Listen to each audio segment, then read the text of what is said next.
Keelan Rutledge is here. So to get Rutledge's name into the first round, I think... Wait, where is Rutledge playing? I think Traeger has heard so much buzz about Rutledge that he wants to get him in the first round. So put him at 32 where they have a guard spot open. Well, he wasn't available at 32. He got picked at 31. It's about proving a point. It's not about the team picks. It's about sending a message.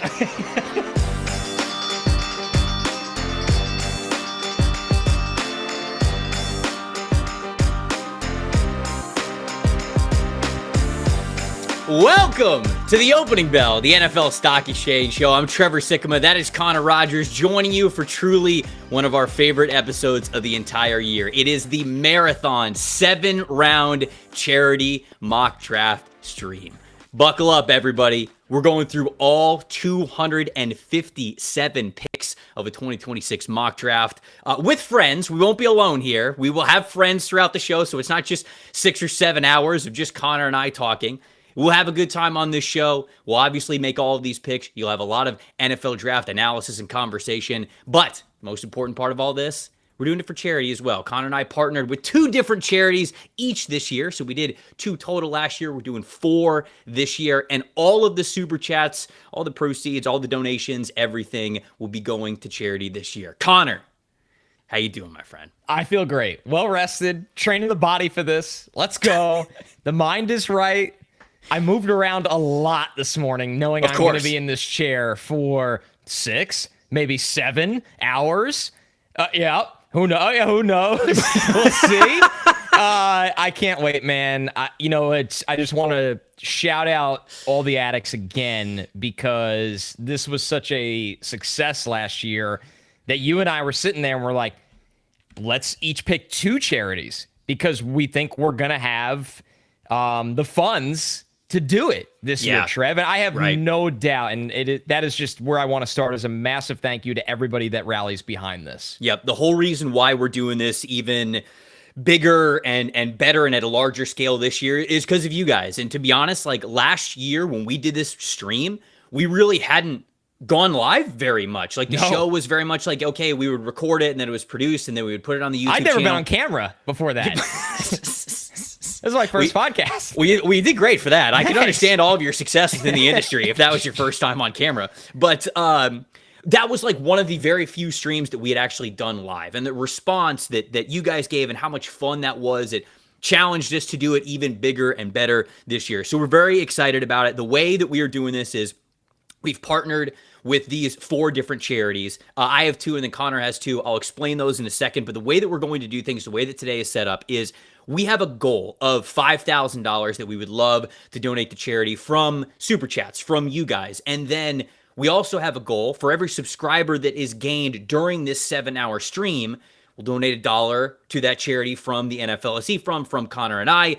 All of that we will do from our perspective up to $5,000. So like that is the goal. We would love to, at the end of all of this, have like $10,000 total, right? Like $5,000 that you guys have graciously given to these different causes, and then $5,000 from us that we would love to match you there. So we will match whatever the donations are and the sub count is up to $5,000 from us. And like I said, that $5,000 goal from you guys is double what we did last year. And just to be fully transparent, the way that things work on YouTube is when you have super chats that are given through YouTube, they take about a 50% of a cut from it. So like the number that we will see that will go up to 5,000, it might be a little bit different once we post the screenshots for you guys, because we always want to make sure that you guys know where your money, where your donations are going, because we want to be transparent there. It might be a little different just depending on the percentage of cut that YouTube takes for us to do the show here on YouTube. But I just wanted to set that up for you guys, and I already see that we've already got over 1,000. So I don't know, maybe we put the bar too low, but we'll have a lot of fun here over the next 6 or 7 hours. But Connor, I would love for you to talk about the 2 charities that you are partnering with here for this episode. Yeah, I'll start with the first one that's a repeat of last year because it's very near and dear to my heart and my family and where I grew up, and that is Tunnel to Towers Foundation, which does a lot of great things and raises a lot of great money for families of first responders that are impacted by tragedy. And I know they've even expanded their outreach to veteran families as well, because the organization has had so much success that they've been able to do that. But, it's an organization that really spawned from the aftermath of 9/11. So it means a lot coming from a family. My dad was a captain in the Bronx and the New York City Fire Department he was on the fire department for 36 years. Both of my uncles were on the fire department as well in New York City. So it means a lot. And they've been really cool to us as well, Trev. They really appreciate what we've been able to do. And then the second one, another one near and dear to my heart, because it's in New York here as well, is Paws Crossed, an animal shelter. I rescued my dog. She was 5 years old. Her owner passed away and she had nowhere to go. And it's one of those aspects that, I know not everybody, that people that aren't an animal people might not get it, but like when you rescue an animal, it is a very unique experience. And those are the lucky ones, because a lot of animals, might not be able to find a home, and these shelters are scratching and clawing to do everything they can to give these animals time and help them find a home. And Paws Crossed does a really, really great job locally here in New York. So yeah, these are two organizations that mean a lot to me, and hopefully they mean a lot to everybody else as well. And I'm just really, really thankful to everybody that we're able to give the smallest bit of help to them. Garrett Greenlee in the chat saying Connor's dad, dead ass, a legend. So yeah, somebody was saying, wow, we got the C. Rogers family lore here with this one, but I love it. So the two charities that I am partnering with, one of them is Yellow Brick Road Dog Rescue that's here in Charlotte. Those of you who have been listening to the podcast for a while, at least over the last couple of months, know that myself and my wife, we were fostering a dog for a little while. His name was Wally. He got adopted, and Wally was from the Yellow Brick Road Rescue, which just does a lot of great work, leans heavily on volunteers, and however we could help those people that give up their time, their space, their homes, their energy, everything for animals that really need it. That's something that's very near and dear to my heart, as it is yours. And the other one, the final one, is actually from Andrew Harbaugh from Harbs, who gave us this suggestion in one of our episodes. He said, hey, I would love for you guys, when you do this stream, it'd be a cool idea to partner with a local charity of the city in which the draft is in. So this year it is in Pittsburgh, and the charity that I'm going to go with, which was his suggestion, is the Children's Institute, which helps parents with kids that have special needs, whether it's daycare, education, just medical support, like whatever that is. April is Autism Awareness Month as well, so it all works out very perfectly with the Children's Institute being in Pittsburgh. And so it was a really cool suggestion from Harbs. Love that he shouted that out. Love the idea, and that's the second charity that I'm going with here. So all of the money, again, that is donated here on this stream, which, by the way, Connor, we have over $2,000. I mean, I don't even know what to say. Somebody, you guys, we already have 100 super chats, by the way. 100, which, funny enough, somebody in the chat said, so you guys are reading the super chats after the show, right? We might have, of course. We might have I'll miss my son's birth. We'll be here a while, but we will try to read as many super chats as we can throughout the show. Obviously, it's a long stream. We'll have a little bit of downtime. We'll be able to go back. I can't guarantee that we'll read all of them, but like we said at the top, all of the proceeds here from you guys, the sub count that we have as well that will go up, we will match it up to $5,000 from us, from the show, to give you guys just an appreciation of our generosity, which you guys have always stepped up for. So just really cool, man. Really cool. Super pumped to start this stream. Super pumped to start this mock draft. I think we can get into it right now. Oh, brother, I couldn't sleep last night. I didn't sleep much, not gonna lie. Well, it's because you were watching, Prospect 97, 98, and 99. And watching the Mets lose for the 90th day in a row. Nice combination. While they're on the West Coast. You know what's better than watching your baseball team lose at 7 p.m.? Watching them lose at midnight while watching Guard 23. Let's bring the vibes back. Shout out to the Mets pod, where we get out all of those emotions. But yeah, man, I couldn't sleep last night. Genuinely, like I tried to go to bed early because I was like, okay, got to get up early in the morning, got to walk the dog around, like got to make sure that we get a hearty breakfast. The thing was is that I had to try to go with the Scott Hansen red zone daily regimen where he's like, hey, I get a good meal in, extra salt on the meal. I don't drink water before a couple of hours before I'm about to go live. You'll take the last bathroom break right before we go live. Like I'm out here building my day for this. So I could barely sleep last night. I was so excited for this. You're absolutely right. I woke up and my wife went to work because it's a Tuesday. She goes into the city on Tuesdays. So it's me and the dog, and I'm like, okay, I got to do an extra long one, but it's getting a little hot here in the Northeast, so she can only, make it so far. So tire her out, time that up, electrolytes, good baseline meal. There it is. It is. Let's stay pliable, and then get in the chair for 7 hours. So you're right, the sweet science, the sweet art of figuring this bad boy out. We're going to see how it goes. That's what it's all about. So the chef, of course, with us the entire step of the way, all the graphics and everything, and how we will navigate having so many different guests on this show as well. That's courtesy of the chef who put in overtime, honestly, to make this happen. So if we can we get some nonstop chef emojis in the chat from people just for the work that Tyler, our producer, has put in to make this bad boy possible. So if you're on the keyboard or if you have a chef emoji, can we get nonstop chef emojis in the chat here for the chef? Let's pull up the mock draft simulator, though. Let's get to it, and that is a great way to introduce the mock draft simulator that we are using for today. This is from sticktothemodel.com. Jack, he was the person who came up with this idea for Stick to the Model, and I know there's a lot of different mock draft simulators that are out there, but Jack's been working on this for a while. I've gotten to know him a little bit better just through DMs, and honestly, it was initially an appreciation of me reaching out to him and just going, man, this is incredible. There's so many different things that you could do on this website, and we went with it because, one, we wanted to support an independent creator who I asked Jack, I was like, dude, you do this for a living? He's like, no, this isn't my full-time job. And so just to honestly support and shout out somebody who is so creative and so dedicated in the space to create this website, this simulator, the depth that it has, the functions that it has, how you could also be your own general manager as well. I've really enjoyed using this simulator, and I really just wanted to support somebody who's really worked hard and had a passion to put this thing together. So shout out to Jack and Stick to the Model, and we'll be using that today. Is anything more us than about 72 hours before the stream? We're like, how are we going to do 7 rounds? But Stick to the Model, saving the day. Can't wait to use this, man. And make sure we click 7 as I see rounds clicked on 3 before I have a heart attack. Dude. Can you imagine if we got to round 3? Draft over, Mike McCarthy, D- grade. Wait, he's working for Stick to the Model now? I thought he was with the Steelers. No, it's part-time. Jack's doing this on his free time. Mike McCarthy's doing it for the love of the game. Here we go. So I know a lot of people asked us, are we doing trades in this mock? Dongulator Unleashed. Now, hold on. Hold on here. Hold on.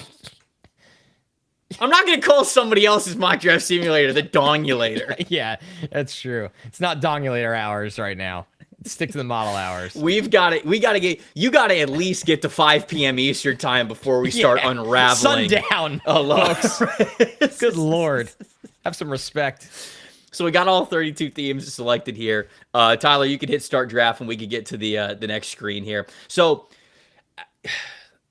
I mean, I guess you should go evens and I should go odds, right? I mean, like the Jets pick twice with the evens in the first round. The Bucks pick with the odds. I feel like we should do that. And another classic us. We didn't really discuss whether we were going to do this from like a what we would do perspective or like more of a predictive perspective. It's got to be what we would do because it's 7 rounds with a sprinkle of predictive. I don't know. I don't know, man. Jim. Yeah, I think if you look at Joe Ortiz's draft history, I really think he's going to go for Mason Rieger in the 5th. He just is. It's his type of player. Yeah. No, I'm kidding. Yeah, Ortiz has Max Bredesen all over his board in the 6th round. 100%. 100%. Yeah, that's right. I'm hearing rumors there might be a special guest to make a very important pick in the top 10. So everybody hold on to your chairs right now. In the top 10? Yeah, there might be a very, very special guest making a specific pick here. But you and I can at least start. You want to start it off? Okay. All right. Yeah. All right. Las Vegas. I'll pick 2nd. It's the special. I'll do the Jets. Yeah, come on. Yeah, I know. And then you get the Bucks. A cool part of Stick to the Model Mock Draft Simulator as well is you see the trade button that is popping up and down.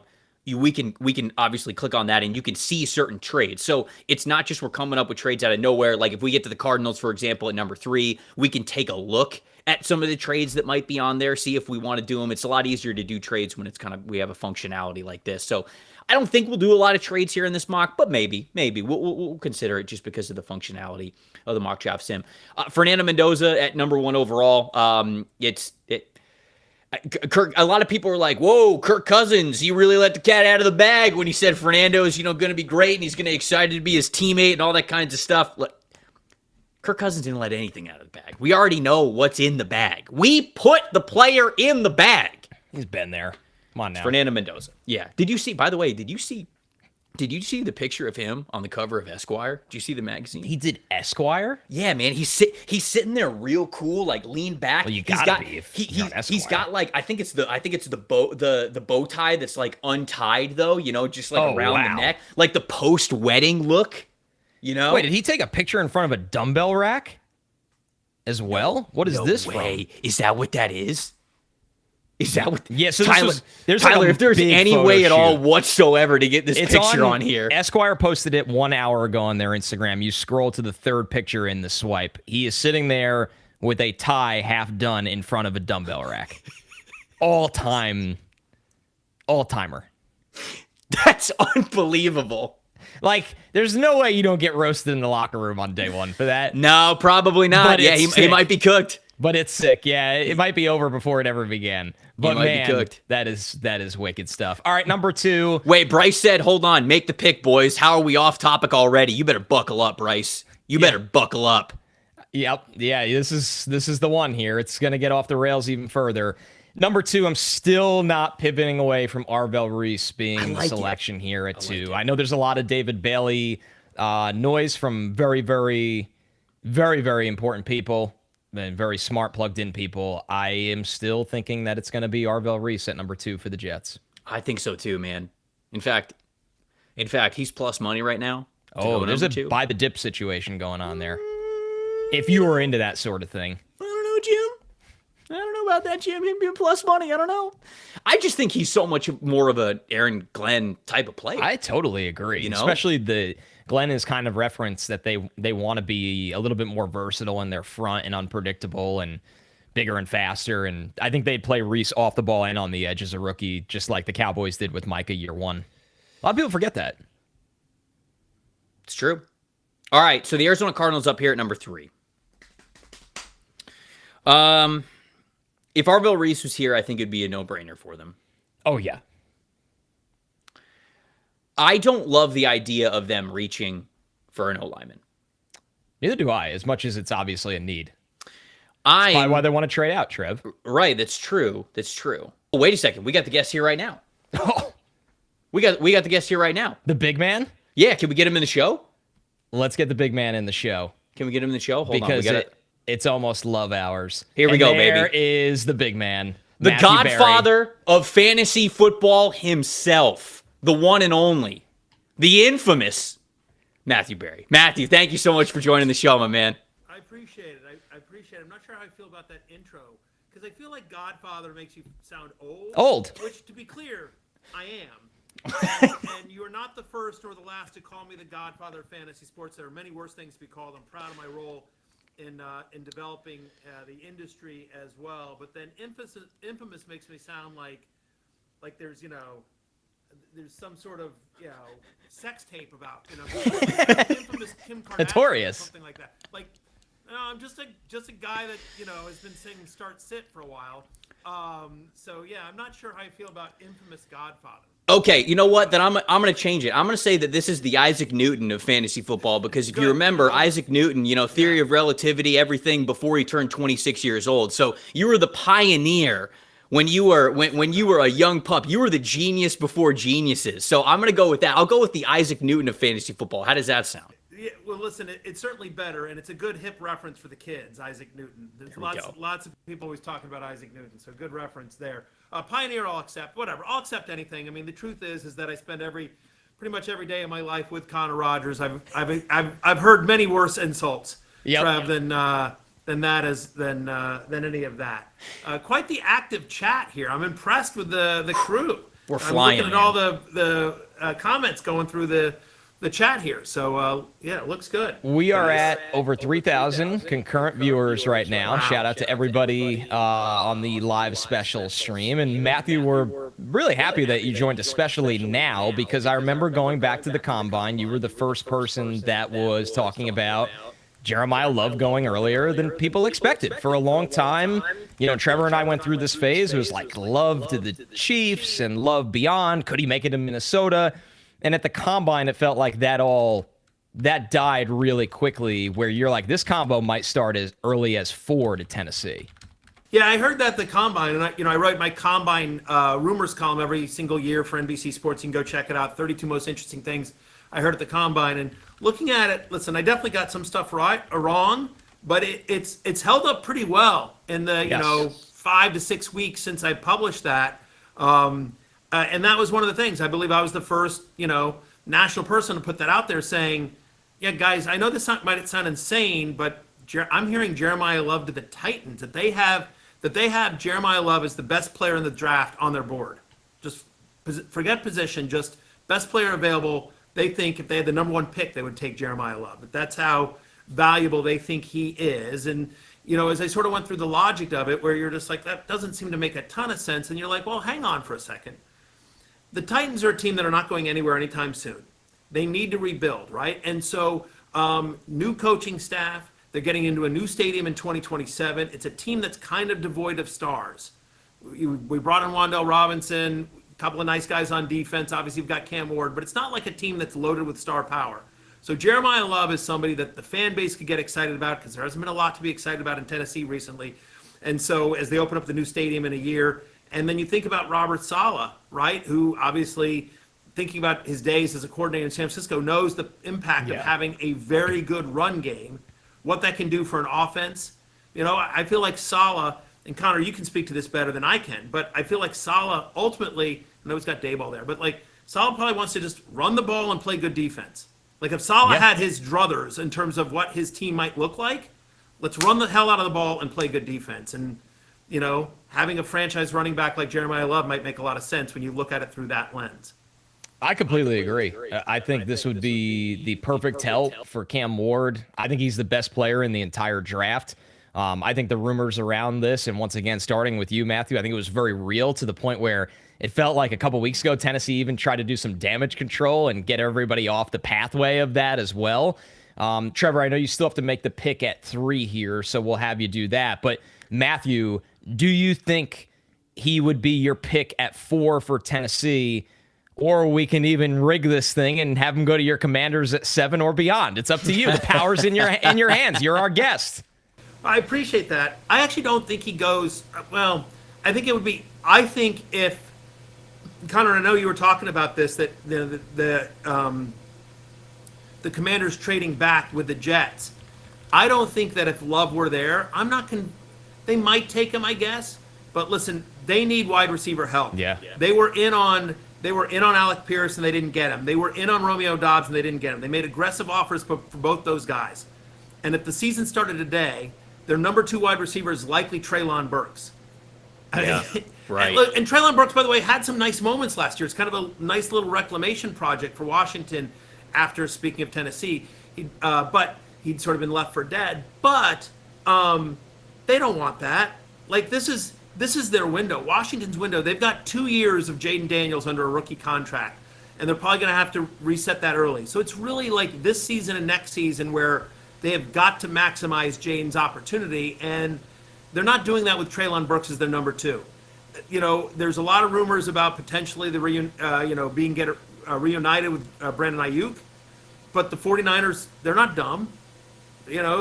Certainly no love lost between them and Ayuk. So they're in no hurry to do anything that would favor Ayuk. Yeah, go test the market. Sure. They're going to hold on to him and see if they can get something to let him out of jail, because they're sort of already on the hook for whatever it is they're going to pay him. And so I think right now it's a game of chicken between Washington and San Francisco about, who's going to blink first as relates to Ayuk. But I know they've had multiple visits with Jordan Tyson, with Carnell Tate, with a number of different wide receivers in this class. So, Connor, Trevor, I think that the Commanders want a wide receiver in the first round. And I wouldn't be surprised if they trade down.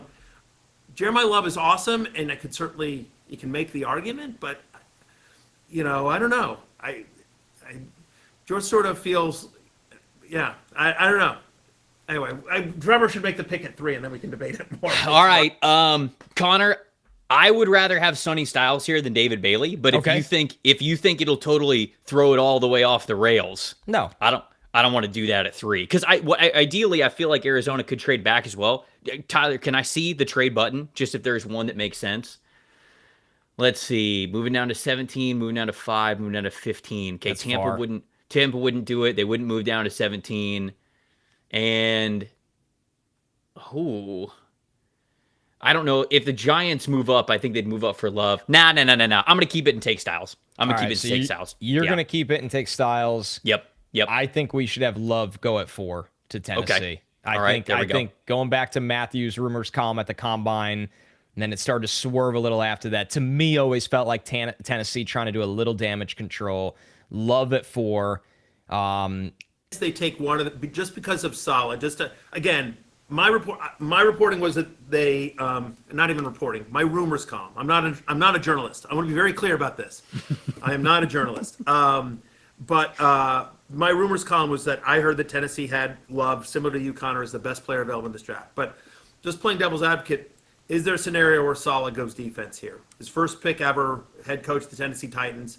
Does he go defense? Does he go with one of the edge rushers? If David Bailey's now there, right? Bailey's a solid. I was like, are we suddenly going? Yeah. Bailey's a solid rusher to a T, where I could see that one happening for sure. This scenario doesn't happen a ton that Bailey is there at 4, but with him being there at 4, it has to be a conversation. By the way, Logan P14 with a very important question in a super chat. Is this the guy from Avengers Endgame? This is the guy from Avengers Endgame. Correct. You're correct. Yes. It's somewhere in my. I mean, I don't know if you can see it. I'm sort of right there, but that's that. Let me see if I can. Did you win an Oscar for that? No, that's. I did not get an Oscar, but that is my Avengers Endgame. There it is. Lunchbox. Look at that! Wow. That I was. That's amazing, as a cast member, dude. Yeah, I'm pretty sure. Look, the swag box that you get at my level is different than like what Downey got. To be honest, I got a lunchbox. Lunchbox and a pretty magnet. sure Downey got like a car or something. I can't tell you. I know I've told you this in person when I met you for the first time at Connor's wedding, but like when you popped on the screen in Endgame, I was genuinely the Leo DiCaprio meme. I was like, wait, that's who I think it is. And that was just an incredible moment there. So Connor, hold on. You picked Jeremiah Love at 4. Do you want to pick Bailey? Because he's there. No, I took Love. I still went with Love. All right. Yep. Okay. He's sticking with it, folks.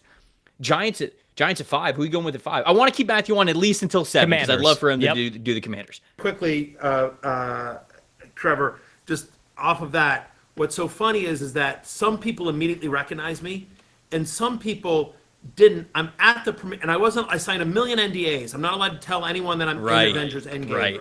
And I wasn't allowed to tell them until Tuesday. The movie opened on a Thursday night. And I literally, because it was, they were like, no spoilers, Thanos demands your silence. It was a whole campaign about no spoilers.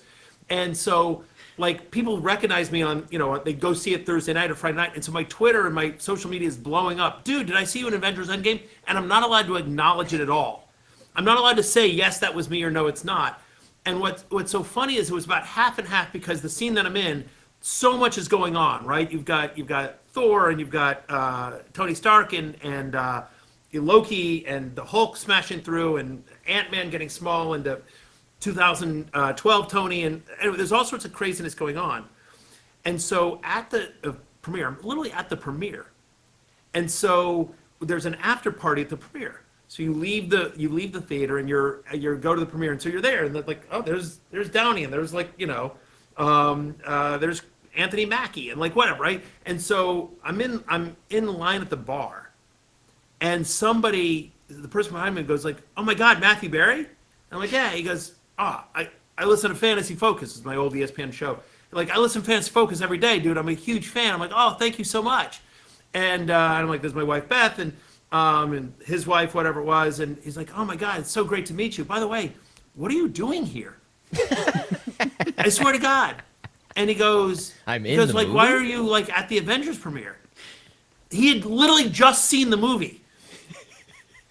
And you know, he was like this massive fan of mine. Like he's and he's like, and he just, and I'm like, I was in the movie. He's like, no way, what part? And so you should have been like, yeah, I was Captain America. You didn't. Yeah, that would you should have just been like, what? I was Chris Evans. You don't see that when Chris Evans. I was younger Chris Evans. When he goes back in time. That's me at the end of the movie with Peggy. That was me and him. That was me. That one I could have got. That way I can get away with actually more. That's a better call. I'll do that one. Anyway, I've derailed you guys more. I usually derail on my own show, but no, because we'll be quick and we'll get to the Commanders because I want to get your pick for the Commanders and then we'll get you out of here. For the Giants, I'm gonna take Spencer Fano. I'm gonna stay sniped. I'm gonna stay on the offensive line train. I'm going towards offensive line. I think Harbaugh really wants to go towards the offensive line. If he believes that any of these guys are close to worth it at 5, I think he's pulling the trigger there. So I'm gonna go with Fano there at number 5. At 6 for the Browns, that's who I would have taken. I think they're in on the tackle class. I will go Monroe Freeling here. Obviously, I am not as high on Monroe Freeling as a top 10 pick, but I think the league is higher on him. And I think the Browns are in on the tackles, and they could possibly get their wide receiver later with their other first-round pick, which puts Matthew on the clock at 7 for his Commanders with all the wide receivers on the board. Yep. You know what?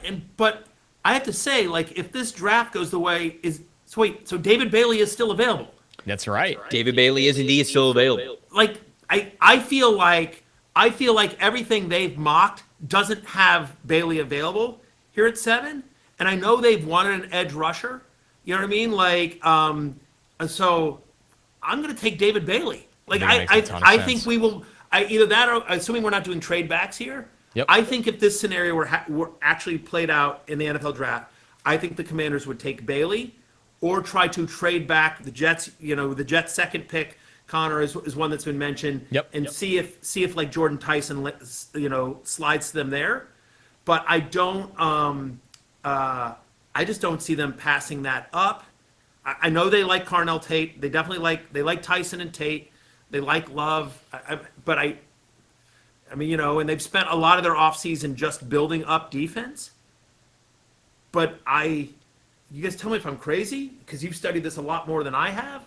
But I just sort of feel like if this scenario actually played out, that Adam Peters would look around and the guy's like, are we missing something? Like, yep. Did people not go to his birthday party? I agree. Like, what's going on? Like, we should just take David Bailey and stop thinking about this, right? I agree. It's funny. Somebody in the chat said that, Matthew, you're pulling a me because you talk so much about them wanting wide receiver and them, probably taking Carnell Tate and them being very interested. And then you pulling a me is, I will go wax poetic on a player for a certain pick, and then Connor knows right before I make the pick, I'll go, yeah, I'm actually going to go this guy instead. And so people are saying that you fit perfectly into the show here by going about the Commanders pick the way that we normally go through just every scenario, every explanation, and then picking a different guy at the end. Matthew, this is awesome, man. Thank you so much for popping in. One last question for you guys. Yes. An important question for you guys. The chat can weigh in here as well. Trevor, I don't know if Connor has let you in on this, but I'm in a number of dynasty leagues, as you might imagine, including one with a bunch of sharks in the fantasy football industry. Guys like, Graham Barfield and Scott Barrett and Rich Rebar and Pat Thorman and Evan Silva's. And it's a bunch of sharks. And so I've been in the league for 6 years, made the finals in 4 of them, won 2. But the last 2 years I won 2 out of the first 3 years of the league, and then I made the finals, and then I've just started tearing it down. So I've been in a rebuilding mode. Mm-hmm. Okay, so the last 2 years, taken out of the chin, and Connor has helped me out, because the nutty thing about this particular dynasty league is that we do our draft before the NFL draft. So you have to take rookie players Insanity. before you know where they've landed, before you know where their opportunity is. The draft starts today. You guys are nuts. Yes. It's Scott Barrett set up this league. It's effing Scott Barrett. Anyway, so the draft starts today, and I have the number 1 pick. I've been in full-on tank/rebuilding mode. I'm the Wizards. And so I have the number 1 pick, and it's a super. So I've been offered a trade, and I would like you and the people to weigh in on this. Okay. So it is a 12-team league. Yep. Super flex, tight end premium, and 33-man rosters with 4 IR spots. Okay. So it goes very deep. That's extremely 12 teams, 33-man rosters, 4 IR spots. Yep. Super flex, tight end premium. And so I have the number 1 pick. I am going Jeremiah Love. My quarterbacks are Mahomes and Brock Purdy. I have no depth beyond that. Like my number 3 quarterback is like Zach Wilson or like Max Wasserman. Like it's literally like those 2 guys and nothing. So I need another viable 3rd quarterback. But I feel like Love over Mendoza because I mean. The chat resounding is saying Jeremiah Love, you don't think twice about it. Situation proof too, which a draft before the draft, that's what you want. Love all day. People would probably die to get into that pick from you. Don't trade it. Don't trade it. No. Especially because, by the way, I have Judkins, and then my number 2 running back is either like Jordan Mason or I need running back. No brainer. Yeah, Jordan Mason, Tyrone Tracy, like it's not pretty. So running back's an area of need for me. I'm pretty strong everywhere else. Okay. But I've just been offered this trade, and I want to present it without comment. Okay. Scott Barrett has offered me this trade. My friend Scott Barrett, who I respect a lot. He is offering me R.J. Harvey, Jack Besh, Tank Dell, and the 110 this year for the 101. No shot. No. He offered you his clutter. No, not even close. Not even close. You should wouldn't consider it. You should actually block him. Yeah. I would block him. I'd hire an assistant to respond to that trade just so I didn't have to respond. Yeah, and make sure it's the assistant. Yeah, the chat is also going crazy telling you to block him out of the league, someone said. I think it's his league. Yeah, put him in the walls of Jericho the next time you see him, actually. Yeah, Barrett shame is the him. commissioner of the league, but I would like people. He's on Twitter at Scott Barrett DFB. And so I would love this. I wanted to play it straight up. I didn't want to. I had the exact same reaction you are. Was it's like I'm like scrolling. Like there's got to be more to it than this, right? But Tank Dell, who we don't know if he's going to play football again. Right. R.J. Harvey, who's a nice player, but is in a committee on a team that uses multiple running backs as well. We liked Jack Besh last year, but who knows? Hasn't shown anything. And then you've got the 110. Just to give you a comp, in this league last year, the team that had I had the number 3 pick last year, and I took Tyler Warren, tight end premium, it worked out. But the person who had the number 1 pick, which would have been Genty last year, obviously, traded the number 1 for 4, 5, and 6. Somebody traded up gave the 104, the 105, and the 106 to move up to 101. Or is it like the 104, 105, and 107? Scott wants to tank a player who might Genty, not play. And then the other team took Colston Loveland, Tet McMillan, Travis Hunter. And Scott wants you to trade your top pick for a guy who might not play football again, a guy who Pete Carroll disowned personally from the draft that he just had. And then who was the other one? It was Besh. R.J. Harvey. Well, Trevor loves R.J. Harvey. We got no problem with R.J. Harvey around here. So that's a good one. So R.J. Harvey, who's like according to Connor Rogers' pre-draft board last year, was a poor man's Ja'Cory Krosky-Merritt. That's right. That's correct. He might still be. I don't know, because Krosky-Merritt's awesome. But yes, you should. The chat is telling you that you should absolutely say no to this trade. You should draft Jeremiah Love, and you should ride off into the dynasty sunset. That is what I'm going. Scott's mentions, by the way, not pretty right now. Yeah, but what I'm asking NFL Stock Exchange Nation to do, as a thank you to me for coming on your show and derailing it in the only way I know how, and trying to raise a few bucks for charity here, which I appreciate. Which you is guys working. are doing this entire season. Which is absolutely working. Which is the point. But so what I would love for you guys to do is all go to Twitter at Scott Barrett DFB and be like, dude, that trade you offered Matthew Berry is ridiculous. How that's embarrassing. I can't believe it. Thought you were an expert. I can't believe rip-off trades happen in expert leagues. Like, this is the kind of BS that would happen in my local league, but like, you're supposed to be an expert. What's going on? Just whatever your opinion of I don't want to write it for you. But if your opinion of the trade is similar to the three of us, then I would love you to express that publicly at Scott. There it is. It's public. It's out there. Do with it what you will. Matthew, you're the best, man. Thank you so much for joining us. This was a ton of fun. Thank you for making a couple of picks. Thank you, Matthew. Enjoy it, my man. You're the best. I'll see you Thursday. Appreciate you guys. Good luck. See you guys. See you. Oh man. Trevor, I've searched Scott's mentions. It's already begun. This one from Mac to Scott. That's an awful fantasy trade offer, man. You should be ashamed. By the way, a massive thank you to Matthew, which is such an on-brand appearance from him. 10 out of 10. I don't want to forget this, and then we'll get back to a lot of our typical nonsense. Bro Schmo. Yes. Friend of the show. Massive friend of the show. Somebody that you all should go subscribe to his channel, which is literally at Bro Schmo, BROSHMO. Does a lot of draft content. Friend of the show. A $500 charity donation to this stream. He said, fins up. Great work, boys. Another fun draft cycle. And as always, appreciate the work that you all do. From Tank for Tua to March for Arch. Gotta love being a Miami fan. 5K is easy work for the Addicts. That is pretty special stuff, man. Thank you for being a friend of the show, and thank you for the donation. Broshmo is the absolute best. I'm going on his channel later this week. I can't wait. I always love linking up with him. And by the way, that $500 donation put us over the goal. We have been on this stream for 43 minutes. It's unbelievable. We have 5 more hours to go.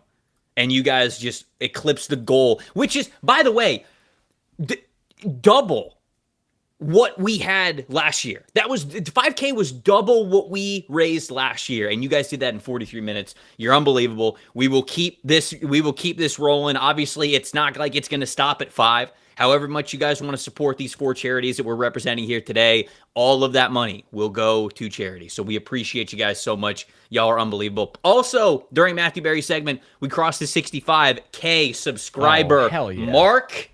Love you guys, and of course, every new subscriber is $1 donated to charity there as well. You know, up to $5,000 that we said that we would do. You know, we got to make sure. Yeah, I mean, you guys are taking this thing nuclear. So it's just so much fun to watch. Anyways, we're at pick 8. There's a little under 300 picks. Yeah. We're projected to be here probably till Friday afternoon. My wife's gone. She's on a trip. It's fine. No, and honestly, Matthew will know why I don't show up to do the show at work on Thursday. So I'm good. Yeah, there we go. We're good to go. Okay, let's get back to knocking these out. So the New Orleans Saints on the clock here at number 8. I think the 2 options that I really lean towards here with them is Ruben Bain or Carnell Tate. I'm with you all the way, brother. I'm going to go with Carnell Tate here, actually. This is kind of a snipe here for the Kansas City Chiefs, but I just love the idea of Tate and Chris Olave in that offense. Tyler Shuck, he's got a big arm. He can really maximize what Carnell Tate does as a vertical receiver. Yes, they need an edge rusher, but I think you can get some impact edge rushers a little bit later. Carnell Tate feels like he is the best wide receiver in this draft, and then specifically for New Orleans, I think he would be a great fit as well, so you are up with the Chiefs.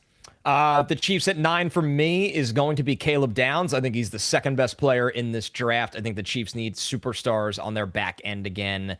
That is an easy one for me, and I have refreshed Scott Barrett's mentions. Oh my lord! Feels like his mentions got napalm. Are they a war zone? I mean, every 30 seconds there's something new in here. Oh man, the Addicts. It's all. Hopefully, it's all in good fun. Somebody said clear up the trade allegations. The next show that Scott does, he's going to have to address them at the top of the show. So the Bengals are on the clock here at number 10. You took Caleb Downs off the board at number 9. It's a tough scene for me. It would have been sweet for you. I probably should have taken Bane to make it flow. But it would have been sweet. I'll tell you a little preview of the big board episode that we're going to do on Monday when Connor and I give you guys our final big boards for next week, because next week is draft week, crazy enough. I have Dylan Thieneman as a top 10 player in this class. And I think about him at number 10. But Ruben Bain is sitting here at number 10. Yeah. And even with, obviously the news that came out this week about Ruben Bain about everything that happened with the reckless driving incident in 2024 and 2025. A lot of people have come out and say, hey, NFL teams have known about this for a long time. This isn't necessarily going to be like a Laramie Tunsil thing where, NFL teams are scrambling for information. They don't know what to do. I don't think that Bain's draft stock is really going to be affected too much here from it. And so I think that fringe top 10 range still very much of where he is going to get picked. So I'm going to go with the Cincinnati Bengals there at number 10. I'm going to take Ruben Bain off the board. 11 from Miami, I'm going to go with Francis Maui-Noah. I think this new Green Bay regime wants to get bigger and tougher, especially in the trenches. They'll be a little bit built differently than how Mike McDaniel liked to build his offense. And Maui-Noah plugs in probably at right guard as the rookie, but maybe their long-term right tackle. Yeah, I just realized the chat correctly let me know that I was picking odds. Well, because Matthew picked at 7. Right. So that's why. Right. It's okay. When we get to the Bucks, we'll flip it back. Okay. All right. Dylan Thieneman to the Dallas Cowboys. Come on down, brother. This dude's awesome. Like I said, I think he's a top 10 player in the class. I love the range from him. I think he is somebody who can defend the run from depth. He can play true single high stuff for you. Love how he's able to move. He is such a fluid athlete as much as he is an explosive one. Great ball skills. I know he's a little bit smaller, but you could play this dude all over the field. This is a top 10 player in the class for me, and I think Dallas would absolutely love to get a player like this. So Thieneman at number 12 to Dallas Cowboys. 13, the Rams. I like to look at wide receiver here. Carnell Tate's the only one off the board, I believe. Trevor, he went 8 to the Saints. Correct. That's correct. So you have Jordan Tyson available here. You have Omar Cooper available here. And you have Mekhi Lemon available here. And Denzel Boston, by the way, if they're looking to add size at wide receiver. I wouldn't be shocked if the NFL likes Boston better than draft media does. I am going to go with Omar Cooper Jr. here. That might be a surprise to some people, but they get a player that's a little bigger and a little faster than Lemon. Scheme the ball, scheme touches to him and how dangerous he is after the catch, and you could play him inside and outside. So Omar Cooper at 13 to the Rams. I see a lot of people in the chat who are saying, whoa, Trevor passed over Mansour Delane over Dylan Thieneman. I was a little surprised by that. Not shocked, but a little surprised. I'm very confident with Dylan Thieneman on my board over Mansour Delane. And also, the Cowboys have corner options.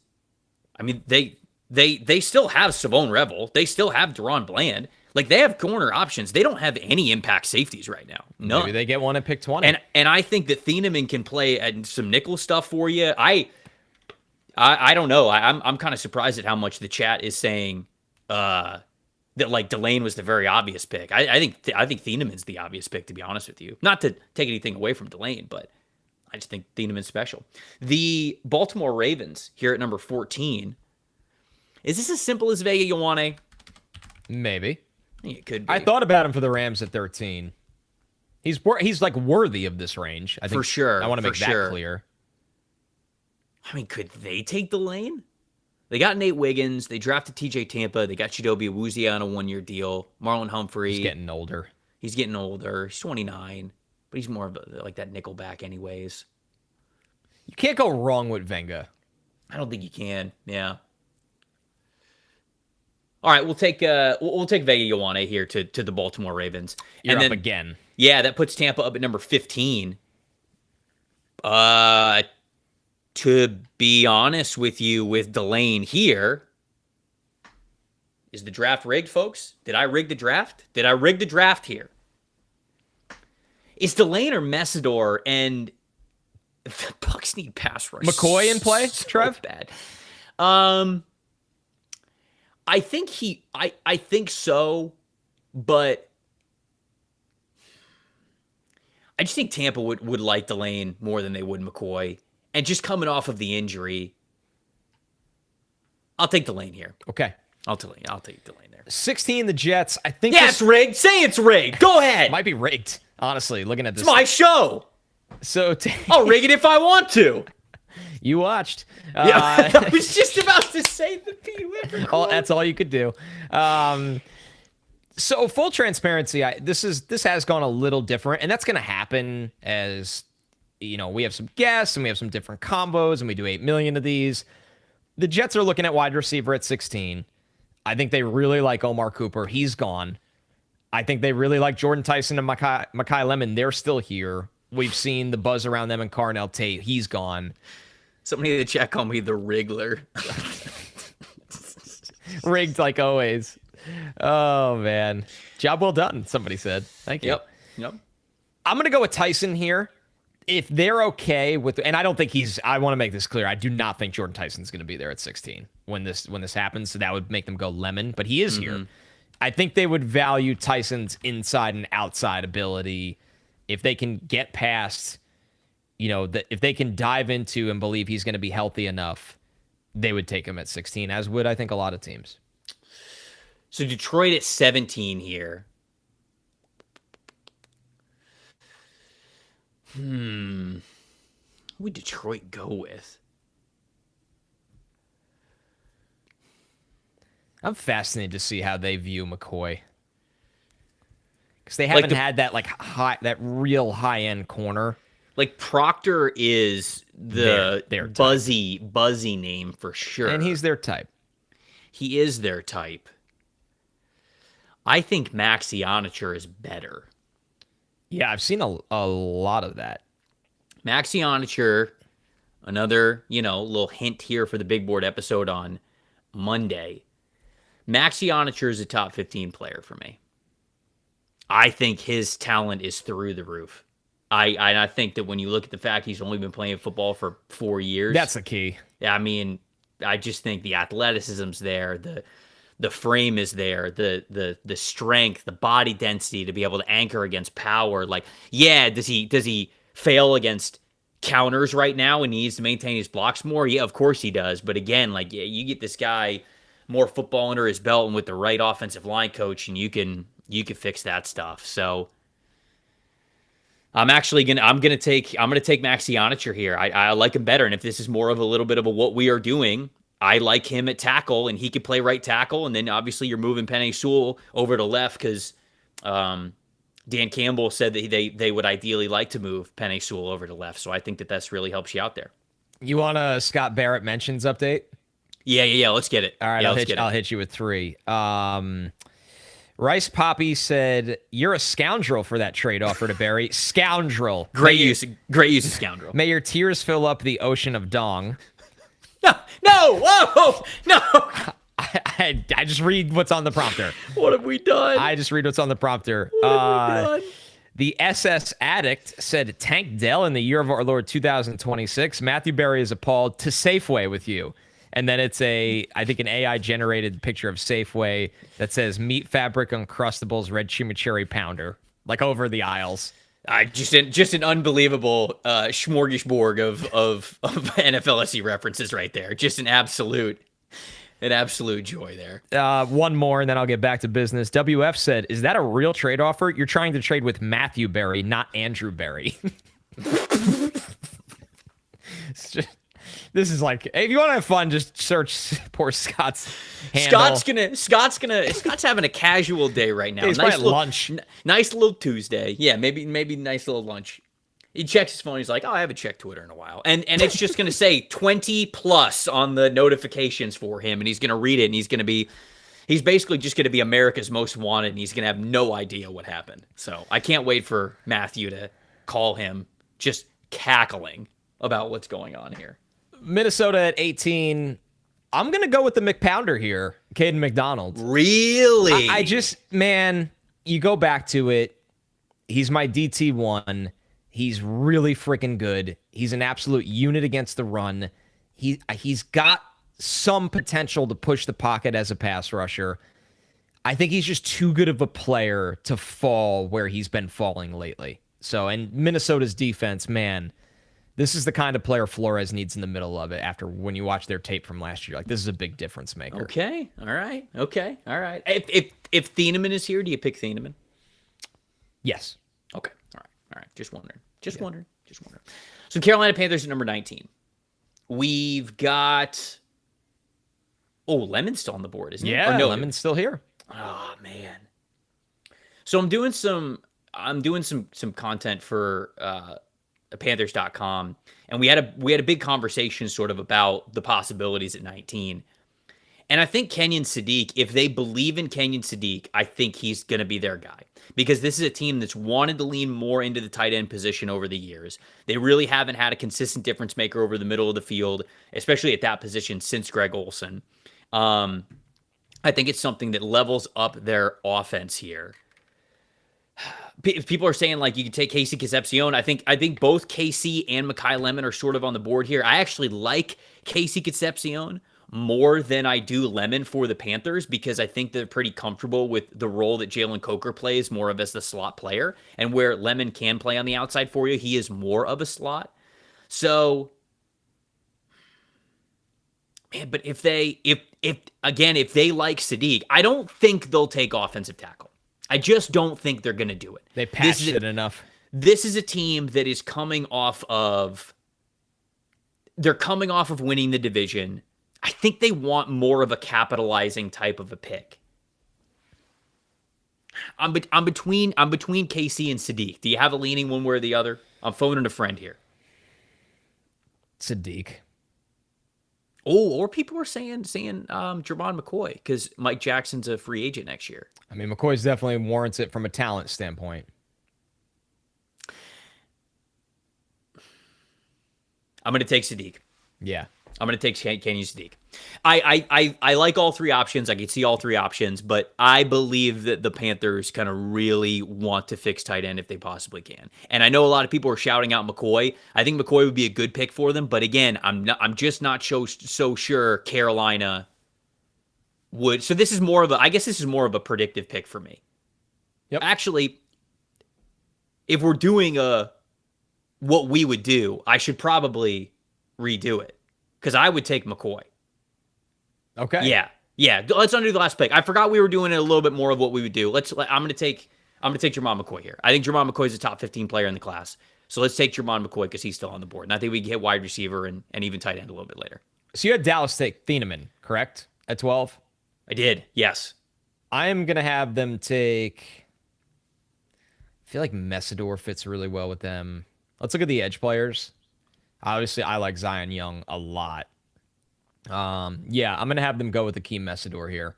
Somebody that just has pro-ready hands. He plays all three downs. He's got a lot of different moves.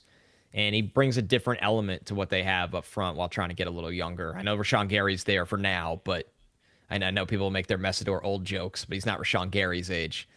So, yeah, Dallas goes Messidor at 20. You know I love Messidor. You know I think he's awesome. Pittsburgh at 21. See, now this is interesting because we got Mekhi Lemon on the board. But do you believe in Broderick Jones? That's the question. Not right now, no. What is your... Because the Hanachor went at 17, so are you thinking Proctor? Or are you thinking... I would probably think Blake Miller. Yeah, or Caleb Lomu, one of the two. Okay. I have Lemon and Miller ranked pretty close. I'm gonna go Blake Miller. I'm gonna take Blake Miller. Let's get Blake Miller off the board here. I'm going him to Pittsburgh at 21. I think Blake Miller is awesome, man. Obviously, anybody who's listening to this podcast knows my thoughts on Blake Miller. And a lot of people are shouting out Mekhi Lemon. I still believe in Roman Wilson a little bit. Maybe that's my fault, but you've got DK Metcalf. Now you traded for Michael Pittman Jr. I think Roman Wilson can be that slot receiver for you. I think the Blake Miller upgraded offensive tackle is a lot more beneficial and you get more ROI there. Chargers are in a weird spot here, aren't they, at 22? Because, Lemon's falling. They're not taking him. They have Ladd McConkey for that role. All the guys I would take to play guard in their scheme are gone. Like, Proctor's not going to be a scheme fit for them, in my opinion. So then you kind of pivot probably more to... Well, let's see best available first off, because that goes to mind when your needs are not really kind of falling into your lap. I still am fascinated by Sadiq in this scheme but they have made good investments in tight end where it just feels like a luxury pick. They have Kohler to be their blocking tight end. Yeah. It depends what they think of Gadsden, who flashed as a rookie for sure. Somebody said Owane's been gone. Yeah, Owane went to 14 to the Ravens. They probably do need another edge pass rusher to get ahead of Khalil Mack, who's still good, but getting older. Right. Across from Tully. I'm going to take Zion Young here. I think that might really surprise people. Surprised me. But his power profile, his ability to defend the run, he's got that good inside move. I think this could be a sneaky one. And I love that the stick to the model has the consensus on the right. I will be floored if Zion Young is not a top 35 pick. When I see him at 45, I'm like, I think those days are gone. I see Bryce in the chat, our Chargers guy, says love Zion Young. Okay. Wow. All right. Got the sign off there. The Philadelphia Eagles. I'm fascinated to see what you do between the two pass catchers. Who's between KC and Mekhi Lemon? No, Mekhi Lemon and Sadiq. Oh, not close to me. Oh, I keep forgetting that we're really going in on the, like, what we would do. Yeah. I mean, that's what I just did, to be fair, for Zion, but yes. Yeah. Mekhi Lemon, baby. Give me Mekhi Lemon. Give me Mekhi Lemon in Philly. Mekhi Lemon and AJ Brown, not AJ Brown, Devontae Smith, because I think that AJ Brown's going to be gone. Love that. I wonder if this is, because look, everybody who's listening to the show knows that we love Mekhi Lemon. I wonder if this is more closer to the range that he would go. He's still a smaller player. He's not a crazy athlete. Like, yeah, I love Lemon, but is the NFL going to draft him super high? I don't know. I'm not totally convinced. I think this is a reasonable question. I think this is, when we do mock drafts, he often goes so much higher than this, but I think there's a world where we get to next Thursday, and he could be around this range in the 20s. 24, the Browns. We're going to continue the little wide receiver run here. I am going to go with Denzel Boston. I would want the guy that can play on the perimeter, climb the ladder. They move him around a lot, which Monken's going to love. Blocks his ass off for their run game. So the Browns go O-line wide receiver in round 1. Chicago Bears. Let's see. So for Chicago. By the way, Tyler, can you scroll up to the very top and just scroll down so people can see if they join the chat late? This was the mock as we had it, with a little flavor from Matthew Berry there, went picks 4 through 7. So that's what we got to this point. Chicago. I could go O-line, but I don't think they're going to. I don't think they're going to do O-line. This team should trade for Dexter Lawrence, but... yeah, that'd be sweet. That would be pretty sweet for him. Ooh. How do you feel about Emmanuel McNeil-Warren? It's not crazy at all. Interesting. They signed Kobe Bryant to play that free safety role, but Cam Lewis plays strong safety. I mean, Emmanuel McNeil-Warren could make a ton of sense for them. Some people are saying TJ Parker as well. I think TJ Parker could make sense for them, but I think you can get an edge rusher a little bit later. I could see that power edge wouldn't shock me. Zion's gone. I always default to him, but you brought up Parker. I think that's in play for sure. Let's go McNeil-Warren. I'm going to go with Emmanuel McNeil-Warren because I actually like this setup here for him to be able to play more of that box safety, strong safety role with Kobe Bryant there to play the free safety spot. Okay, the Bills at 26. E-Man Warrior, of course. Yeah. Sorry, guys. Yes, how could you forget? Yeah. Ooh, let's see how this board fell. I am going to go with a little bit of maybe a surprise here. Okay. I'm going to go with Malachi Lawrence. Swing big for the Bills. Ooh. Because I thought about TJ Parker, who has a much higher floor. But the Bills need that swing for the fences gifted pass rusher. Okay. And, you think about the division they play in, where you'd like to have that chase speed on the edge when you're dealing with Drake May and Malik Willis. So Yeah, the ultra athlete and pass rush first kind of edge rusher in Malachi Lawrence for the Bills. Is this as simple as Proctor? I know KC is there. Concepcion is there. Well, or no, did we take him off the board? Did we draft him? KC's still here, I thought. He's still there. Yeah. Mekhi Lemon was a little bit later, so. I think they'd take Sadiq in this spot. I don't think Sadiq will be there, though. Oh, right. Kittle off the Achilles. Yeah. That's what I think they would do. But this is your pick. It's not the Niners' pick. It's your pick.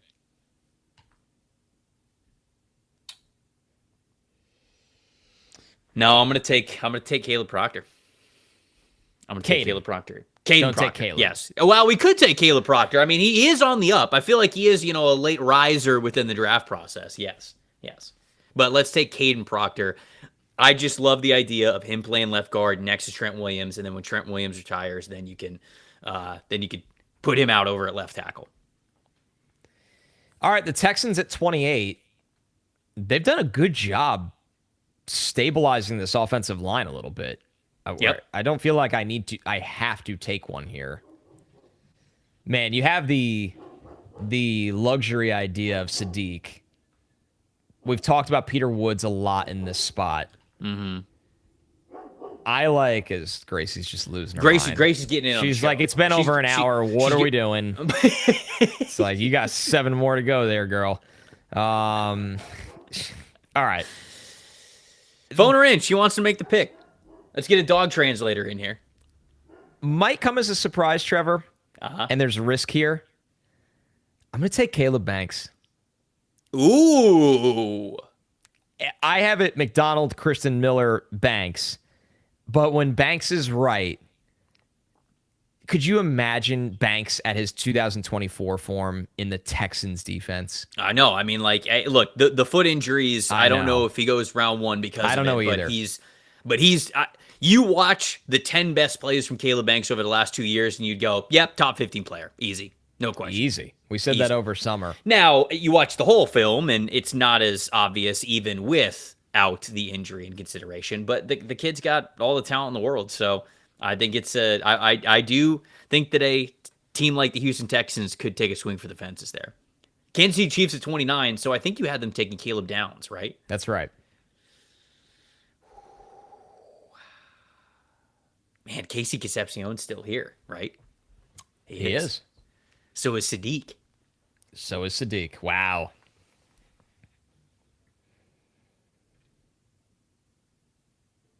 It's one of those two. It's one of those two for me.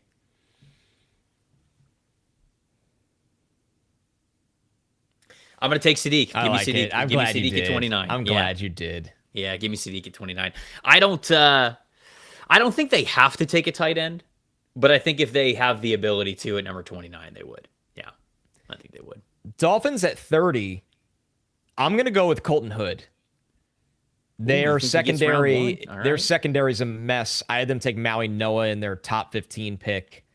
Hood is a physical press man corner that would finally give them something to be excited about on the back end of the defense. Oh, man. New England getting KC I like as well. Because the O-line, it's all right, like in theory, right? They signed Elijah Vera-Tucker. You're pretty good on the O-line. You still have Hunter Henry at tight end. You got the running game. They signed Romeo Doubs. Is KC too redundant with Kyle Williams? And do they really believe in Kyle Williams a ton? And is he too redundant with Doubs? I don't think he's too redundant with Doubs. No. They have a lot of guys. They do have a lot of guys. It just kind of comes down to how much faith they have in those players. My problem is if you play him in the role you were talking about, like Kyle Williams is just better winning down the field. Concepcion is better in the intermediate. Mm-hmm. But the field, it's weird. It's tough to kind of gauge if that role makes sense. I'm with you. It's questionable. Can I see edge rushers? I might just go edge rushers here.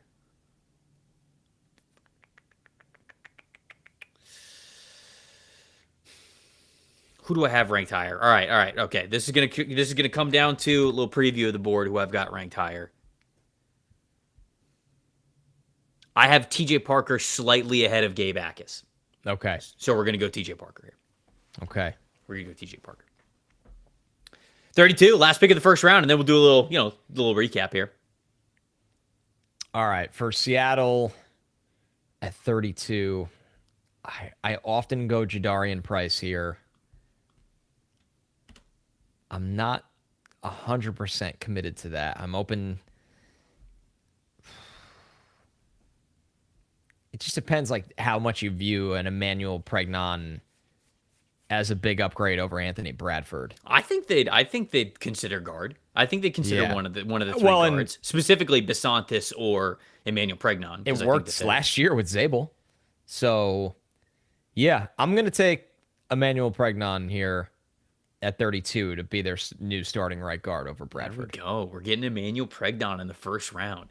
I can't remember if I have a ticket for him to go in the first round. I think the odds are pretty juicy there. There we go. We're 1 round in, 1 of 7, 30 picks down. A lot more to go. A lot more to go. We're gonna have a lot more guests here on the show surprises. as well. Yeah, a lot more surprises. We'll probably pick up the pace here a little bit. Actually, you know what? Let me send off the first link to our next guest that we have here. Do you want to scroll and read any of the super chats while I'm doing that? Because we got round 1 done. Yeah, it's a little. I feel like that might be a tough good way to sift through. Sam, thank you for the $100 super chat. Pooter Report nostalgia donation. Yeah, there you go. Well done, Trevor. Thank you. I want to get through some big boppers here, and I really just want to read them because I want to get back to the draft. Well, you can make it here. I'm Yardman. You want to just make a bunch of the picks? Sure. You can. Yeah, I'll do that. Not going to be able to tune in for most of this. Heading to UCL quarterfinals, the Liverpool game. Want to drop in and drop a couple of quid. Thank you, Yardman. I'll jump on the clock here. 33 for the Jets. Ty Simpson still on the board. I'm just still not there yet with the Jets and Ty Simpson. So we had them go Reese and Tyson at 2 and 16. Probably need a higher floor pick in this spot. Let's look at safety. It's a little early for some of those guys, as much as I love Halsey. Let's go to best available for all. Okay, we'll scroll a little bit.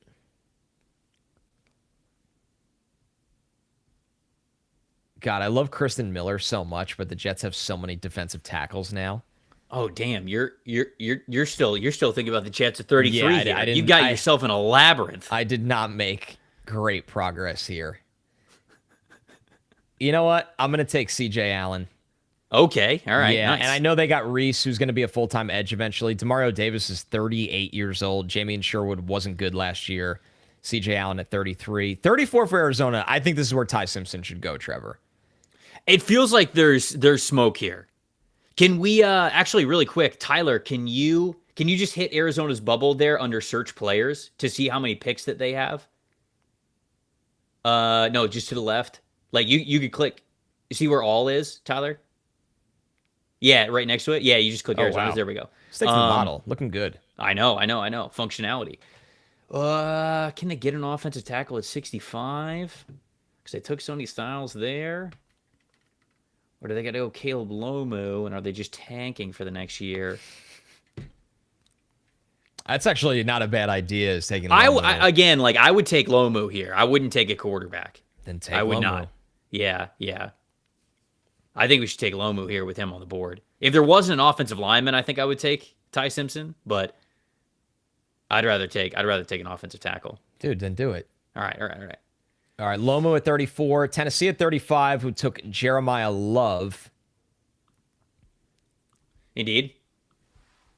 Oh, man. Let me look at their roster real quick. I was almost just going to jump into taking Cassius Howell, and then I stopped myself. This defensive line is looking pretty good. They could use one more edge rusher. They could. I think Cassius Howell makes sense for them. I'm actually going to go with Jacob Rodriguez here. Get it. Whoa. Salah Whoa. Yeah, you like that? Yeah, I didn't expect that. Salah plays undersized linebackers with speed all the time. Wow. And gets the most out of them. See ball, get ball, make plays on the ball, takeaways. Jacob Rodriguez at 35 to Tennessee. Okay. Raiders at 36. Let's see the overall board here with the Raiders. Oh, damn. Concepcion's still there. Which isn't crazy. Is that a no-brainer? This is probably the point of the draft where you feel better about that. Yeah, I think that's the obvious one. Yeah, let's get Casey off the board. We're taking Concepcion there. You had the Giants take Spencer Fano, right? I do. Because I was excited here for Chase Basantis, but now I don't need to do that. Okay. So the Giants are in a weird spot because, well, they need a number 2 receiver. No, I'm going to take Kristen Miller. This run defense was putrid. And especially if they're trading Dexter Lawrence, right? Even if they're not. They were bad with him last year. So yeah, right. Yeah, Kristen Miller to the Giants at 37. Yeah, I think that one makes sense. You took Caleb Banks. Yeah, I swung big Houston. at 28 or wherever Houston was. Houston depth chart here. Are there any tackles left? Yes. Whoa, we got a $500 super chat. Jeez. We got another $500. Nate, a $500 super chat said, "You guys are awesome. Keep up the great work." $500. Man, that gets us over $7,000, by the way, right now for charity. 7.2. That's what we're at right now. The chef upped the goal to 10K because you guys just absolutely blew through the first goal that we had of $5,000. Holy smokes. That's incredible. We've officially raised the goal to 10. Yeah. Wow. We'll figure out our plan, but Houston, unreal. Okay, so there's no major offensive tackles that are still left there. Okay, can we see? Let me go to the. Yeah. Let's see. They don't need wide receiver. They don't need tight end. They wouldn't need corner. They signed Reid Blankenship in free agency. You took C.J. Allen, right? And him and Jacob Rodriguez are off the board. Okay, they're both gone. I thought about that there. Man, this team, there's not a lot of holes on this team, especially with no offensive tackles that are here. It kind of depends on, I guess, what you think of Wyatt Teller and how long he's going to be there. Man, even best player available stuff. I mean, I'm wondering if I just take Cassius Howell and just keep having a pass rush rotation. Yeah. It's not people are saying Price. You're higher on Jadarian Price than I am. Like, would you consider him here? I would have taken Price at this pick. All right, let's take Jadarian Price. It's fine. Their backfield just has no juice. No juice. I mean, they got Woody Marks. Hold on. All of a sudden, all of a sudden, I don't like how you said that. All right, Jadarian Price. Okay, let's go Jadarian Price. That's fine. Get him. Browns at 39. I'm gonna go with AJ Halsey here. For the Browns? Yeah, for the Browns. Get them a turnover creator on the back end that just absolutely wrecks people going downhill. You know I love AJ Halsey, so. Yeah, got to get him off the board. Okay, let's see. Hold on. Switching screens here. Chiefs back up at 40. So we've given them Caleb Downs, Kenyon Sadiq, Peter Woods. I mean, is this a Peter Woods pick? I don't know if they take Cassius Howell. I don't know either. I don't think they would. Lee Hunter. I'd take Peter Woods well before I would take Lee Hunter. Yeah, it's just totally different players. Right. And they have Tonga. They signed Khyiris Tonga from New England. So don't necessarily need that. That's a good point. Somebody's saying that they need a CB. So we can go over to corner. I don't mind Avion Terrell. He's not built the way that they're typically built for a Steve Spagnuolo corner. And the issue here is I don't think Chris Johnson can play press man. Like, I doubt the speed. I think he's an excellent off-zone corner. Yeah, I'm with you. But if you're playing press man, which I feel like the Chiefs have done a lot with Spagnuolo, I'm just not in on it. So I think I'm between Terrell and Paws. I think are the next two corners that I like, but they're just not. Again, they're just not built the way that Kansas City likes their corners to be built. Screw it. D'Angelo Paws. Give me Paws. Okay. I have him higher than anybody, any of the other corners. So, yeah, let's take Paws there. Bengals at 41. What did they do in the first round? It's a great question. I don't remember at all. Oh, Bain. Yeah, Ruben Bain. That's pretty big deal for their front. Because I was looking at their front. I was thinking of Lee Hunter. I am looking at best available right now. Hell, I'm looking at best available right now. It's amazing. Absolutely amazing. I know the best available. Hell, I'm looking at it right now. Let's look at linebacker. Okay. I'm going to take Jake Golday here. Ooh. Golday, 6'4", 240, plays all the way out to the slot and true inside linebacker, big strides. He could do everything for you, and he's pro ready, which is tough at this position. Jake Golday. I like Jake Golday. He's interesting with where he plays, like as the sort of like that overhang nickel defender. Yeah. You know, can he play more like traditional linebacker roles? Oh, you would hope. And then, of course, as we like to say on the show, low moving costs. That's right. I think he looks good at his snaps in the middle, though. He doesn't like he doesn't. I do too. I think he had to play the overhang for them out of necessity, which is tough. Oh, by the way, Jack, who runs Stick to the Model, by the way, shout out to Jack. He's in the chat, and he says that there is a depth chart that's on the command center. Oh. My goodness. Wow. And it plugs in the player. Jack, you are a genius, my friend. Dude. Love it. Rules. Stick to the Model rules the world now. It's pretty great. Soapy said no moving costs. Actually, it's very just true. Where you are. Yeah, he's just staying in the apartment. Might have a new roommate, but no moving costs. That's great. I love that, Soapy. The New Orleans Saints here. I had them take Carnell Tate. Let's see.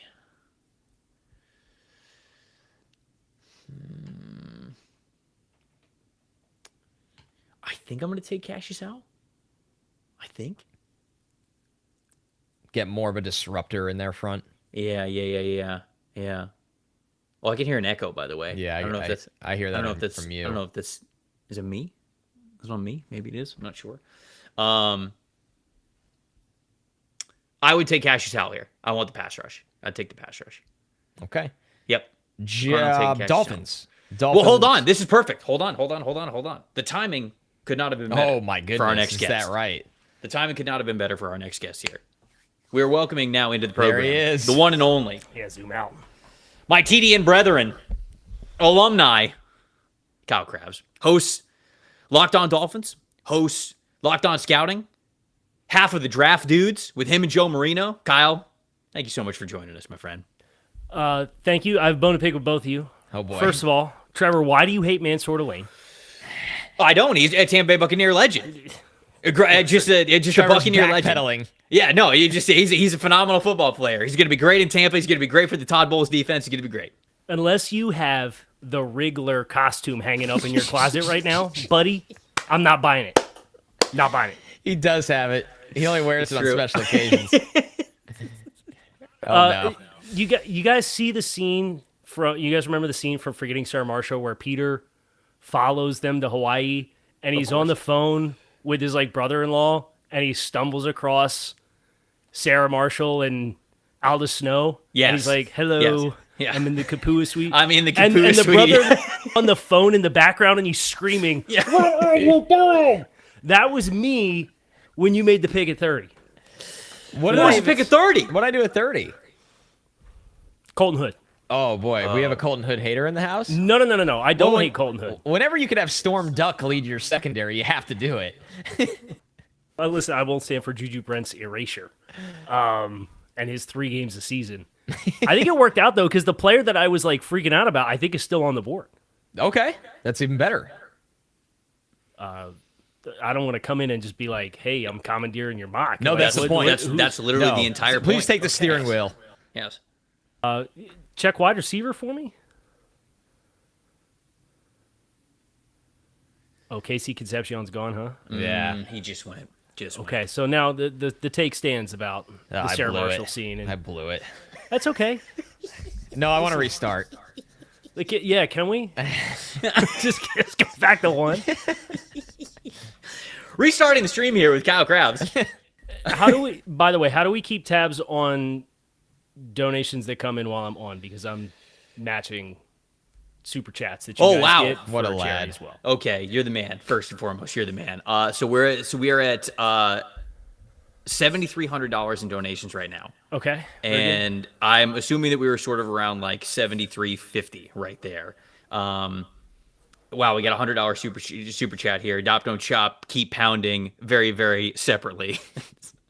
Appreciate the $100 super chat that we had there. Oh, wow. Okay, so that one probably came in right now. So maybe we really did start right around $7,300. Now we're at $74, so it's $100 so far. Kyle, how much if Trevor puts on his Wriggler costume on the stream for the next 10 picks? I see. Now you're cashing checks that I can't.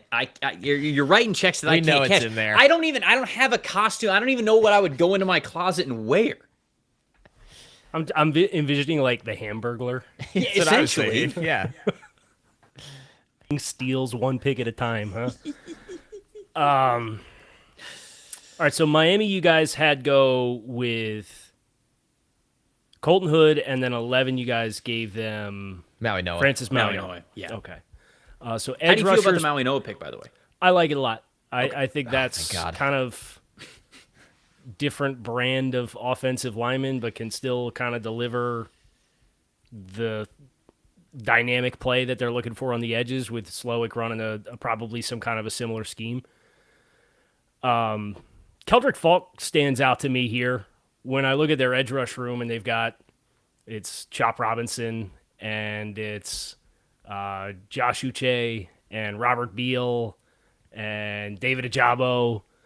They've got a lot of guys that I think can probably give you some first step twitch, but that base end when they want to be a multiple front and be a front side defensive end and then potentially be able to rush out when you go 4 wide.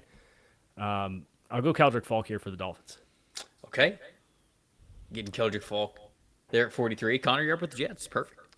So I know everybody's probably thinking it has to be Ty Simpson here. I'm almost ready to just punt quarterback till next year in this scenario. I mean, just let Geno play out the year. Sure. Wait till that class where you have 3 first-rounders and take Chase Basantis here. They got Parham on a very small deal to hold down the fort at guard after they let AVT go, but you're going to need to address that spot eventually for the long term, and Basantis is good value. You see 43 on the consensus, pick 44. I'm kind of curious where he'll land on my big board, but it'll be definitely in this range or a little bit higher, so the Jets go Basantis at 44. Okay, all right. Ty Simpson just nose diving right now. Like a well, that's the thing is that like I like Ty Simpson, but the teams that would pick him at the point at which they're going to pick him, would you rather just go, all right, we're waiting until 2027? Because you and I have talked about that a ton with the Jets specifically, Connor, where if you pick Ty Simpson, sure, it could be an innocent, let's see what the kid's got. Right. what if he does like okay in the last 5 games of the season and you feel kind of good about him? Does that screw up how much you would want to take one in 2027 if you still have a top pick? It really clouds the timeline. So I think Simpson's more of an unfortunate situation this offseason. Kyle, I would love for you to pick for the Baltimore Ravens, to be honest with you, at 45, because then the Bucs are right after that. For the Bucs, Trev. And I can't, I can't say, I can't have people calling it rigged again. I can't do that. My self-esteem can't handle it. Despite the calls in the chat for Pavia, it won't be here. Yeah, I mean, Pavia's not going to be here in all reality, so we're just not going to take him here. Tyler, can you click Baltimore so Kyle can see who he took at 14? Was Ioane? Yes, it was. It was indeed. So I'm kind of intrigued by Peter Woods because of that whole Nnamdi Madubuike neck thing that seems promising that he's going to bounce back from, but like the vibes were real bad there for a while. So that's under consideration to me. I also think about corner.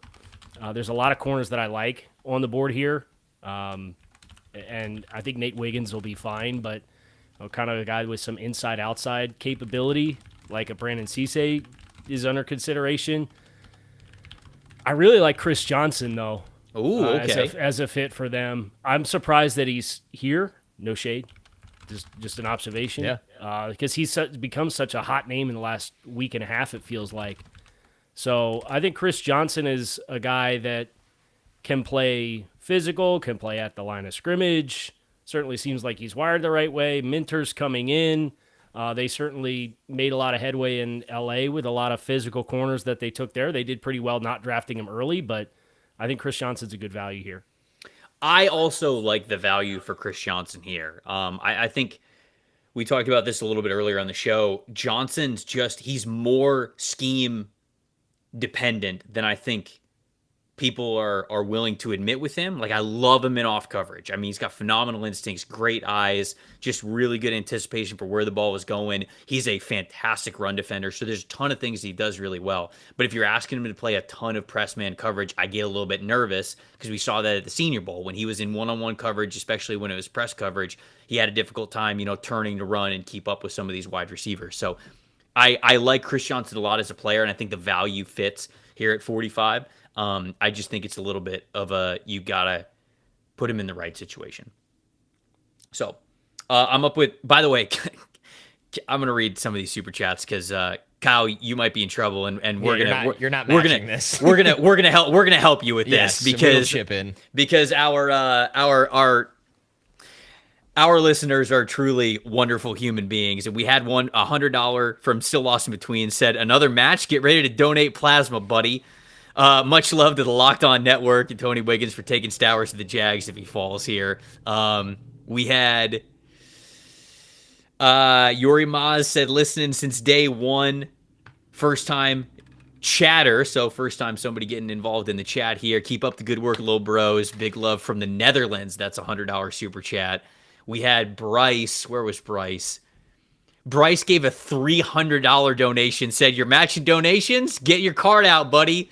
I love you guys. Appreciate all that you do for us addicts. Get my Chargers a guard at 55, please. We're getting close. Oh, did anybody else drop quid? I don't know since the last one if we had more quid. We did. We had some quid. By the way, I said, that's going to go in the lexicon for just like random references. Yeah, there you go. So the Bucs obviously took Mansour Delane. It was a great pick. He was a great pick in the first round. He was available, and I think Todd Bowles needs some more corners. So I think it just makes a ton of sense for them here. Now I'm looking at edge rusher. Who do we got at edge rusher? I think I'm gonna go with our Mason Thomas, who, after being drafted by Tampa, he's changing the first letter in his first name to O-U-R for our Mason Thomas as a member of the Tampa Bay Buccaneers. So I'm going to have him because they need pass rush so bad. 47's the Indianapolis Colts. Do we think about Ty Simpson here? Yeah, but no. I'd rather... Those are the two options, yeah. Like, think about it, yes, but take him, no. Okay. Yeah, out of fear for my life that the Colts fans in the chat might storm the gates.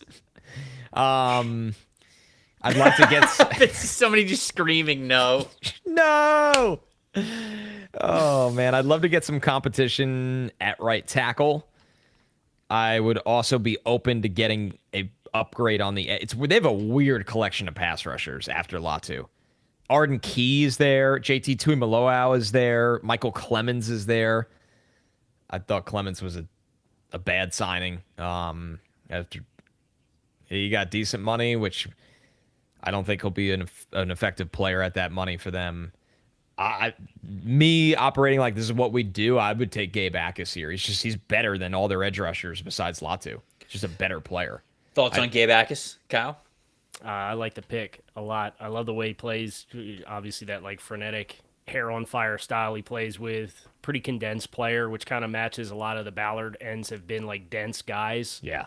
He's not super heavy, but he's not the tallest and longest either. So he's kind of got like that rocked up build. So I think that fits pretty well. I'm a big fan. The Atlanta Falcons. Ooh, first pick for the Falcons. It's back to Kyle, right? Oh, back to Kyle indeed. Okay. We can see the depth chart. You can see whatever players you want here. Yeah, can we check the Falcons depth chart? Yeah, let's see what we got here. We got Ruka Roro playing nose, which is an absolute travesty to humanity. Thank you for zooming in. It's funny, as I had to go get my license redone today, and they have that thing where like you put your face up and you got to read the top line. And I didn't bring my glasses. And the one was like, all right, put your head down. And I must have sat there for 15 seconds waiting for my eyes to focus. And she's like, go ahead. I'm like, I can't read anything. So the Zoom here is very helpful because I'm already a little self-conscious about the vision. So they canceled your license is what you're saying. Yeah, you drove here? Dead ass. Yeah. I was like 10 seconds in. I'm like, I might as well just pop up now and just walk out. The security guy at the front just starts walking over to you gingerly, starts taking out the handcuffs. Sir, you're a danger to society. I have seen, believe it or not, what I've needed to see on this depth chart already. Okay. Brandon Cisse. Yeah. I'm a big fan of Brandon Cisse. He's a young player. He's one of those guys that's going to be under 21 on draft night. I think he's got a lot of room to build off of what he's done. And the 1 year full-time starting from like a snaps perspective this past year. I love the way the aggressiveness that he plays with. I think he can play in any scheme. I think he's a good enough athlete to play turn and run and carry, but he's quick-footed enough to play from depth. So he's a guy that if you put him behind this kind of all of the multiple years of stacking up pass rush investments in Atlanta, and obviously the James Pierce situation is super unfortunate, but they've got a lot of other bodies to still work with regardless of how that solves itself. I think Cisse could be a really nice hit for them on the back end. I do love Brandon Cisse. He's somebody that I'm a big fan of in this class. A willing run defender. I think he could put on more weight, put on more strength. He's got a lot of really great twitchiness to him. So I am a big fan of the player. Who do we have Minnesota take? Caden McDonald. Oh, the McPounder.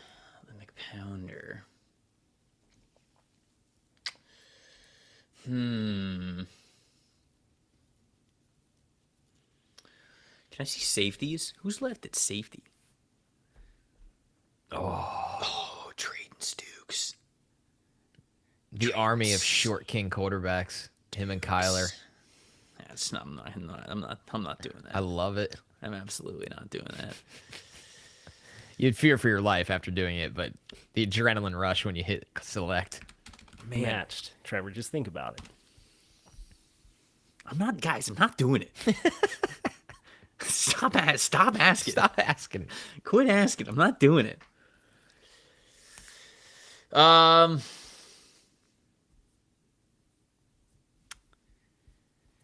It's funny. My player comp for Avion Terrell is Byron Murphy. And he's already on this team. So I don't think I can do that. I don't think I can go full redundancy there.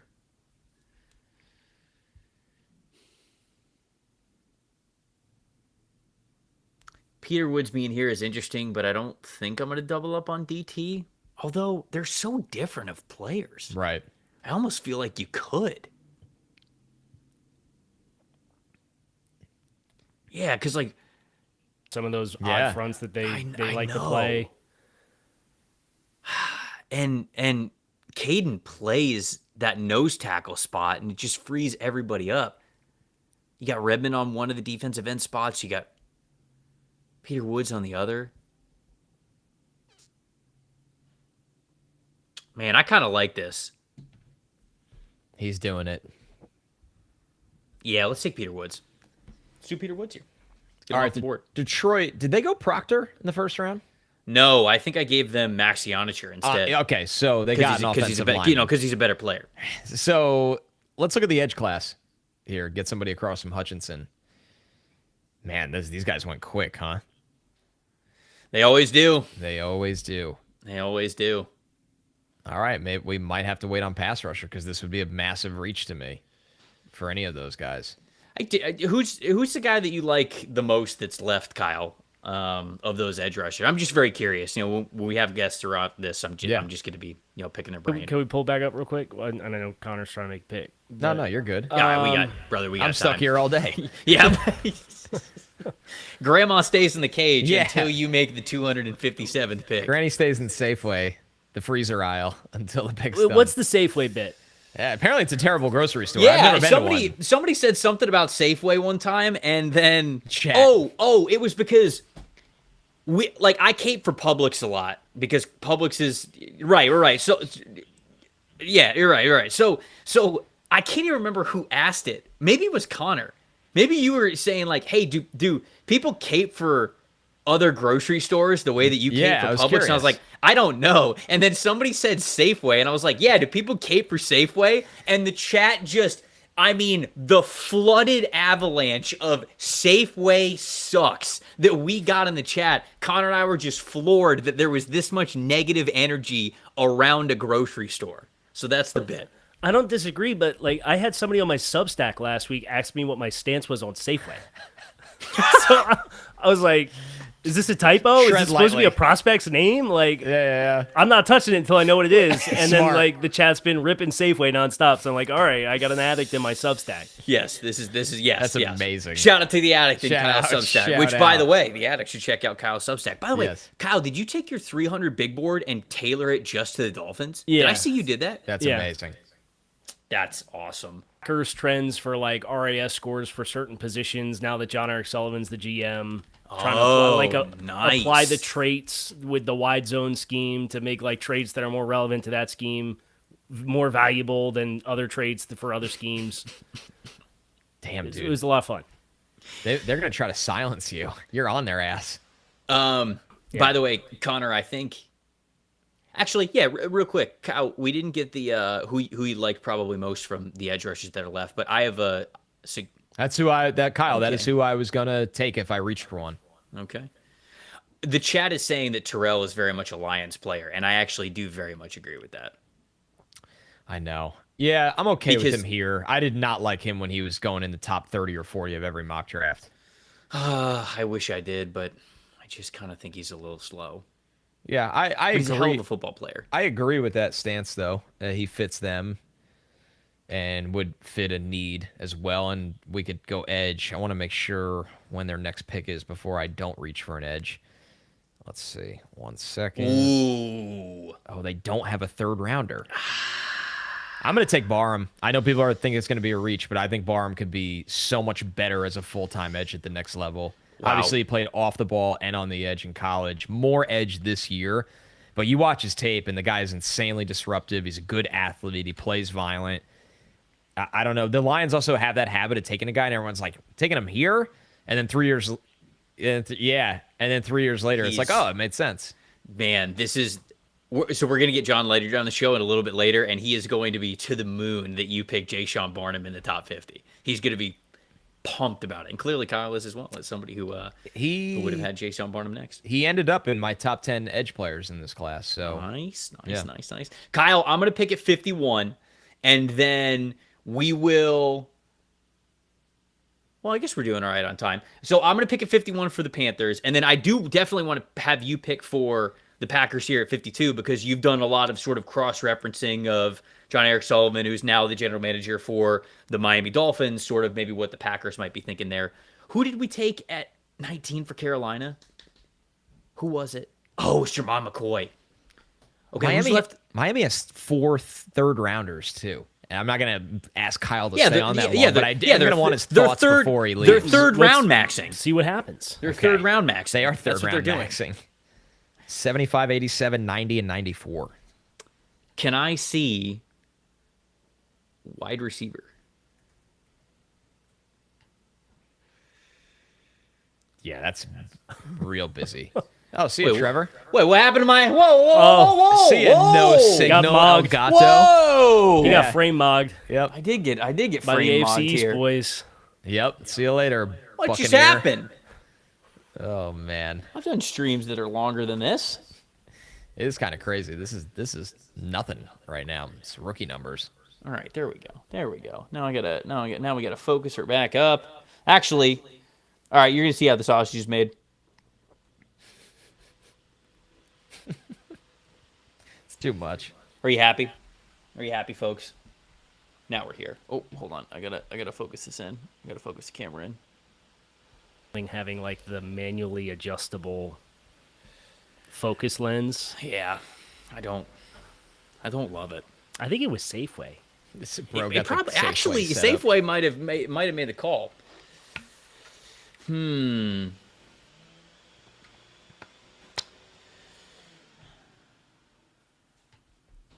Jeremy Bernard? Chris Bell. Actually, Chris Bell. Yeah, we're going to take Chris Bell. Wow, he pivoted. Yeah, let's go Chris Bell here. Works, friends. Bullying does work. I actually really like him and like everything that he could be for Carolina's offense potentially. There's a little bit of a worry with him coming off of the injury and still needing to develop as a wide receiver, so you get a little bit of Xavier Legette. But I think he's more talented than Xavier Legette, so I'll go Chris Bell here. All right, so Packers 52 on the Packers. Can I see corner? You can indeed. All right, so Avion Terrell here makes a lot of sense, I think. Even with the lack of length. Even with the lack of length, I'm not full committed to it yet. They were just a really interesting team, and I don't know how much of it was kind of just Jeff Hafley coming in and really coveting the safeties. But like Hafley came in and they signed McKinney, and then they drafted 3 safeties in that first class in 24. And then they rolled into 25 after they moved on from Jair Alexander, and they're like, yeah, I'm kind of just going to roll with Carrington Valentine and Keyshawn Nixon. And Nate Hobbs obviously fought injuries this past year, so that was a bummer. But I think corner makes a lot of sense. I wish they'd have done something in free agency to help deter me from also considering Grayson Halton here, who I would love as an add to that front for them. Igmanosin, I've heard, like Packers people talk about him as well, potentially. It's high for me for Igmanosin, but he's kind of their type. If they could just have him play with the boxing gloves, sure, so then it's great. Hold. Yeah, it would help. That would be great. But imagine if they did, right? Like, that'd be a lot of fun.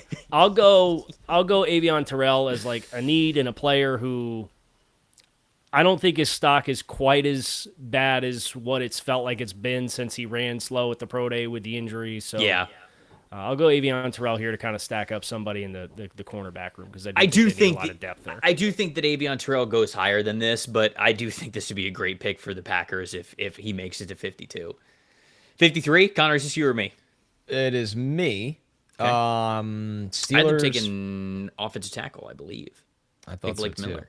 Blake Miller. So I'm going to look at wide receiver here. Yep. Let's see how the board shook out. They could go Ty Simpson at 53. They could. I mean, they really could. It's not the kind of investment that I think would deter you a year from now if it doesn't go well and Aaron retires and doesn't come back or whatever. So right. I think you're kind of at that point where like all those fringe teams, I think he could make a lot of sense for. Right. I'm with you. Yeah, I know. I really like Jeremy Bernard and Skylar Bell here, but I think I'm going to take Ty Simpson. I think that's the better pick, to be honest with you, taking Ty Simpson. All right, let's go with Simpson because, like Kyle kind of hinted, you're in the range now where the expectations just are not the same. The Philadelphia Eagles at 54. Who do we have them take? Who take it? Oh, Kyle Emmett, great pick. Wow, great pick. Kyle is such a trustworthy guest. I'm going to use this time to let my dog out real quick. Go ahead. Go ahead. Absolutely. Because he's... Answer to the age-old question, who let the dogs out? There you go. Geez, it is Connor. me on the stream. There it is. There it is, folks. Let's see. Philly with Mekhi Lemon in hand. It's a shame Ty just went. You could have done the all-time chaos thing and, like, fed into the Philly QB factory. It is true. I mean, that's how they got Jalen Hurts. You know? That's how they got Jalen Hurts. They don't need a corner anymore because they signed Reek Woolen. Got decent depth there. They don't need linebacker. Edge rusher, they signed Joey Tryon Shoyinka. They brought in Arnold Ebiketie. They have Nolan Smith. They have Jalix Hunt. You got decent defensive line. Weapon for life after Jalen Carter. Maybe if that's a direction that they need to go. They've got Byron Young. They've got Ty Robinson. I almost said Ty Simpson again. Oh, I like Stowers for them too. How do you feel about Stowers? Ooh. Maybe a little bit overkill to go like wide receiver, tight end, but I think he's a good fit though. yeah. Because you got Dallas Goedert on a 1 year. You have Calcaterra on a 1 year. And then, I mean, you know, you could get somebody to play in line for you. That's like we'll covet the receiving type, and then we'll pay standard turnkey blocking inline specialist vet minimum for a year to be the hand in the dirt guy. Can I see safeties? Is there anybody I consider at safety? Trading Stukes is very interesting, but they just don't need him and everything that he could bring to the table.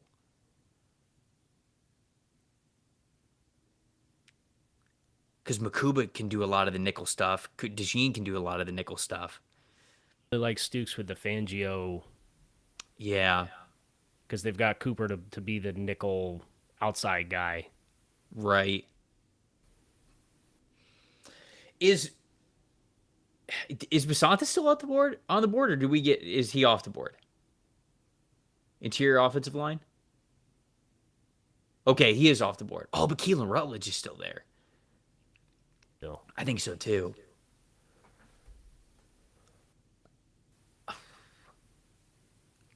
Man,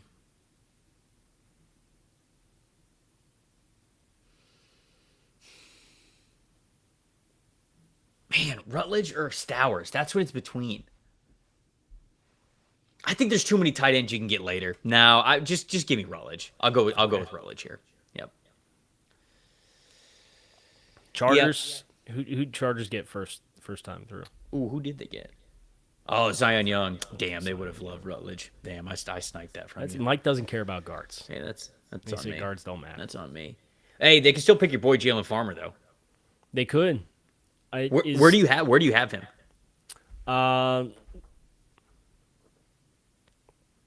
Late 2, early 3. Okay, all right. So he's in the same bucket as like Jennings Dunker and Brian Parker, Billy Schrouth. I actually kind of like Farmer a lot now that you said it. Farmer's interesting. Let me handy dandy our lads here. I know we've got the depth chart up there, but I had the tab open. He likes to be in control. I just don't want to have to ask him to zoom in again. Instead, you'd rather... Right, I sit here and squint at it. Is Grayson Halton still on the board? Grayson Halton is still on the board. Yeah, we did not take him. Oh, you're that high on Grayson Halton? You have him as a top 60 player? I got him he's a Wait, how many picks do we have here for the Chargers? Bryce is almost demanding Jennings dunker here for the Los Angeles Chargers. I see dunker now. Can I see how many picks that we have for the Chargers? Like, because don't they not pick again until... No, they pick at 86. You got a chance to pick dunker at 86, man. We don't have to pick dunker at 55. I think there's a world you get a guard at 86 and you're happy with it. And Kyle, you're the guest. You're the esteemed guest. Give me the chat's begging for dunker. All right. What kind of a sicko deprives the sickos? That's yeah. Jennings dunker. Yeah. As we saw from Scott, I don't know. Jennings dunker's the pick. There we go. Nonstop W's in the chat for that. I do like the fact that dunker from Iowa, the outside zone factory that they are for offensive linemen, and Mike McDaniel being there, makes a lot of sense. Mm-hmm. So I could see the fit. Jennings dunker, locked in. I didn't get to read it yet, but there's a feature on ESPN about him loving Culver's. Like, I think they did the interview, the sit-down interview from Culver's because he just loves Culver's so much. So he's just a man of the people. He's just 100% just a man of the people. Imagine how low his stock would be if he was a Safeway guy. Yeah, if that comes out, that's a Laramie Tunsil gas mask type of a thing. I mean, you're dropping like a rock. The tweet at 6:30 on Thursday night, and it's Photoshop Jennings dunker at Safeway. At Safeway.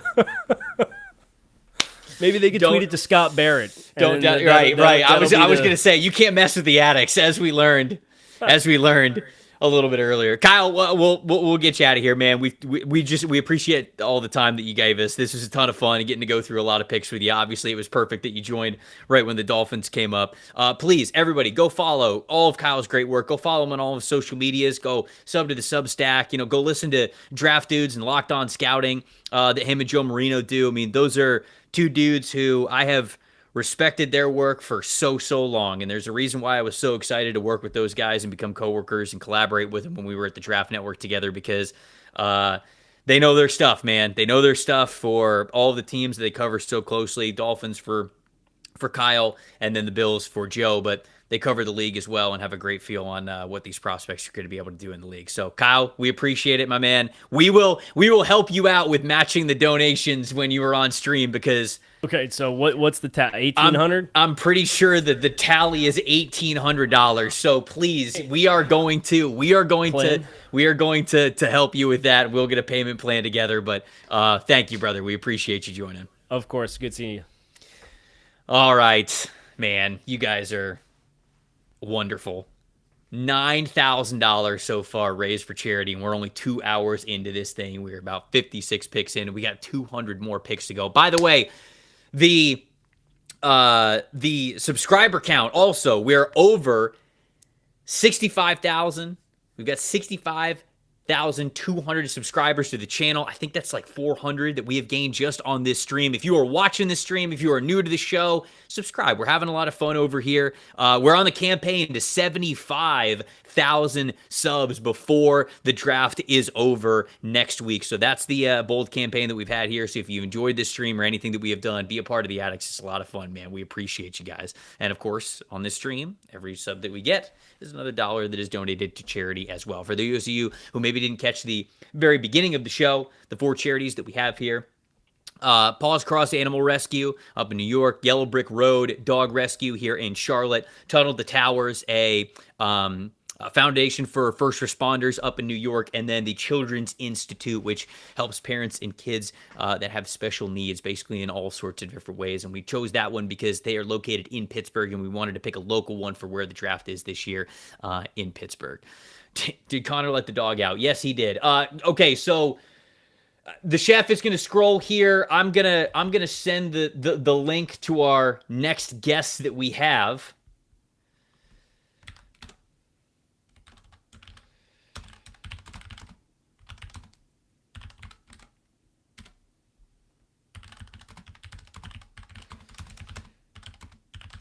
I can't multitask when I'm typing. There you go. You guys just saw it live on the screen.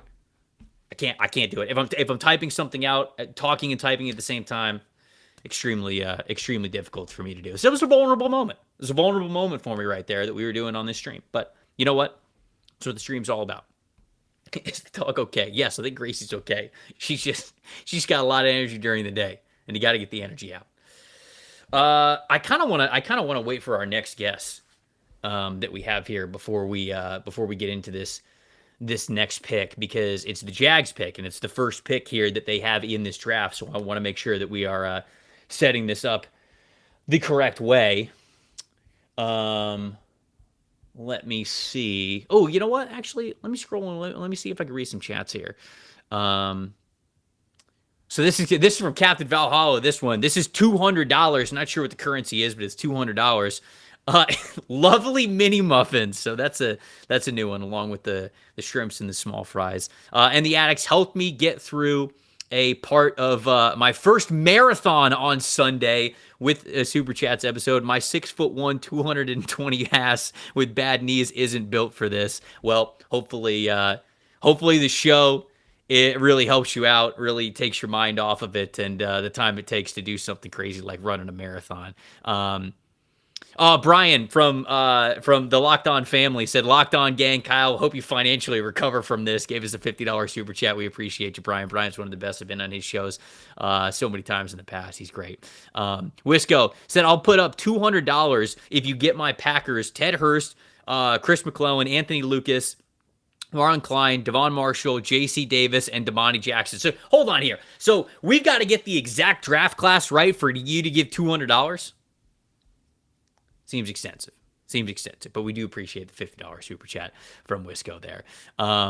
Let's see. All right, I think we got both of our guests here. So Connor's not here, but you know what? We can let it ride. Chef, whenever you're ready, let's bring in the two guests. The Blue Chip Committee is here, folks. Well, 3/4 of it, because Connor's still walking the dog here.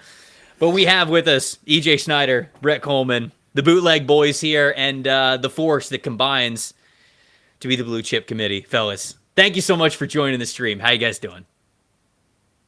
I'm doing great. I would love for your audience to tell me which bottle to dip into while we're doing this. I couldn't make a decision. I mean, with the robust selection that you have behind you, I think you're going to have to narrow it down to two choices for the people, or we might be here longer than the 7-round mock draft actually would be itself. So you got to hold it up. You got to hold it up really close, because we've got you guys in boxes here with the mock draft simulator still up. But you show the people which one you're deciding between, and I think that they will make the right choice for you. So first contender, this is in honor of Trevor Sickman. It's called Florida Bastard. Oh, that's going to be tough to beat.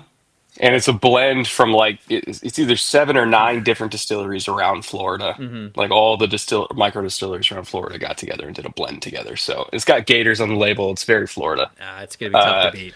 See, second contender. Let's go. See, he's going through this like it's a library, EJ. This is what I'm saying, man. I have been the librarian there for Make sure if you take a bottle off the shelf that you log it into the computer so that they know that someone is, taking it off. I do have an app for that, actually. It's the Dewey Decimal System for booze. Brett, by the way, I think your audio is coming through your AirPods when you get a second. Just to hit Hold on. To hit settings. The good news was we could hear you when you were back at the liquor shelf. The bad news is it sounds like you're in a box. So audio source. There we go. How about that? There it is. We fixed it, folks. There we go. I want you to know that the chat is screaming for you to take Malort, and that's your fault, my friend. Yes, that is your fault. I do have my Malort bottle here. I'm trying to figure out where I put it. Yeah, I bet it's not. I bet it's not finished. Nothing worked in the search bar for Malort. Yeah. Well done, chef. Yeah. I got absinthe. That's close. Oh man, I think you should just go. I think you should just go with the Florida Bastard. I think you should just go with it. All right. In honor of you, I will. There we go. Find my Malort. There we go. Date. I'm making the decision for the chat there. The chat's decision actually was Malort, but. So somebody I shouting owe out your chat. Next so- blue chip committee, I owe your chat a shot of Malort. Somebody, all right, see you tomorrow. So somebody in the chat says Jaeger, which is funny because there is a prospect in this class named Jagger that is spelled, the same way that they typed it out there in the chat. So we're bringing the draft together. Connor, I stopped here at pick number 56 because I wanted EJ and Brett to be on as we go through the Jags' first pick here for this mock draft, right? Because they don't have a first-round pick. So just some discussions here about pick number 56. First of all, guys, I don't know if you want to scroll back and see kind of what we had. We could react to that if you want. You can see the total board, and we can kind of do whatever here now that you guys are on the show. This is how the top 10 shaped out. So let me see here. So we got. Wait, Freeling went 6? He did indeed go 6. He did go 6. Which one of you did that? I did that. He did that. Are you part of the Freeling consortium at 6? No, The Freeling Freedom Fighters? I'll explain I can explain myself. I expected Spencer Fano to be there, and then Trevor took him at 5. Oh, so you panicked. I borderline panicked, but I also really do think the Browns are looking at offensive line at 6. Yeah, I think so too. Which is a reach in that scenario with Fano gone, but I still went with it. Yeah. By the way, can we just acknowledge that I took at least 10 minutes to go walk my dog, and Trevor made 2 picks. Yeah, because I wanted to wait. I wanted to have the Jags discussion with you. I don't even know how that's possible. What do you mean? You do a show with me twice a week. You know exactly how it's possible. You know exactly. You know what you signed up for. 2 picks. Your name's on the LLC. You get it. So Thieneman went 12. Wait, so God, Cowboys got Thieneman and Messidor? Yeah, correct. Holy shit. Yeah, and somebody in our chat said that the draft was ruined for the Cowboys because of that. Well, every fan base has hated every draft. I know, yeah, no, it's true. Somebody just tweeted at me. I just want to make it very clear. I didn't rig this for Mansour Delane to go to the Buccaneers. I want he rigged this. There's a lot of accusations. There's a lot of accusations. Sure. None of them have any truth. Oh, EJ, your mic is also. It also didn't. I think when we popped in, I think it decided it's like I'm going to take the least convenient mic for both of you. Yeah. What? Where's your plastic solo cup with a string attached to it? We're gonna go with that one. There you go. How's that? There we are. There he is. Live television, folks. Live television. So this is the first Jags pick, correct? Yes, it is at 56. Because they traded a future first for a corner, corner / part-time receiver. Yeah. Now full-time corner. Yeah. Well, technically, he also will be playing like 15 snaps a game at receiver. That's not what we said they should do. Yes, it is. Still think he should have been a wide receiver safety, but we're not going to go down that road today. No. This is they're actually doing exactly what I think they should do with Travis Hunter. Actually. Pray it works out after paying that price. Yeah, obviously. Yeah. Draft and pray. It's a great strategy. It's tried and true. Okay, well, so it's tried for sure. It is tried. Yeah. So a lot of people are shouting out Eli Stowers here for the Jags. There's no. Actually, I saw a couple people. I don't want to say a lot of people, but I don't think they would take Stowers. I don't think they go Stowers here. I mean, hold on. So they just Brenton Strange is a better player than Stowers. I think so too. Yeah, that's Brenton Strange. I won't tolerate a pure it. tight end for sure. Yeah, actually playing the position that's listed next to his name. Yeah. Yeah. Well, I mean, come on, Connor. If we're gonna get technical. Interior defensive line? Defensive tackle? Like, would they pick Lee Hunter? I don't know how you guys feel about Lee Hunter. 55 for Lee Hunter is fine, in my opinion. I'm lower on him, but 55. I would be 100% fine with that. I think he's a great player. Obviously, he didn't test very well. I know there's some concern off the field, but his tape in terms of how he impacted that defense was very, very good. And I think he can be a force multiplier because, again, you're not starting from zero on the Jacksonville defensive line. You have other pieces there. And if he can occupy a bunch of attention, which he will in the middle of that defensive front, their edge players are going to be even better, which is kind of a scary thought for opponents of Jacksonville. Well, I think the key specifically with Campanelli's defense is like we have to be good on first down because all the fun stuff doesn't happen till third down. And the cascading effect of being a strong first down defense is like so key for anybody that's in like the Fangio world, the Fangio universe. So I think Hunter makes sense here. Also, like if Eric Armstead goes down, I'm not super excited about the rest of their interior rotation. So I would like to have something else I enjoy there. All right. So Lee Hunter sounds like a 56. All right, let's take Lee Hunter at 56. Look at the look at the wonderful timing here with EJ being here on the show for I'm the sad Bears about 57. Hunter. I'm sad about Hunter. Oh, you sniped your shit. You played yourself. That would have been fun. you played yourself. All right, Who so did I they get saw round 1? Manuel McNeil Warren. Yes. Oh, ooh. Yeah, so that and Hunter would have been a really nice you would have first two been. picks. I would have been like Big physical football team. Yeah. house money at that point. So let's see, who do we have left on our board? Show me the edge rankings if you would. I mean, they kind of can't get worse. Decimated. Yeah, this is about. I had this discussion yesterday. I was on Bill Zimmerman's pod, and we were talking about how this might shake out. And I said, look, if you don't go edge with your first pick, and you don't end up doing some kind of trade back shenanigans to put you in the 40s or something like that, this is who you're going to be looking at. You're going to be looking at Derek Moore, who I like, and K'Ron Crawford, and those are going to feel rich at 57. But the board is the board. They're not growing more edge rushers and dropping them in before next week. So this is what they're going to pick the right. They're going to pick the rights to Colin Simmons. Yeah. Here at 57. Everybody wants their rights to Dibs. the 2020. Yeah, dibs. You remember that old Volkswagen ad where he's standing next to the car during the sales event and he licks the handle as the couple? Yeah, NFL So EJ sneaking into Austin, Texas. That is 2027 prospects. Yes. Everybody's like, hey, I put a sticky note on it. You can't have him. He's mine. I think that's what the Jets did, honestly. They just started licking the entire first round. All right. Show me the corner board because I don't love the value. I mean, I like Show Moore me as a player. corners. Show me corners. Ooh, Keontae Scott.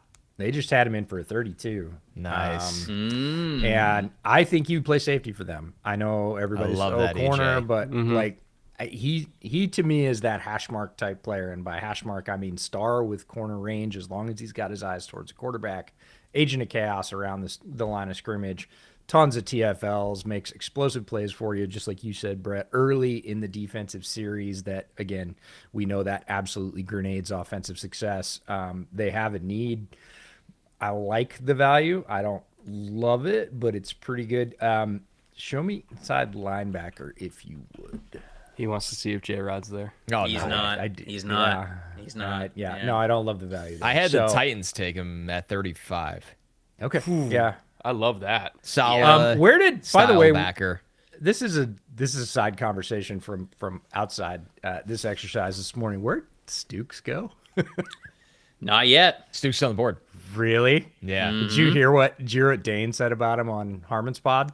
No. He made it. So Dane has a mock draft that I think is dropping today or tomorrow, and he did a Cowboys trade where they traded back a little bit and ended up getting a second round pick, which they don't currently have at 39, and he spent it on Stukes. Stukes is awesome. Oh, I believe Stukes it. is great, but 39 is it's that's the earliest I've seen it. It's on the higher end. up For there. sure. It is. I It love is. Stukes. He's one of my defensive gems that dropped yesterday over on Hey, Bootleg. shout out. Hey, great player. But I had not heard Stukes and 30s together yet this cycle, so I was like, oh, okay. It's the circle of the draft. It really is. Of course. It's like, hey, you know what? I kind of like this guy. You know, I'd take him top 100. You know what? I'd actually think about him right around 70. Actually, I think he's a top 60 player for me. You know what? The more I think about it, Borderline first round. 35, beginning of the second round feels good. And then it's like 17th overall. And it's like, how did we get here? That's my whole Emmanuel McNeil Warren take. Is it really? You think in of him September, getting... he was my favorite third rounder, and then 2 months later, he was going 16th overall, 15th overall, and I was like, wait a minute, I've felt that about the Freeling hype, honestly, because it's just where he's gone is like, yeah. And did we have a massive tackle run? Speaking of, show me offensive tackle just in case. Yeah, probably. The Bears are gonna have like 7 tackles on their September roster. No. Hey, you can never have too much competition. You know? All right, Brett, what are you thinking here? I'm thinking Keontae Scott's probably the best value. Yeah, it's the one I feel good about. Yeah. I mean, unless you want Romello Hyde as like a DPR. I don't. So show me a wide receiver just for value, and then I think we'll take Keontae Scott. Yeah. I would say Keontae Scott here is probably the best fit and value. Yeah. All right. I picked for the Niners before. You want to pick for the Niners now, Connor? Yeah. Who did you take for them in the first It's a great round? question. One that I can't answer for you. Yeah, Caden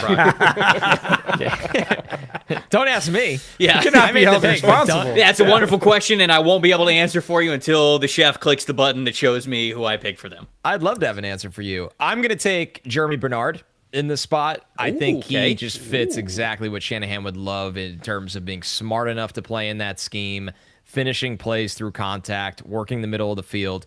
They've kind of put a patchwork on their receiver group besides Pearsall, who's hurt a lot. It's like, can we get by for a year with Mike Evans, who's still good when healthy, and Christian Kirk? But they are going to need to add another contributor to this room. And Bernard, I like the value at 58 in this scheme. Can I see who we took for Houston so far? Because they've had a couple of picks.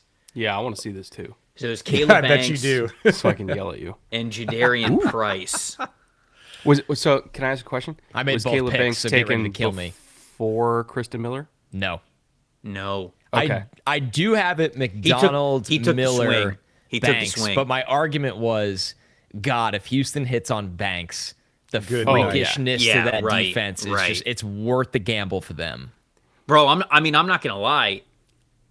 I'm thinking about trading Stooks here genuinely just to have him on this team in this secondary, right? I mean, I That think would be sick. I think You Caleb can never have enough nickel safeties. I think Kalen Bullock Apparently not. is a high impact player, but sort of I still have the same worries that I thought about him coming out of USC, where it's like, yeah, okay, like he's hit on the big plays so far in his career. Like, is that just who he is? Like, is that his identity now? Because I can't get over a lot of the missed tackles and the poor angles and just wanting to play the ball when it's in the air and not a lot else. So they signed Reed Blankenship, obviously, but trading Stooks is immediately their next best nickel player. He's a free safety, versatile player. He's a strong safety, versatile player for you. So, like, I think about him for depth, but is there a position here, Brett, that we didn't hit with Banks and Jadarian Price that you would say, like, yes, they absolutely need to look into this? So I'm immediately thinking interior offensive line, particularly center. And even then, the investments that they made in Teller is like it's a 1 year rental. Right. So who do we got for interior offensive line? Who could be either Centers, or- centers, Jones, everybody. Everybody's Slaughter. here. Yeah. But it'd be Everybody's Lou. there, and then value-wise, it'd be Lou at this point. But there's, Yeah. whichever one you like. Do you think so? It was interesting because I felt like they tried to run a lot more zone at the beginning of the year, and then once Woody Marks got in the lineup, they were like, "Actually, we're gonna run power." And so they've just tried to make just the wonder what wide you- zone thing work. Jadarian Kaylee, Price is more wide zone stuff, Right. Yeah, So, I have a soft spot for Logan Jones. as does Connor. Yeah. We are unified on that front. And if they want to make the outside zone stuff work, Right. You're gonna make Bears fans cry. They want Logan Jones so bad. Oh no, the Bears pick at 60. It's happening know. again. know. It's happening. Pipped. No, it's all right. I don't think anybody in Bears fandom though thought that Logan Jones would be in the conversation at 60. Right. Yeah. So you're I going to make him also- sad, but it's early sad. And we're going to see that so much during this draft because of all the valuations being so even and all over the board. Again, teams having people up and down. You know, this board has Hecht at, 107 or something, right? And I've seen Hecht at like 75. And now we're talking about Logan Jones at 60 or 59. Like, there's going to be this where players that you expected to be there a full round later are just going to go off the board because teams really like the match. Speaking of, Connor, about Jeremy Bernard, the last pick, do you know who I comped him to? Debo Light. Oh wow. See, I was just thinking a Debo comp with Jeremy. different shaped Mo Sanu. was who I Interesting. thought. But like that kind of I Shanahan-y role, you know. Yeah, the thing about Jeremy that made me think of Debo was the versatility. They used him as a running back. They used him on sweeps, on screens, out in the field. He doesn't have that same sort of iron Marshawn Lynch core that Debo has, which is unique. Like guys hit him and they just bounce off. He doesn't have that, but in terms of his deployment, his usage, his versatility, what he did for Alabama, again, not to the Debo level, but they definitely were shades of Debo there. I'll go Logan Jones. Okay. Just because I know him. If I'm building a foundation where we throw under 27 times because we can, I'm good with it. Okay. Logan Jones is the highest that I've seen Logan Jones go. So now the Bears at 60. What are we thinking, DJ? Let's take a look at kind of the same options that you just had at 57, honestly. Yeah, exactly. You know? Show me a wide receiver again, because I've forgotten that board already. I don't love you guys took some of my favorite. Ooh, Ted Hurst is looking at me right now. You know who's really looking at you though? Like, you know who Ben's gonna pound the freaking table for? Skylar Bell. Oh yeah, interesting. Yeah. They just traded away DJ. Let's just get another guy that does the DJ stuff. Yeah. Well, and can become, I really think, a high end number 2. I see so much Kansas State Tyler Lockett when I look at Skylar Bell.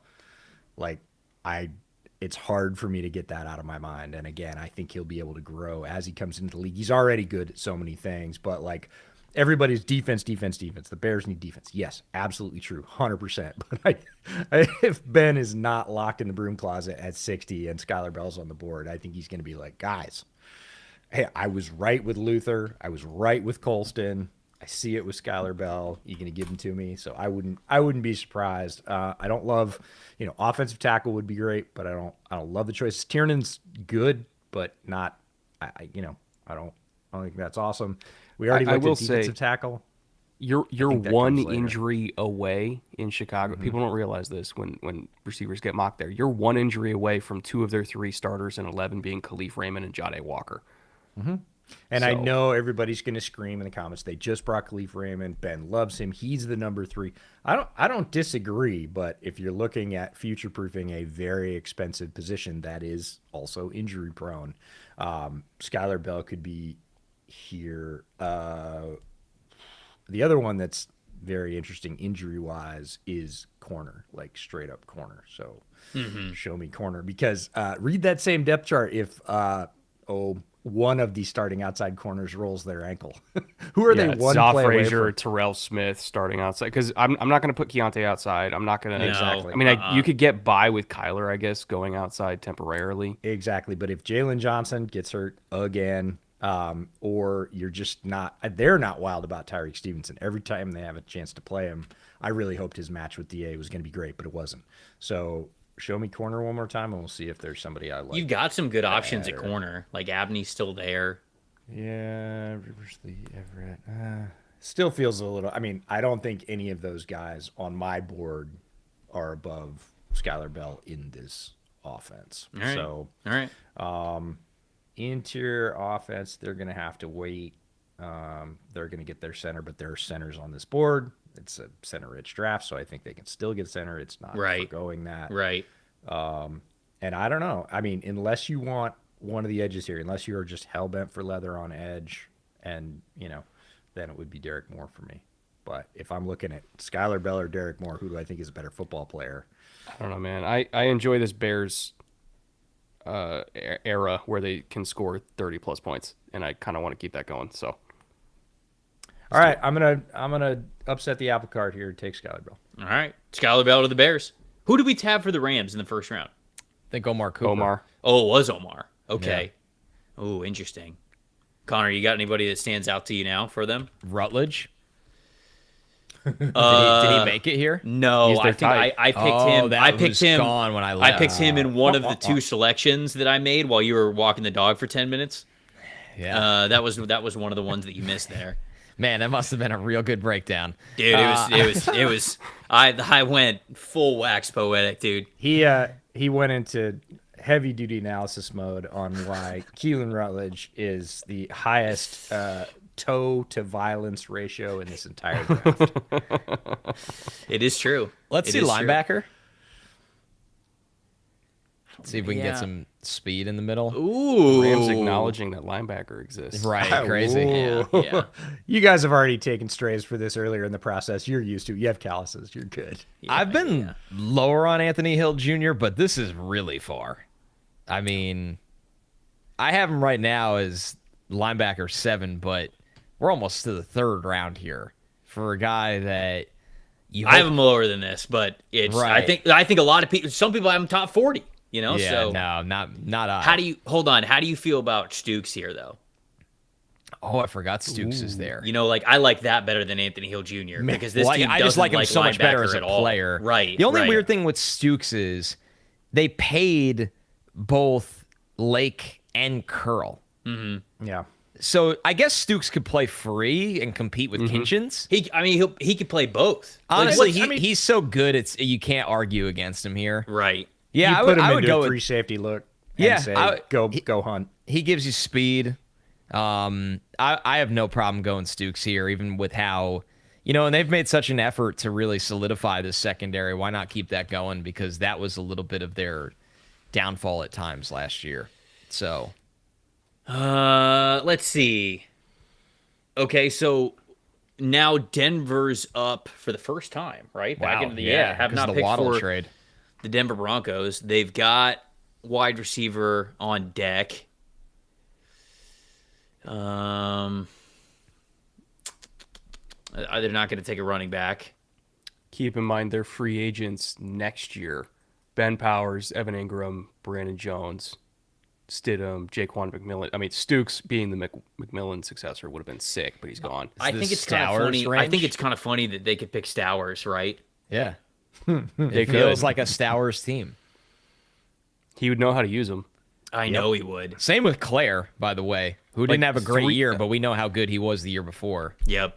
Three of their tight ends. Tools too. Like 3 of their tight ends are free agents after this year. After this they're year, the whole room. Yeah. Oh boy. Yeah, I think it's as easy as Eli Stowers. All right. Yep. Eli Stowers there. Patriots at 63. Who do we have the Patriots take? Oh, TJ Parker. Okay. Oh, I love that. All right. Any thoughts? Any early thoughts, fellas, on the Patriots here? I mean, after TJ their Parker. offensive line is going to get shuffled around, right? Because AVT is going to be guard. Wilson's moving to center. He's still got to win you at right guard. Morgan Moses, they're just kind of hooking him up with like the fucking God Emperor of mankind, just keeping him alive. Right. Season to season. We hope he survives, machine. It feels like people driving a Honda for 260,000 miles, Morgan Moses, and you're like, still getting me to point A to B. Let's see what happens here. Just close your eyes and pray when you put the ignition key in the ignition. That's Morgan. Credit to him, man. I still think we need tackle though. No, that's what I'm saying. Like it could go at any moment. Yeah. No, I think Tiernan's a value here. Like this is where I think feel it's either Tiernan or Tiernan Bell. here. Yeah. Your choice there. I think I'd pick Tiernan, but I could certainly see if somebody said Bell was their favorite here. Again, I don't feel like that's super out of pocket for value. Like I like Tiernan better as a player, but I think it's right in line. Like this is not early or late for me. This is like, hey, you need a tackle. There's a very good one there. He's got great core strength. Yeah, I like his ability. Doesn't have long arms, but he just was really solid as a pass protector. I look at, okay, we had to rush Will Campbell back because we had nobody else, and it was to Will's detriment. Yeah. I would like to have an option so we don't have to do that. Yeah, because their other tackle options are James Hudson III and Marcus Bryant. Yeah. Tiernan's Sebastian Gutierrez. And Lorenz Metz. Interesting. Yeah. Yeah. I could see this, or do you guys like Anthony Hill Jr.? Because I think that could be a pick here as well for them at 63. Just speed at linebacker. I do like Hill for them, but I don't necessarily think they're as desperate for linebacker. If Ellis or Spillane goes down, I don't think they're as... And I think it's easier for them to acquire a linebacker mid-season if they really have to. Like, who's going to give you a starting caliber tackle mid-season if you don't have one? Nobody. That doesn't exist, yeah. Yeah. So the other thing is there's linebacker depth in this draft, right? We haven't gotten to a lot of the good interior linebackers, and you can get them later, and especially for the Patriots who don't, like with Spillane, they don't ask him to do everything. There are plenty of linebackers down the board in this draft that can fill that role either now or in the future. So let's take Tiernan. Yeah, I would say Tiernan. Let's do Tiernan. All right, let's take Tiernan. Let's get Tiernan off the board here. And then this is the last pick that we'll have you guys on for here at 64. We'll round out the first round or the second round here with you. Seattle. Who'd we have them take? Yeah, I was going to say, who'd they take at 32? Emmanuel Pregnon at 32. Let's go. Look at the mixed reactions. Amazing. Oh, yeah. We need a Slim Jim. I just want you guys to know that's getting clipped on the highlight promotional thing for next year. Did that chair? I'm okay. Did he pass out? Did he My chair fell over. I'm good. I'm good. Oh boy. It literally. I got too excited for Emmanuel Pregnon. I was worried that he like, oh yeah, like too much, and he passed out. Like I genuinely thought you might have passed went out. To his head. Yeah. It's okay. We get hyped for fucking day one guards around here. That's right. People in the chat saying, "Man down, man down." Well, they're not wrong. I had 2 sips of Florida Bastard, and I turned into a Florida man. Yeah, there it is. I can tell you. That is the Florida man of whiskeys. Beautiful life. All right, so we hit guard. What are we thinking here at 64? Where's your mind go first? Show me the edges. I want to see the edges. Still stinks. Derek, but Derek Moore is super Michigan coach. I said it. Hey, Derek Moore is I'm talking about Derek Moore. I'm talking about the group on the screen. It's all of them. It's not Derek Moore. It's everyone. Yeah, right. Connor trying to dodge the allegations. Hey, hold on. Your guy Max Llewellyn's there. We said my guy Max Llewellyn. It's pick 64. Hey, you know, you can't have too many. That would be a Snyder fastball special from 5 years ago. I don't know that we're going to do that. All I know is no matter who we pick here, it's going to be somebody who gets 6.5 sacks a year in Seattle, but they're always at the exact time they need them. Yeah, no, it's either Moore or Crawford. If you're looking at this and you're saying who is Mike McDonald coded, I like both those guys. Like those guys both fit in his system for exactly that role. Rotational edge with power that are going to come through, are going to get those, sort of keep at it, clean up sacks. They're occasionally just going to long arm somebody into oblivion and push them back into the quarterback. Both of those guys can do that. So, and they need depth on the edge. The other option, well, it's funny because they paid Shaheed. If they hadn't paid Shaheed, I'd be looking at like, what do you want to do with like Ted Hurst here, or somebody to just take the top off every time? But they have Shaheed to do that. So, do they need another one? Sure, wouldn't hurt. It feels like if you don't go edge here, what do you get? Like, if you don't take edge with this pick, what's happening for you at edge? Can I bring up? Seahawks fan in the chat said Derek plus Derek, but one Derek has one R in the name, and the other Derek has 2 R's in the name. one Hall, one more. So yeah. Sam Roush jumped into my head, but then I realized they drafted Elijah Royal last year. So they wouldn't do that. They actually, McDonald interestingly mentioned him at the owners' meetings when coaches were doing their press conferences, and somebody from the Seattle Press Corps asked him specifically, who are guys that you think are going to take a jump this year? And Arroyo was either the first or second guy he listed. He was like, we fully expect him to be integrated and be a key piece of what we're doing. Like, we're ready for him to be ready. I do think they also could use a true outside corner if you would consider one here at 64, right? Because they have Josh Jobe, but Eman Wari is obviously like a nickel safety hybrid. Yeah. Devon Witherspoon's sort of an inside-out hybrid type of a player, like the Zigbinosin or Julian Neal or Devin Moore or Ephesians Prysock, who I'm a big fan of from Washington. Does any of those guys make sense for them at this point? I mean, Igbinosin can play the role they need. I like Abney's skills as well, but they have more guys like Abney already on the roster, whereas Igbinosin, you can stick at the outside and basically use him as the heavy in their corner rotation. So I could see it. It's on value. I just, again, this is the sort of, would you rather have this combo and this combo, corner here and edge later, or edge now and I'd rather later? have an edge rusher now and hit corner later, to be honest. Connor, do you agree? It feels like that so. drop off is going to be pretty severe. And again, Seattle doesn't have a ton of picks in this draft, so they've got to sort of hit their spots. Plus, next year they're losing Uchenna and Derek Hall to free agency. So I'd pick Derek Moore here. I think he's the better pick. I would go with that as well. All right, let's do Derek Moore. That rounds out the second round. EJ, Brett, thank you guys so much. We appreciate you joining. Hey, thanks for having us. Nice little preview for the last Blue Chip Committee episode that we're recording tomorrow, which very excited for. Make sure you guys follow all Brett and EJ's great work that they do on their own channels, but of course the Bootleg channel as well. Those guys are doing a lot of the same stuff that we're doing, covering the Draft 365. So, Brett, I do want to let you know that our Discord has already made a GIF of you falling out of the chair. So that will probably be sent to you on social media in some form or fashion. But fellas, we appreciate you guys. Guards are people too. I'll just say that. There we go. Thanks, dudes. See you, fellas. See you guys tomorrow. All right, Trev. Can we do the third round in 23 minutes?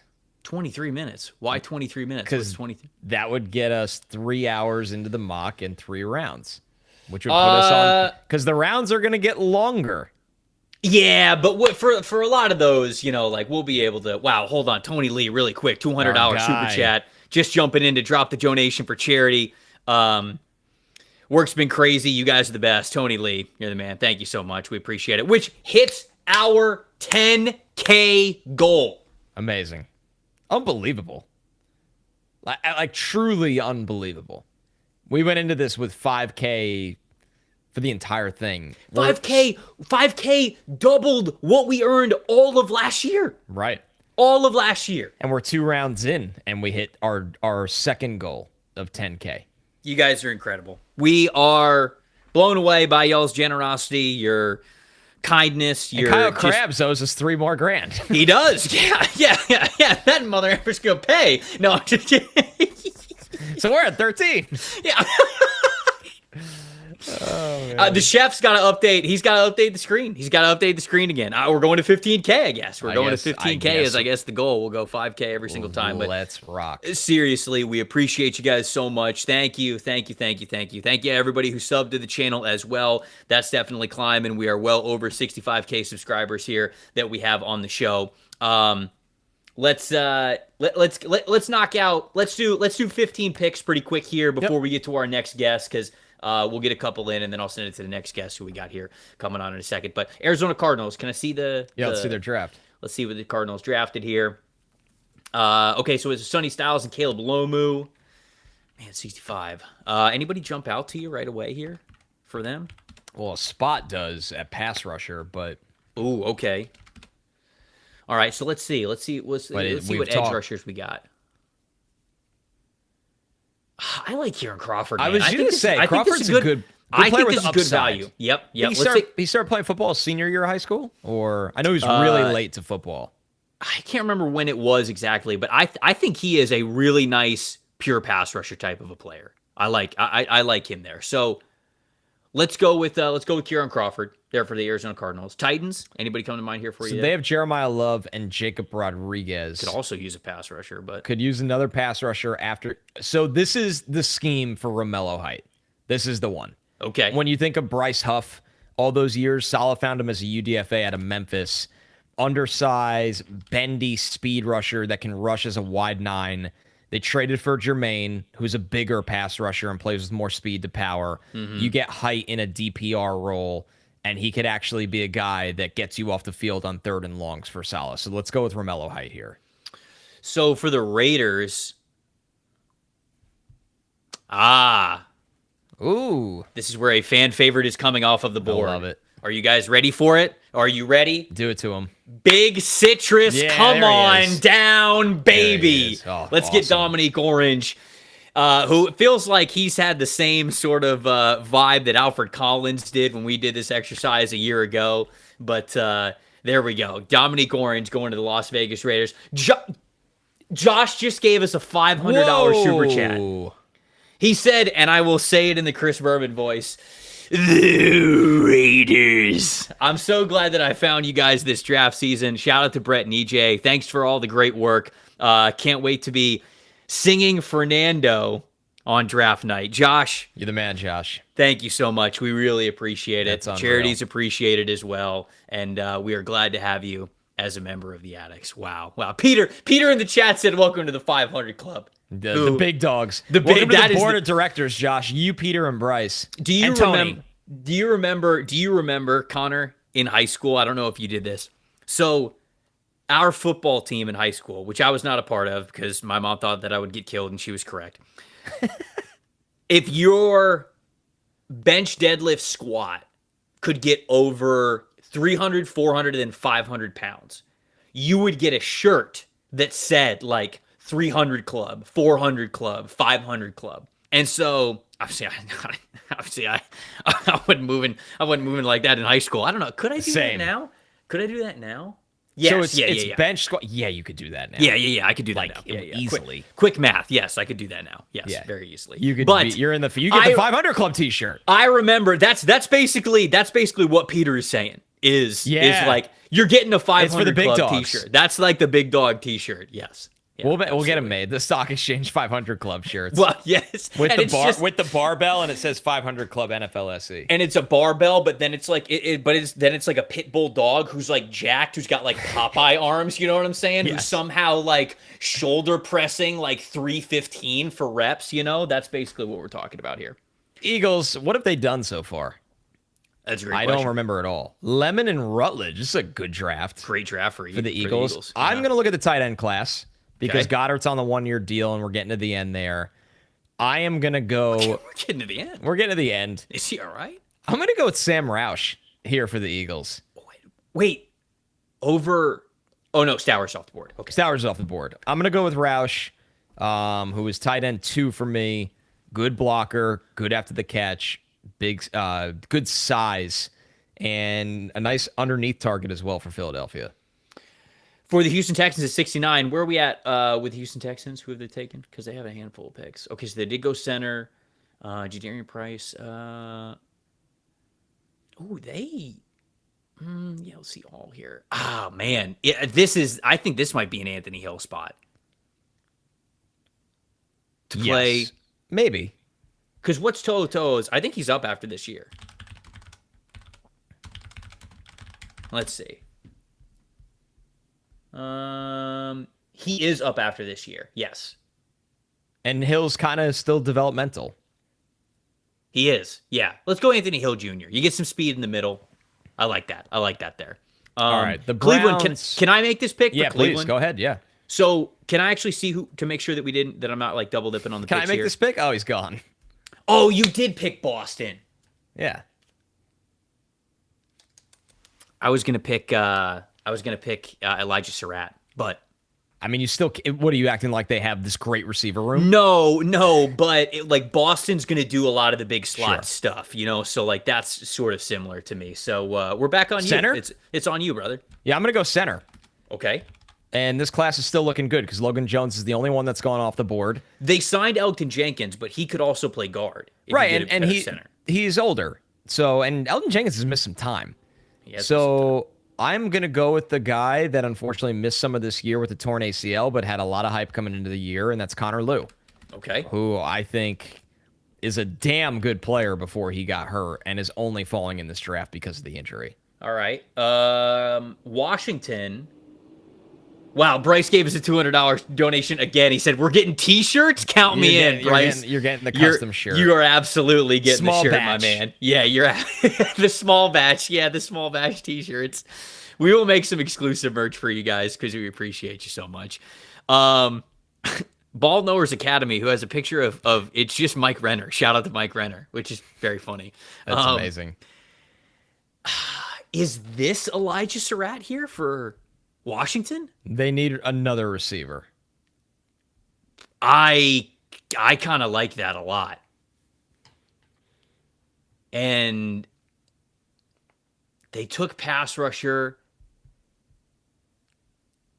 Yeah, I'm going to go Elijah Surratt here.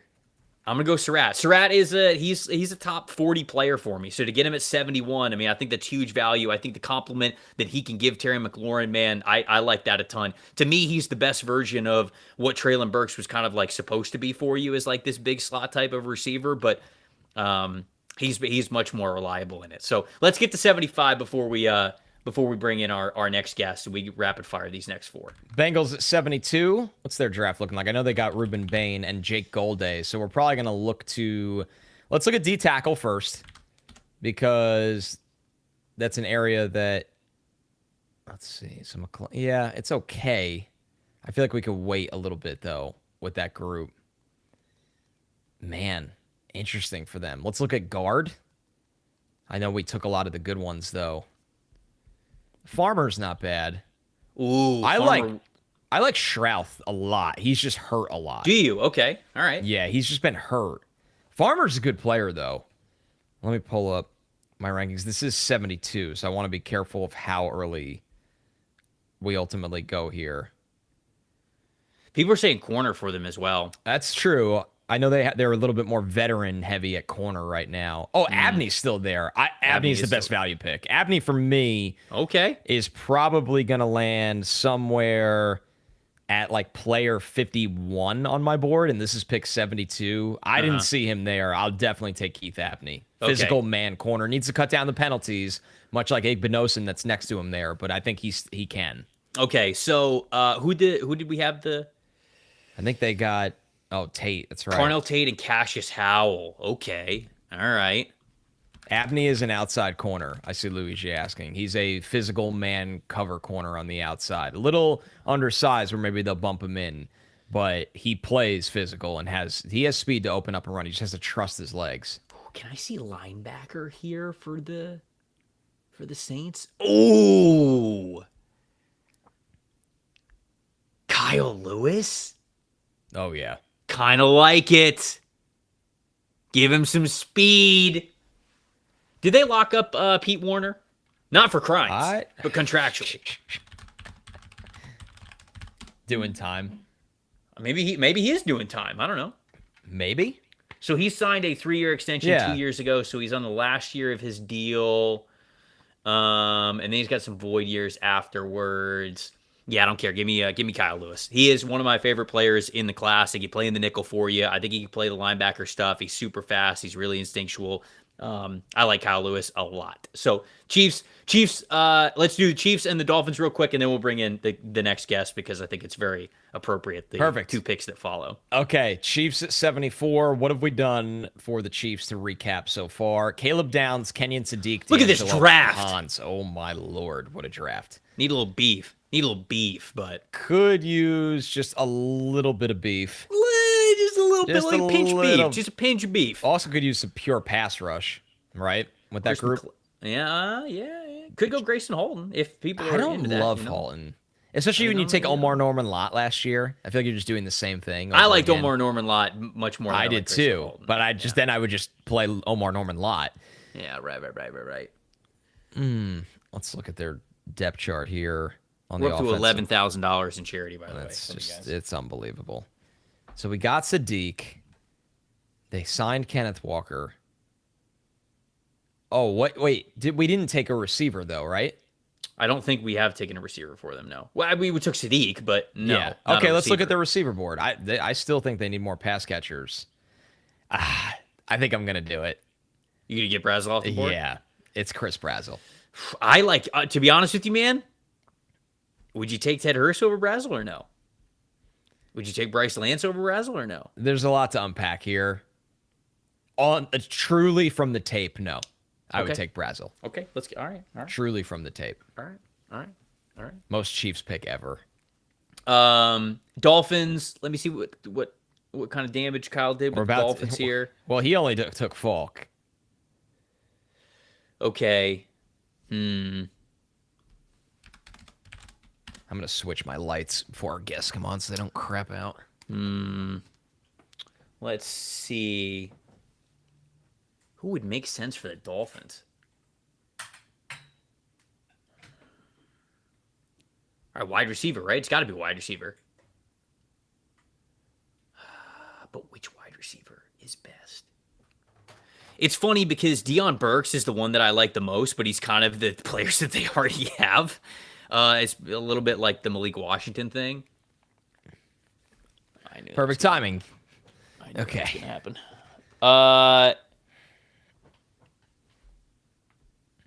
I'm going wide receiver with one of these picks. Okay. Or with this pick here for Miami. Fields and their mission to get bigger and stronger. Maybe so. Maybe they just love Fields. Yeah, let's go Malachi Fields. Malachi Fields or Ted Hurst, actually. Which one? Fields. You think Fields goes higher? I think it's going to be really close. Hurst definitely has more upside. All right, let's go Ted Hurst then. Let's take Ted Hurst. The chat's begging for Ted Hurst. Cool. So we got Ted Hurst on the board. And with that, folks, we welcome in our next esteemed guest. There he is. You know him from the Audibles and Analytics Substack and podcast. Another member of the TDN alumni. It's our good friend, Jon Ledyard. John, how you doing, my friend?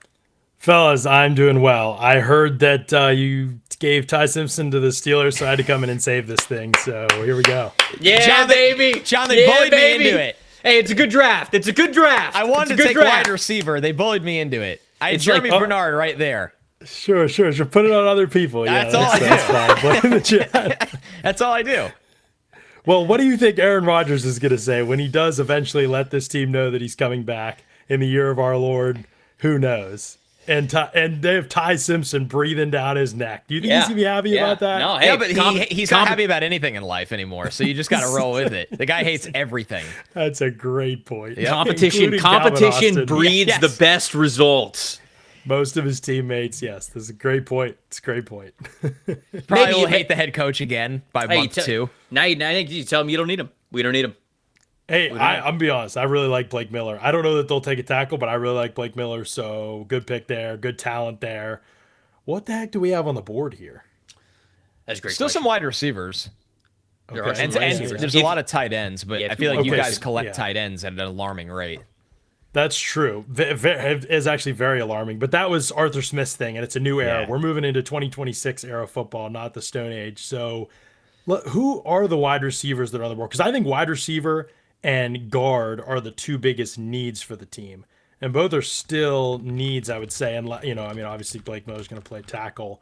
So we'll see how anything else gets shuffled around. But I'd say those are still left guard and wide receiver. You have options. Wide receiver board? Yeah, I do have options. Even guard, I know there was a couple guys left, like Farmer and one more that stood out to me. Oh, yeah. Shrouth is weird, John, because I like the tape, but he's just been hurt a lot.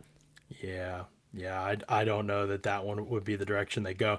Jalen Farmer is an interesting one here. I mean, I think it's a little high for him based on what I have. Insanely well built for a guard. Like the craziest. The first snap that I watched of Jalen Farmer, I went, no, that can't be the right number. Like he looks like a tight end. Like the way that because the first play that I watched was an outside zone play where he was just in a 3-point stance and then he fired to the outside, and I was like, that can't be the guard that I'm supposed to be watching because I knew nothing about him before that. I mean, tools-wise, he's for sure worth the pick here. But some of the processing stuff and the way the effort ebbs and flows give me a little bit of a concern with him. So, okay, so the guards, I'm looking at wide receivers and guards here, huh? Who's up above Jake Slaughter there? Deion Burks. Oh, Deion Burks. Okay, all right. Hold on. I don't like how you said that. I don't like how you said. Oh, all right, okay, all right. I don't like that. I didn't like that. It's for the Steelers, right? Fit. Honestly, I think there's a guy in Antonio Williams who complements the skill sets of the guys currently there. Now, Mike Tomlin never would have drafted Antonio Williams, not in a million years. He'd be taking Deshaun Stribling or somebody like that. But I think Antonio Williams makes some sense here for them. Think about what they need, guys. They have these big guys on the outside. They need more of a possession option, a reliable thing. And Antonio Williams can play. There might not be much upside there, but statistically, it wouldn't surprise me if he gets off to a pretty hot start. Eventually, the other guys will catch up in this class, but I think he's a pretty solid pick. They need a third guy who can play. They don't have one right now. So I think we'll go Antonio Williams here. Is Roman Wilson just cooked? Is he cooked? Was he ever? Yeah, I don't know. Didn't even start the stove. Damn, man. Has he ever actually been a product? I liked Roman Wilson's last year at Michigan. I really did. So, but clearly he got to Pittsburgh and they're like, this guy's a bum. Has talent. So, he still has talent. No question about it. I wouldn't rule it out. Think about the offenses he's played in. Matt Canada, Arthur Smith. I'm I'm still thinking long term there that there could be something there. So if you're trading, I'd look for it. Yeah. Okay. All right. So, but are you taking Antonio Williams here? I'm taking Antonio Williams. Okay. Yeah. Nice. Taking Antonio Williams there. The Buccaneers is 77. So we had. Look at the way you timed it up. Yeah, this is real good. I know. So Mansour Delane was the pick in the first round, and then I think R. Mason Thomas was the pick in the second round. Mansour Delane went to 15. They call him the Wriggler. He rigged the draft. They said that I rigged the draft here, so they're calling me the Wriggler. Give Jason the Executive of the Year award right now if Mansour Delane and R. Mason Thomas are the Bucs' first 2 picks. All right, well, the edge and linebacker are the 2 big needs, so let's just at least start there from a starting standpoint. They don't have a linebacker yet, and they need a starter. Mm-hmm. Who's left? Josiah Trotter still on the board? Yeah. Mm-hmm. Wow, that's pretty tough to pass up. Yeah. I really like Keyshawn Elliott. I don't know if you guys are in that boat or not. Not many people are. Dane Brugler's with me. I think Fran likes him too. So good company to be in. I do like him. I just think that he's small. So I think bit. like third round, I'd start to consider him. Yeah. Like I think he's in my top 100. Yeah. Which around here it basically means like I just told you he's undraftable. Yeah, I was gonna say that's the undraftable. When I caveat that. Yeah. I mean he's my top 100. Yeah, you wouldn't take him. That's fair. That's good. That's higher than most people. I think on the consensus board he's still later, although he's moved slowly up. But I mean, Josiah Trotter is like by far the highest ranked consensus linebacker left on the board, right? Yeah, and he fits everything that the Bucs like at the position too, and they Right. value in player type. So if he's still here, this is like the home run of all home run drafts for the Bucs. But this would be a great pick at 77. He's grown on me throughout the draft process. They said that I rigged the draft, and they might be right. They might, and they might be right. They're definitely not wrong so far. There's no way you can say that they're for sure wrong. Who do we take for the Colts? I think they only had 1 pick, right? It's the second round pick. They got Gabe Akis. Gabe Akis. All right, what are we thinking here, Connor? What are we thinking? I still want more offensive line depth on this team, but I don't know what that board looks like at this point because I wanted that last time and it was already gone. Well, this is a spot where you're saying offensive tackle specifically for them? Yeah, right tackle. Or yeah, tackle in general. Yeah, can we see? Yeah, it could be because, I mean, obviously, Braden Smith's moving on now. Right, So it's Jalen Travis. Right. Yeah, exactly. And how do you feel about that? At this point? Okay, by the way, all right, we got to read this one. This is a $500 donation here from Maxon. Said, need the 500 club swag. That smells like Trevor or Connor, whomever has the best musk. You know that Connor's got the better musk. You guys know that. Also, lobbying for Cole Wisniewski, 7th round pick for the Bucs. I can tell you he's not going to get there, but I'll see what I can do in the middle of day 3 to maybe get Cole Wisniewski there for the Buccaneers. Thank you so much, Max, for the $500 donation. We really, really appreciate it. By the way, were you listening to the 500 club conversation that we were having, John, or was that before? Yeah, the t-shirts. Yeah, I've been listening for about an hour. So that's what we're thinking of, having some exclusive merch there for anybody that does that. It's just my favorite part was you not being sure that you could get the 300, 400, 500 club. It's like, what? No, Connor had to assure you. You can move weight like that. I think you could bench 100 pounds, deadlift 100 pounds, and squat 100 pounds on one leg. Well, I'm thinking 500 here, which again, when the last time I've thought about this t-shirt proposition, it felt like a mountain to climb. I probably weighed like $115, right? And so like I barely had a prayer. So thankfully I can actually order the 500 club. I'm gonna walk around the house actually, and my wife's gonna have to stay. I'm just gonna like puff the chest out and just be like, hey, 500 club member. 500 club member. Yeah. What do you think of that? I mean, you've earned it, brother. You've put in that work. I know. I've got the lower back pain to prove it. So that's okay. What are we thinking here? Bryce says, hold on. Bryce says weighs 145 now. Yeah. Thank you, Bryce. Thank you. Yeah. Peter says still do, buddy. Yeah. Right. Yeah, that's our board members shitting on us. If you're thinking about tackle for the Colts, our board members. They fund the podcast. Trevor's gone. The shareholders. They can say whatever they want. We can't call them that. We can't give them more power. That's what we can't do. They deserve it though. Okay. Hey, if you're thinking about the Colts tackle prospects, you're thinking developmental, right? Because I mean, a lot of the guys they've taken over the years, it's like who has the tools, who has the upside, who can eventually form into a starter type of player. So that's where this board gets pretty tricky because I agree. I don't know. I actually really think Jude Bowery's a pretty interesting fella in terms of developmental, like just looking at the traits, but I don't know if they take him this high. He's my highest ranked tackle on the board. I had him as this? Jude Bowery. I had him at tackle 8, and all the top 7 are gone. So he's solid. Smart man. Somebody said Diego Pavia can play linebacker. Probably could. Freaking Pavia jokes never end. Yeah. It's Diego Pavia, Torian York, Oklahoma drill. Who wins? Does anyone? I mean, it might never end. Yeah, I was mean, going to say. They might goes on forever. Right. What does safety look like? I know they lost Cross in free agency. I like Wheatley. I do. I think it's a little early. I like Wheatley better than Ramsey and Smith. I don't like at all either of them. I still like hold Bud on Clark to some too, love but it's like this is the lanky safety boys draft. Genesis Smith, Shaquille Wheatley, Bud Clark. I mean, it is the lanky safety boys I'll say this: draft. I didn't meet Ramsey, but I had Genesis and Zaki back to back. Zaki felt so much like he could add so much more weight, wider. Okay, like just a better. You think he's in the 500 club? He smokes the 500 club. No, I'm just wondering. You said he's got to put on weight, so I just, Did you tell him that I was in the 500 club? I didn't. I told him you're right now in the 400 club. Working your way towards the 500 club. Right. We're getting to the. I'm not sure Genesis Smith believes he's in the 500 club the way he tackles. Yeah, that's we got to the figure combo. it out. I'm gonna take Wheatley here. Okay. The Atlanta Falcons. Ooh. We didn't take nose tackle for them. I think, Kyle took Brandon Cisse for them. Is there a redo off-season button for the Falcons on this thing? Start from scratch. There is redo last year's draft. There's a redo button. Actually, you can do last year's draft on the Stick to the Model website that we're using here. Wow. So, yeah. Shout out Stick to the Model. It's amazing. This thing is incredible. No, it's amazing. Jack did an unbelievable job putting it together. And like we said at the beginning of the stream, very happy to support somebody who's, I mean, this is just their passion project, man. He's just like, I just wanted to do this. And I think it's really cool. Unbelievable. So can I see nose tackles here for Atlanta? We've got to save Ruka Rororo. We've got to get this man off of the nose. I mean, Chris McClellan.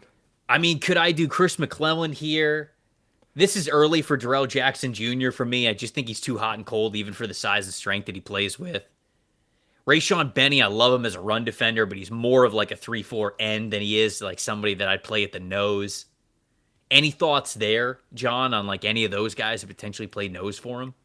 Yeah, this is a good question because I'm not sure. They just like to move everybody gaps. That's how they play. Fast, aggressive up front. It's not so much a hold the point. We need a traditional massive nose tackle. That's not really how Atlanta's been playing. So if they keep moving the same way, and I think that they will with keeping all work, I think that they will. So I would say like the getting a true like space eater, necessarily doesn't fit as much. I think they're trying to get everybody they're going to play a ton of games, blitz heavy. So I think Grayson Holton, just the scheme he comes from in Oklahoma, he's not the traditional like set and forget it nose, but that scheme at Oklahoma is super pressure based, super blitz heavy, moving gaps all the time. He just fits from a schematic perspective, the type of stuff they like to do. So we could think about Halton here, and then the other pick that I would shout out is the chat saying wide receiver as well. Just because they need wide receiver so badly, like Zachariah Branch, Deion Burks. Like I would be very comfortable with Deion Burks here. I think Deion Burks is a stud. They signed Olamide Zaccheaus, they've got Jahan Dotson, but I think Burks is somebody who is going to be a much better or more productive pro than he was at Oklahoma. What do you guys think? He does have upside, I guess. I mean, he is a super athlete, no doubt, and he competes too. I like that. He's tough. I think he learns to learn a lot about playing wide out, but. I liked Branch better from the small receivers. Did you? Yeah, I thought Branch was just low movie costs. Low movie costs. Yeah, too. Georgia just only throwing him screens is he's going to be a better pro. Okay, let's take Zach Branch here. Let's get Zach Branch off the board at I also at had 79. Branch higher than Burks. Okay, all right. You're both wrong, but it's fine. I mean, we got you guys have years to That cope would be the with first it. time, Trevor. That would be the first time. Yeah, no, it would be. It would be. That's either crazy. of us. Hey, you know what? You had a great run, but it's finally over. It's a shame that Deion Burks had to do it to him. Eventually washed. The Ravens, we had them taking Vega Ioane, and then who was the next pick? Ooh, Chris Johnson here. Okay. This has got to be from the center class, right? Ooh, Great draft right it there. might need to be. It might be. Is this where we're getting Sam Heck I feel center one it high feels like off the Sam board? Heck pick. Yeah, right Could now. not agree more. Right now, Corey Bullock is their starting center.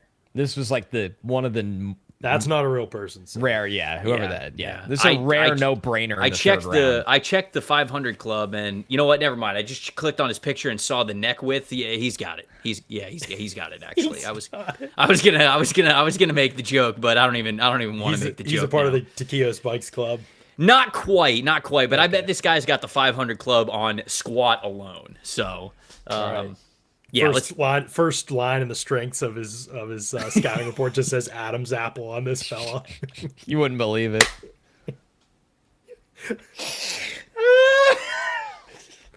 Breathtaking Adam's apple on this fella. Adam's apple scouting. Okay, let's take Sam Heck. Let's get him off the board. What a draft there for the Baltimore Ravens. Wow, that is So we got the Jags back on the board. Lee Hunter was the first selection there.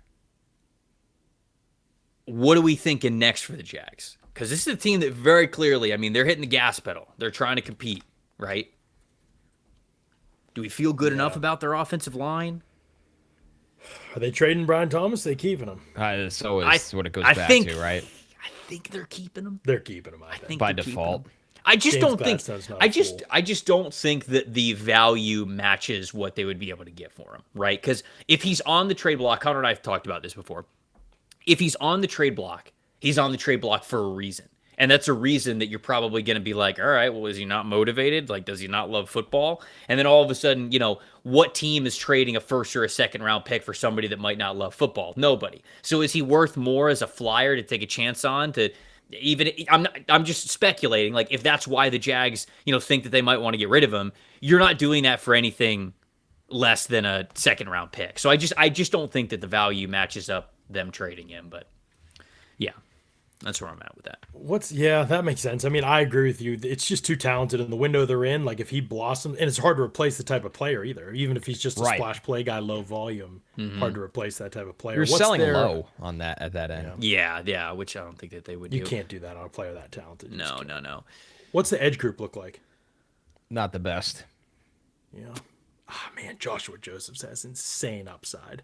He does. But it's just, he might They really don't have anybody behind Hines Allen and Walker. No. They really don't. We're like, First of all, please no Dennis Gardeck disrespect. Is he on the team? He is on the respect the flow. He is. I'm sorry, they have him listed as a will linebacker. Oh, you're right, they do. They have him listed as a will behind linebacker. Ventrell Miller, which is pretty amazing, by the way. Yeah. Hey, Gator, but great. You're right, Trevor. They need another guy who could play. Like, Gardeck's a fun situational player, but like, if somebody goes down, they need a starter. Like, they need somebody who has that capacity to develop into at least. Yeah. Which would be Joseph's out of this group. I agree. It's just a matter of whether you trust the profile of the player. Guy who barely's played. He's very confused on the field. The Tennessee special. The Tennessee special. Every year. Sure. Not ready for the staff. Both sides of the ball. Both sides. It's unbelievable. And damn it, we fall for it every year, and it never works. Never works. I really do fall for it every year. And the one good one got arrested now. So all right, let's take Jonathan Josephs, and then we'll get you out of here with Pittsburgh's pick. So let's pick quickly here for the Minnesota Vikings at 82. Oh, Caden McDonald and Peter Woods. Yeah, the beef. Well, they did cut all their D tackles or trade them. So. Right. Safety? The King, Jalen Redmond. Yeah, definitely could be safety. Can we see safety here? I think Clark's better than the two guys in front of him. Okay. All right. Then we can take Bud Clark. Or VJ. All right, whatever. He's a gambler. No, we're good. Bud Clark, 82. Bud Clark, 82. Bud Clark, bud. Bud Clark, bud. McCoy and Bell. McCoy and Bell for the Panthers. Who are we thinking now for Carolina? What they do it? Yeah, what they do it on the front, on the defensive front. Nothing They drafted yet. a bunch last year, but they haven't actually gotten really. Yeah, better. they really could use a defense. Can I see defensive tackle? Chris McClellan. I do like Next to McClellan. Derek Brown. Yeah. I do really like Chris McClellan. But if they need pass rush, I mean, I just think I don't think they need pass rush. I think they need reliability because Bobby Brown was up and down for them last year. Tashawn Wharton really couldn't stay healthy. Cam Jackson didn't get into the mix as much as you wanted them to. I think Chris McClellan gives you dependability, which I think is what you need most for Carolina. So let's take McClellan here. And then Green Bay, we went with Avion Terrell. Do they need an interior lineman? Do they? They need offensive line help, I think, just because a lot of the guys they have now aren't that reliable as starters. Right. So, I mean, you could talk about interior offensive line, but Farmer? Also you could, definitely look at tackle. I feel like he's their type, too. Yeah, they have been take him and develop him. Farmer. Let's do Farmer. Is the pick here. Yeah, let's take Farmer. That's a nice high ceiling type of a guard pick to take a chance on. All right, John, we'll get you out of here on this one. Pittsburgh. Who'd we have for Pittsburgh? So we're looking at guards now, probably, and Jalen Farmer just went off the board. Yeah, you played yourself again. Yeah, you played yourself. Couldn't rig it the way I wanted to. The regular works in mysterious ways. You got to get better at that, baby. You got to get. I don't know what to tell you. Can I see the tackles too? Because a lot of these tackles are going to play guard, so I just want to see who's on the board. Great call. Yeah, Cage Casey is one of those guys that's a tackle that'll probably also play guard. Yeah, true. I don't love it, boys. I don't love it. We might have to just go best player available. I don't love it. Okay, let's look at. Have we taken a corner yet? I can't remember. No, I don't think so. All right, what in the D? The D line corner. You got to see Miller, Simpson, Antonio Williams. Okay, all right.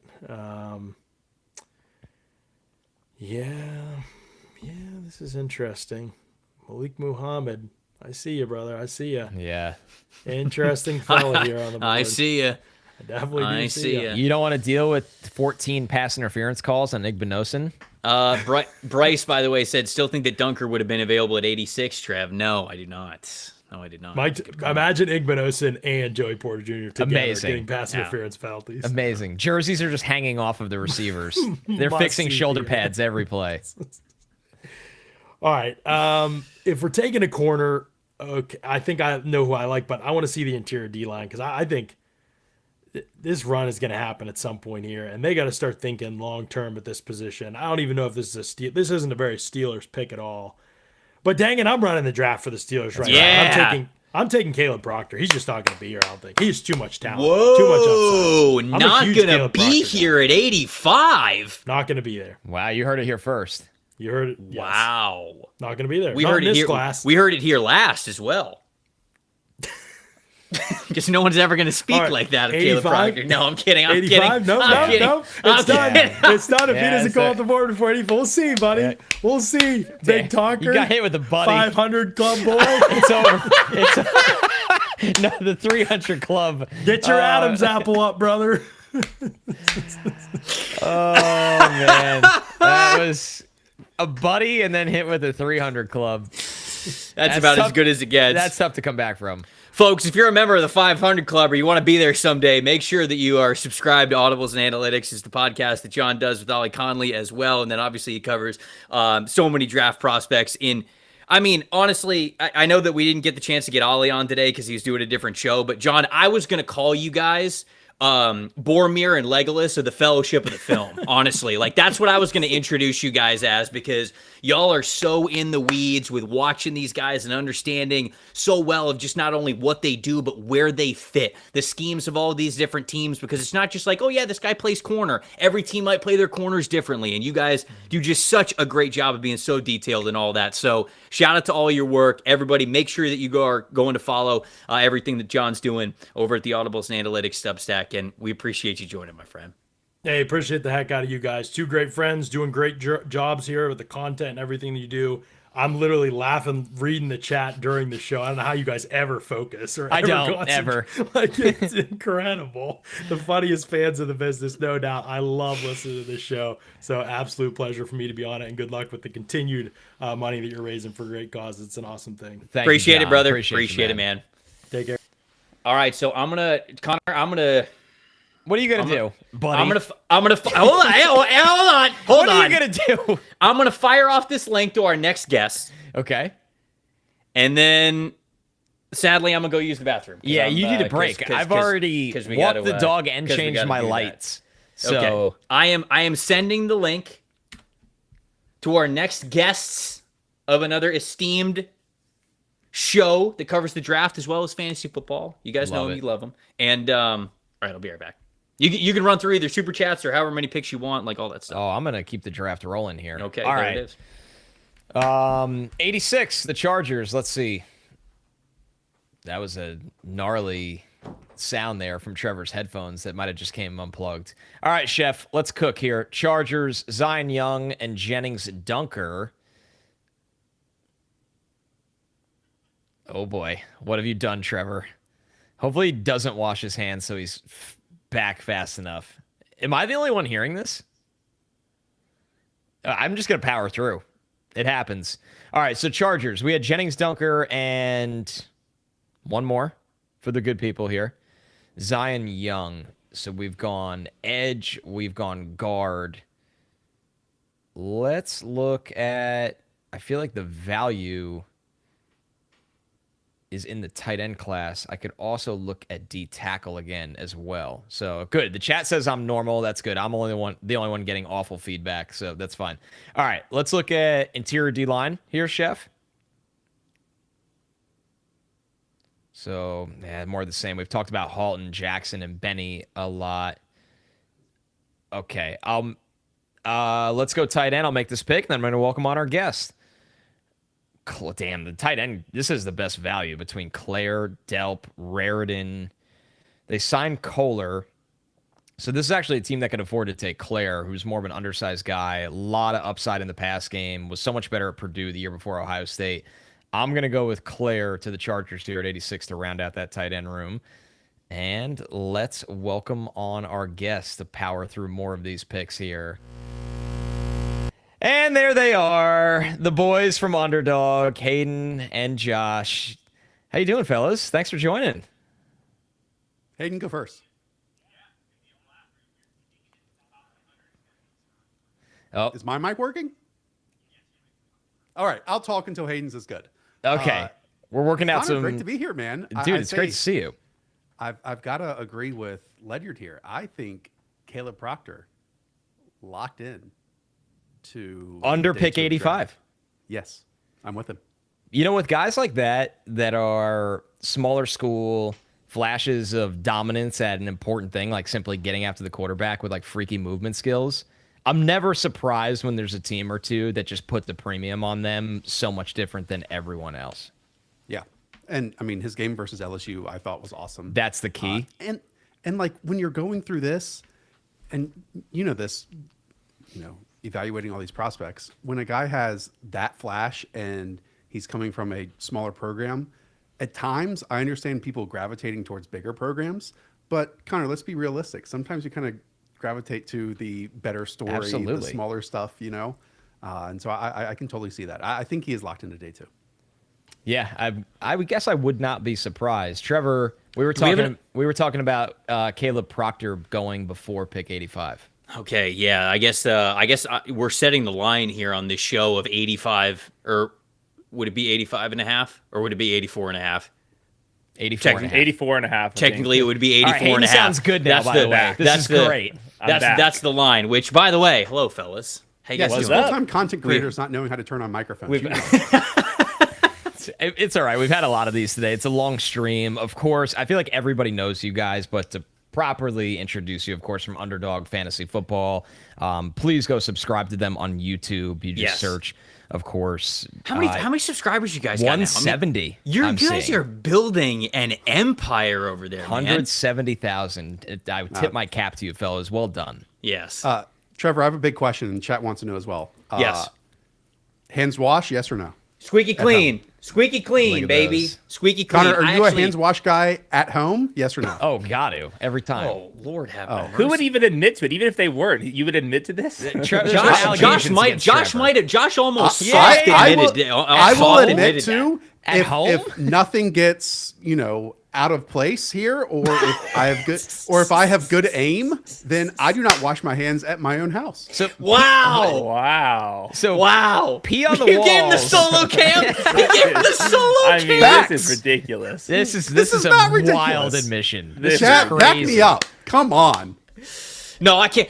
Look, I would love to throw you a life raft. I really would. No, I can't. But if even if that were true, if I were to admit it, the chat wouldn't let me. Like it would nuke our entire content strategy for the next 365 This is days. no good. This is not a good look. Yeah. You could have You just found this out? Yeah, you could just talk about Proctor. Like, you didn't have to go to pissing on your hands. Yeah, I didn't. I mean, like, you could have just talked ball. The point is, I am not pissing on my hands. Right. I think that's what he's saying. You got good aim. I'll give you that. But I think that's what he's saying. That's the reward, even, where it's just like, hey, if he's got the right aim, he doesn't even have to waste any more time in that room. He's just got to get back to watching prospects. He sat down Look, on I've the done my part for stream. the show, Trevor. I can back out now. I think I've You did. accomplished Thank the you. assignment That's all we really needed. Chat clip that. Yeah, that's all we really Yeah, you're in the needed, trailer actually. for next year. I am the only honest person here on this program, and this has now to be asked to every single other guest. So Peter I'm not said, alone. "Send him to the sink."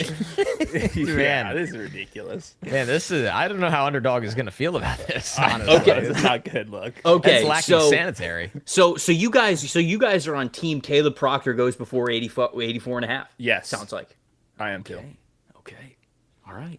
This is now the biggest story of the draft after Ty I know, Simpson. man. I mean, I guess I got to re-up. Like, I felt like him getting into the top 100. I was like, hey, you know what? That'd be pretty good for Caleb Proctor. I guess I'm selling myself short there. Fellas, I would love to ask you before we kind of get into some picks here, just honestly, like, favorite players. You guys do such a great job, like, watching a lot of these guys and having specific scouting breakdowns, which everybody could go see on your channel and all that. But are there players that you have watched where maybe it's just not the consensus, like top 20, top 25 guys, and you're like, dude, okay, I'm going to have them in my top 30, my top 25, because I like them a lot more. I'd love to hear if there's some names that you've come across in your study that would fit that. And you go first. Okay, I'll just attack the entire tight end class. I think Delp, Claire, Raridan are all awesome starter prospects. Okay. So I think all of them could block enough, and they all have glimpses where they can really boogie after the catch. I still can't get to the bottom of the Oscar Delp usage, but I think Claire did that at Purdue. I thought even the tape at Ohio State was passable. And then Raridan, if you only look at his like best routes, some of these quick out routes initially, I think he can get out of his break pretty well and boogie himself. So I think all three of those guys I have like near the top 50. And Josh was bringing this up on our show where there's a lot of bad tight end picks in the 50s. I think worse prospects than these guys. I would not be surprised if there's kind of a rush to get these guys on the field ahead of like the slot only wide receivers that are projected to go in the third round. I mean, yeah, just on that note, Trevor, like, yeah, the NFL has really told us that they want to load up on tight ends from round 2 through 4 over these last few drafts. And while you might not hear a lot about them and immediately in terms of pass catchers, you have like your Tip Rymans and even like the Schoonmakers of the world. Like both those guys went top 60? Yeah. Well, no, sorry. Ryman was 82 and then Schoonmaker was 58. Yeah. But then like that area right now is just a gold mine for teams to take athletic traits and hopefully develop, because we already know that and how long it takes for a tight end to develop. So I think like the Oscar Delps of the world somewhere in those 3 rounds is an ideal pick. Connor knows that I'm a big fan of everything that Oscar Delp brings to the table. What was it? Was it this summer or last summer that I had him? I had him tight end 2, going into the college football season, the 2024 college football season. Because Hayden, it sounds like I saw him very similarly to what you did. I saw him before these last 2 years, and I was like, okay, this guy's about to break out. And for whatever reason, I agree with you. Georgia just really hasn't trusted him in the passing game, but he feels like a player who. He's not the biggest dude, but he'll give you everything he's got if he's in line. He's great as a wingback. You could play him as a slot. Heck, you could play him even as like a fullback in I formations to give you a lead blocker for you. He could just do so many different things from a physical perspective. So I love that shout out there. Yeah, Raritan is one that it's finally turning. He's been tight end 3 for me for a really long time. 2 weeks ago, I saw he was 192 on the consensus board. I just checked when you brought him up, Hayden. I just checked. He's now 142. I think people Raritan. I think people just totally missed on him. No, he's at least like a fringe top 100 type of a player. Yeah, but 2 weeks ago he was around 190. So I just think people just weren't watching him. Yeah, I mean, we at least have to flip that Michael Trigg and Eli Raritan. Oh my God, that was just nuts. To answer the question, I can talk about KC Concepcion. Nice. But instead, how about we talk about Logan Jones? Okay. Two guys who very early in this mock draft. He was the first center taken. We had KC going a little bit later. We had him early second round to the Raiders. And then I think it was the Houston Texans. I think Brett 59. Kollmann took Logan Jones at 59 to the Houston Texans. Yeah. That's the highest we've ever seen Logan Jones go. Yeah, over Lou and Hecht. Yeah. Trevor knows all about the 20-yard short shuttle list because he's the only one that hit that number this year with a 4.45. If we go back 20 plus years, if you run better than a 4.47, you have a great chance of not just being a starter, but a starter for a very long time. And that goes rounds 1 through 7. And now he didn't do it at the combine. He was a combine invite. So at least, we have that talent cross check there, but he did it as pro day. And man, I just follow those guys and will go back and even watch their stuff after a few weeks, even if it doesn't come up on like naturally going back and rewatching these NFL offenses. So I am all in on Logan Jones just for that fact. There we go. Love it. Love the Logan Jones shout out. Love the Raritan shout out. Love the Oscar Delp shout out. Those are great. That's why we have guys here. All right, you want to get to a handful of these picks? Yeah. Let's go. All right, Miami Dolphins on the clock here at number 87. We have the Dolphins take Francis Malinois, then Colton Hood, then Keldrick Falk, and Ted Hurst. We're rounding it out here. We're rounding out this Miami. Ted Hurst to that wide receiver room is a fascinating one where it's Tutu Atwell, Jalen Tolbert, and Ted Hurst and Malik Washington. He needs to develop. You got to get him on the football field. It's actually not probably the worst landing spot. Yeah, he's going to get his reps. He would absolutely get his reps there. Who's left on the? Could we go with the tight end here? I mean, it's Greg Dulcich, Ben Sims. Good call. Add some pass catchers to this group. Is this? Is this the that's ugly. The Delp spot? Yeah, Delp would be great. Yeah, Yeah. Delp would be great here. Okay, all right, let's get Oscar Delp off the board there. I like that. Jacksonville. We've picked a couple of times for Jacksonville recently. Who did we have them taking last? Lee So Hunter. Lee Hunter and then Joshua Josephs. They need another running back eventually. Now, fortunately, they have picks in this Good draft luck. to do it. Yeah, right. It's fun when the first two go. I like Jonah Coleman. I like Jonah Coleman a lot. I know it's Mike Washington is probably more their type, though, just from the athletic standpoint. It feels like this team has been drafting big athletes. Do you guys like Mike Washington?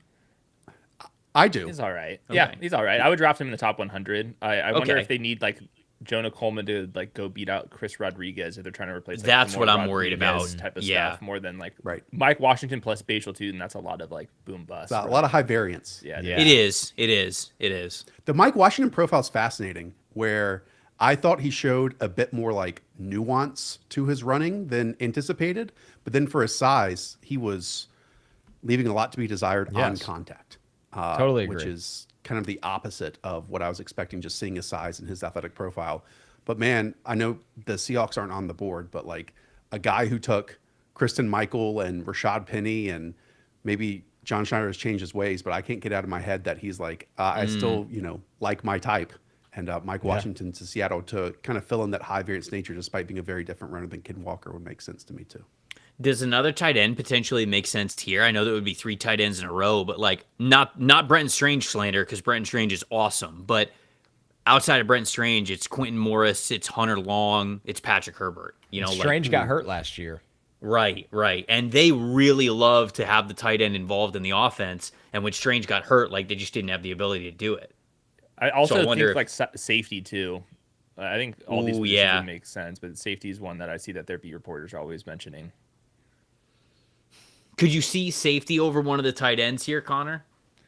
I just don't like the safeties that are left. I Agreed. feel like I picked it clean because we've been going back to it. I like Kilgore. I like Kilgore for what he is.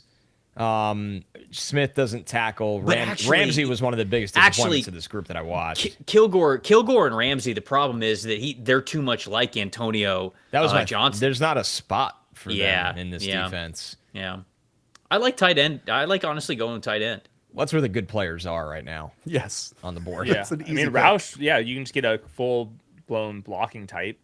Was Roush on the board? You take him on?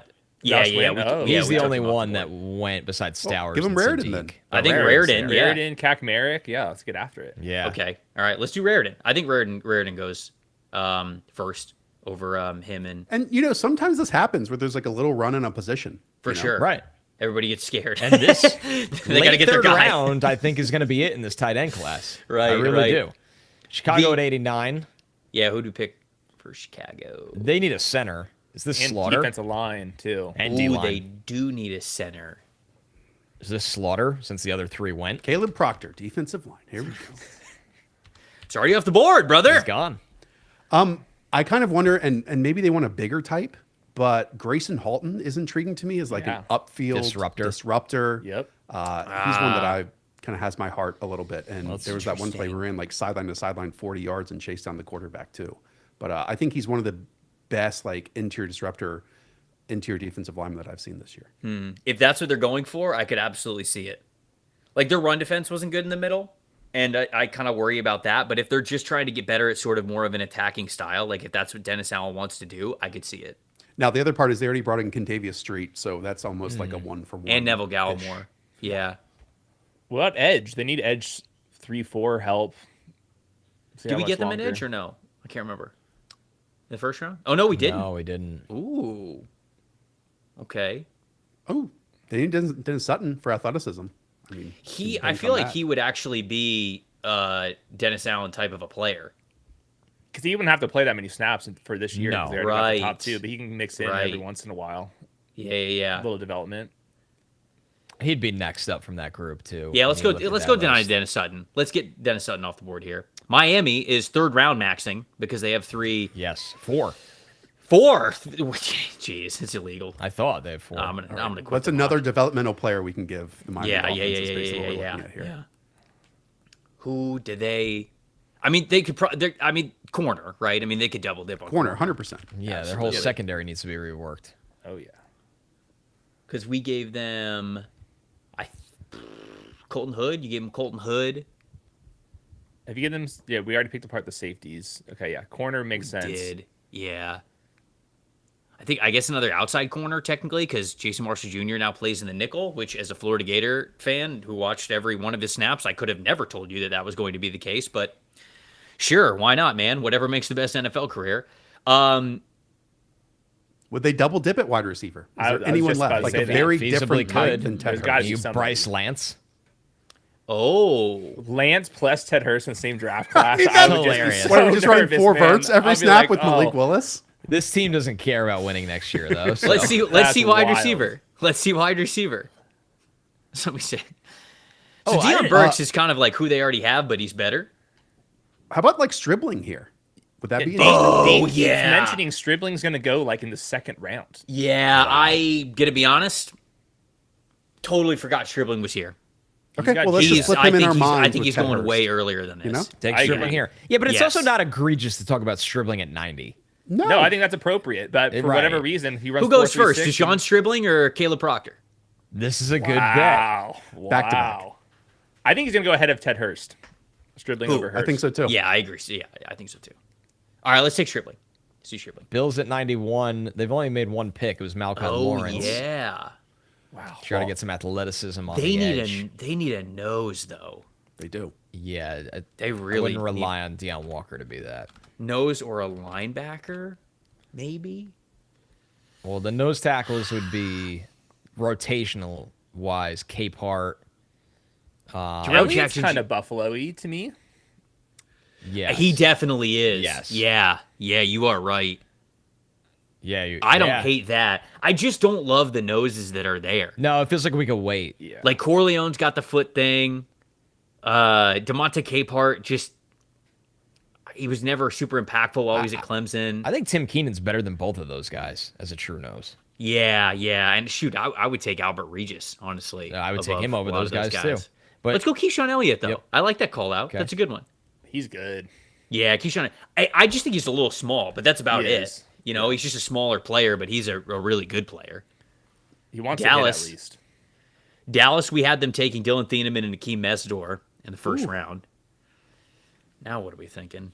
Corner? People got so mad at me for not picking Delane for them at 12, and I had to tell them that I have Dylan Thieneman ranked ahead of Mansour Delane on my big board. So. Okay, question. Would they be a second running back team? It's just Javonte Williams, because after that, it's Malik Davis, it's Jaden Blue, and we know how that one went. I'm sorry to you. Yeah, that one might not be on the team.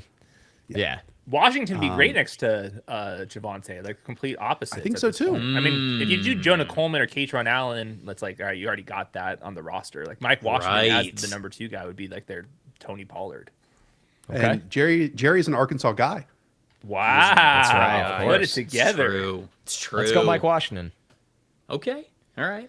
Hayden and Josh are efficient drafters. Yeah, I know. This is great. Trevor is like, he doesn't know if we should keep moving along or he wants to stop and talk about something else. Wait, me? You're like, me? Yeah, you.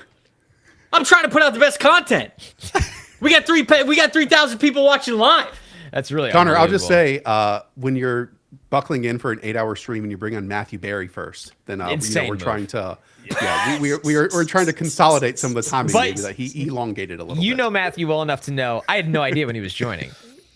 We just sent him the link. We just sent the link. I said you got 8 hours. Unpins the grenade and just throws it into his DMs. Yep. He could be picking at 1 for Mendoza. He could be picking Mr. Relevant for us. We just, you never know. Yep. Oh, that's good.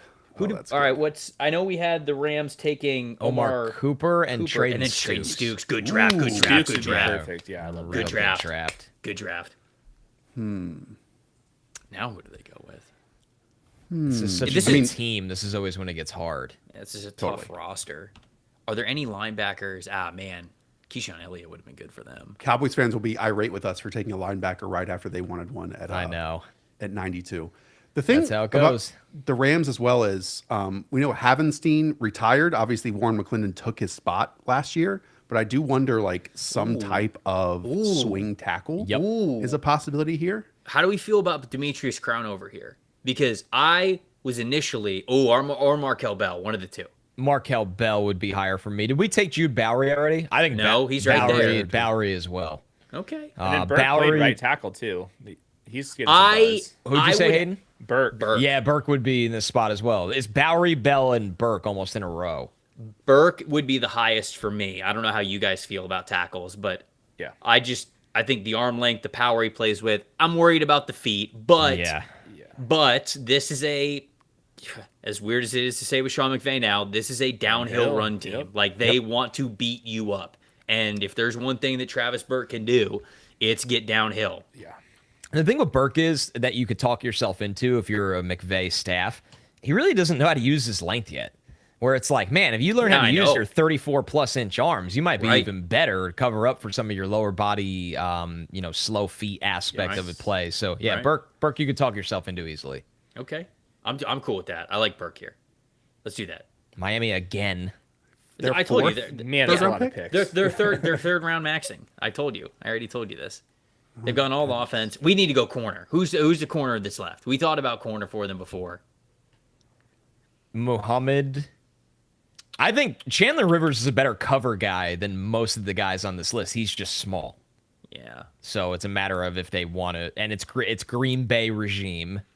Did you go safety? Would that be a potential here too? Since you took, they definitely need one. Did we not take one? Not. Oh yeah, we don't have a safety at all for them. I mean, is this a potential Kamari Ramsey spot? I think Ramsey would be next for me. I don't know how you guys feel about the safeties.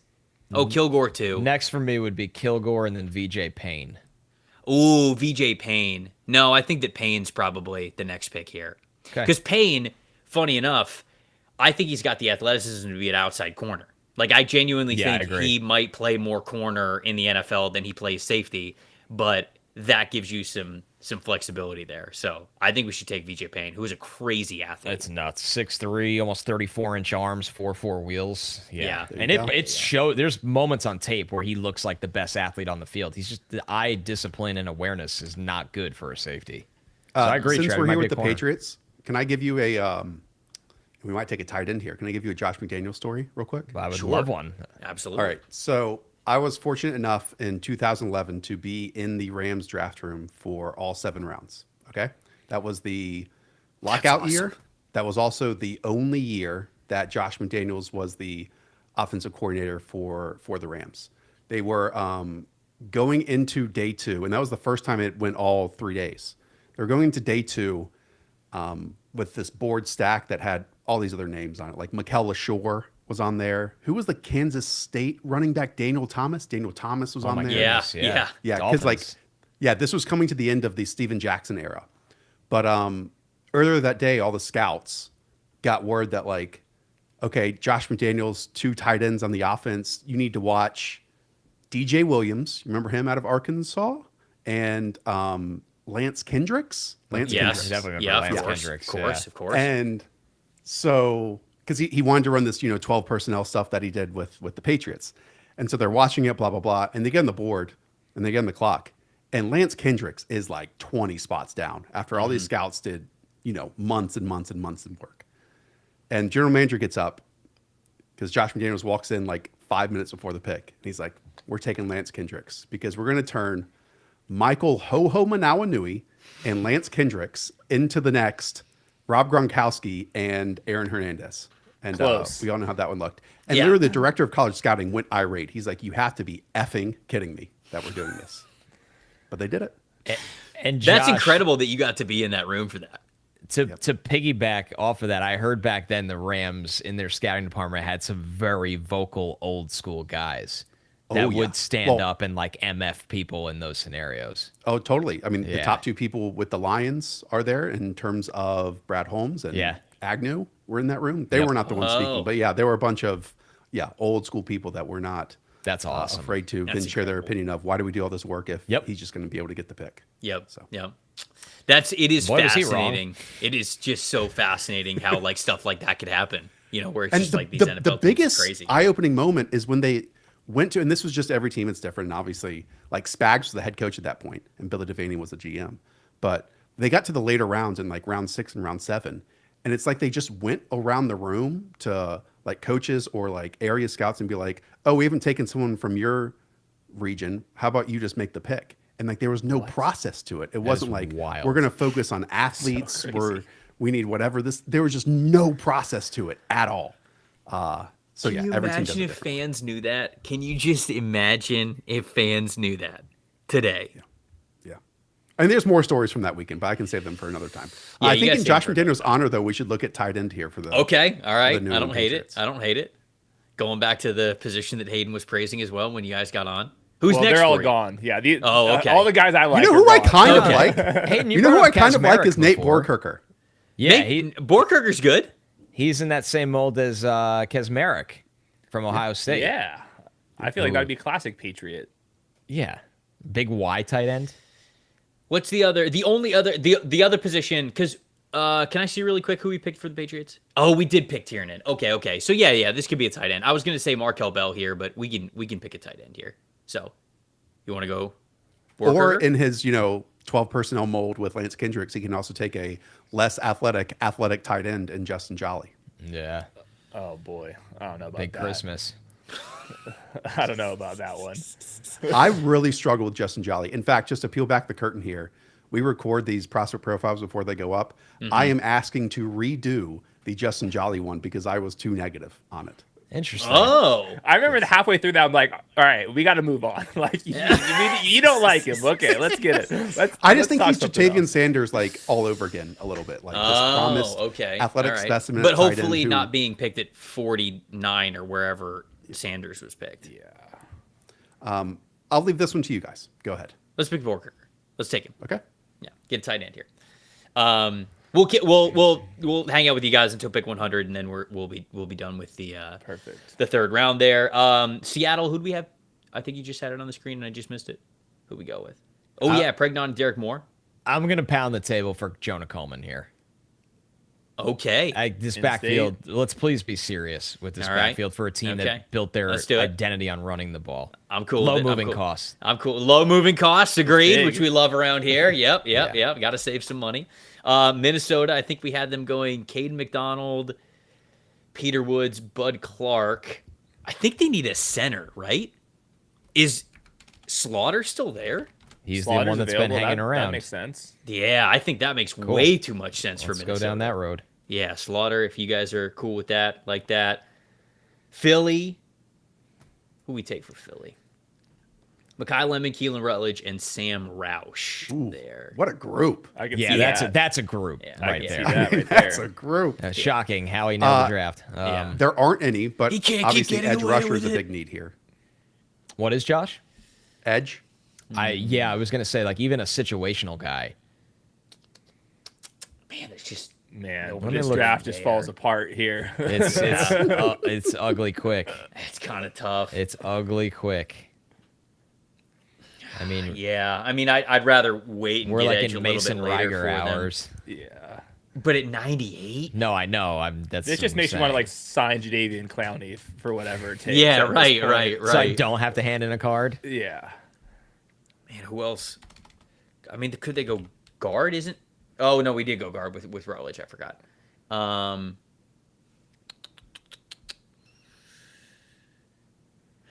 We picked tight end already for them. Safety, maybe. Would they double dip at wide receiver? I was potentially? thinking that. Maybe they would if there's the right wide receiver. And wide receiver seems pretty robust right now with who's on the board. Yeah, I mean, this is an easy pick for us, you know. For compared to other Malachi? positions. I mean, I Or- just mean compared to other positions. Oh, Like, okay. Is you there? can make okay. the case for Malachi Fields. You can make it for Deion Burks. Yeah. Yeah, I What would do you go guys with think? I would go with I wouldn't take two small receivers in one I agree. draft. That's like Lane? a personal rule. It's kind of dumb. How about Fields? I'd go Fields.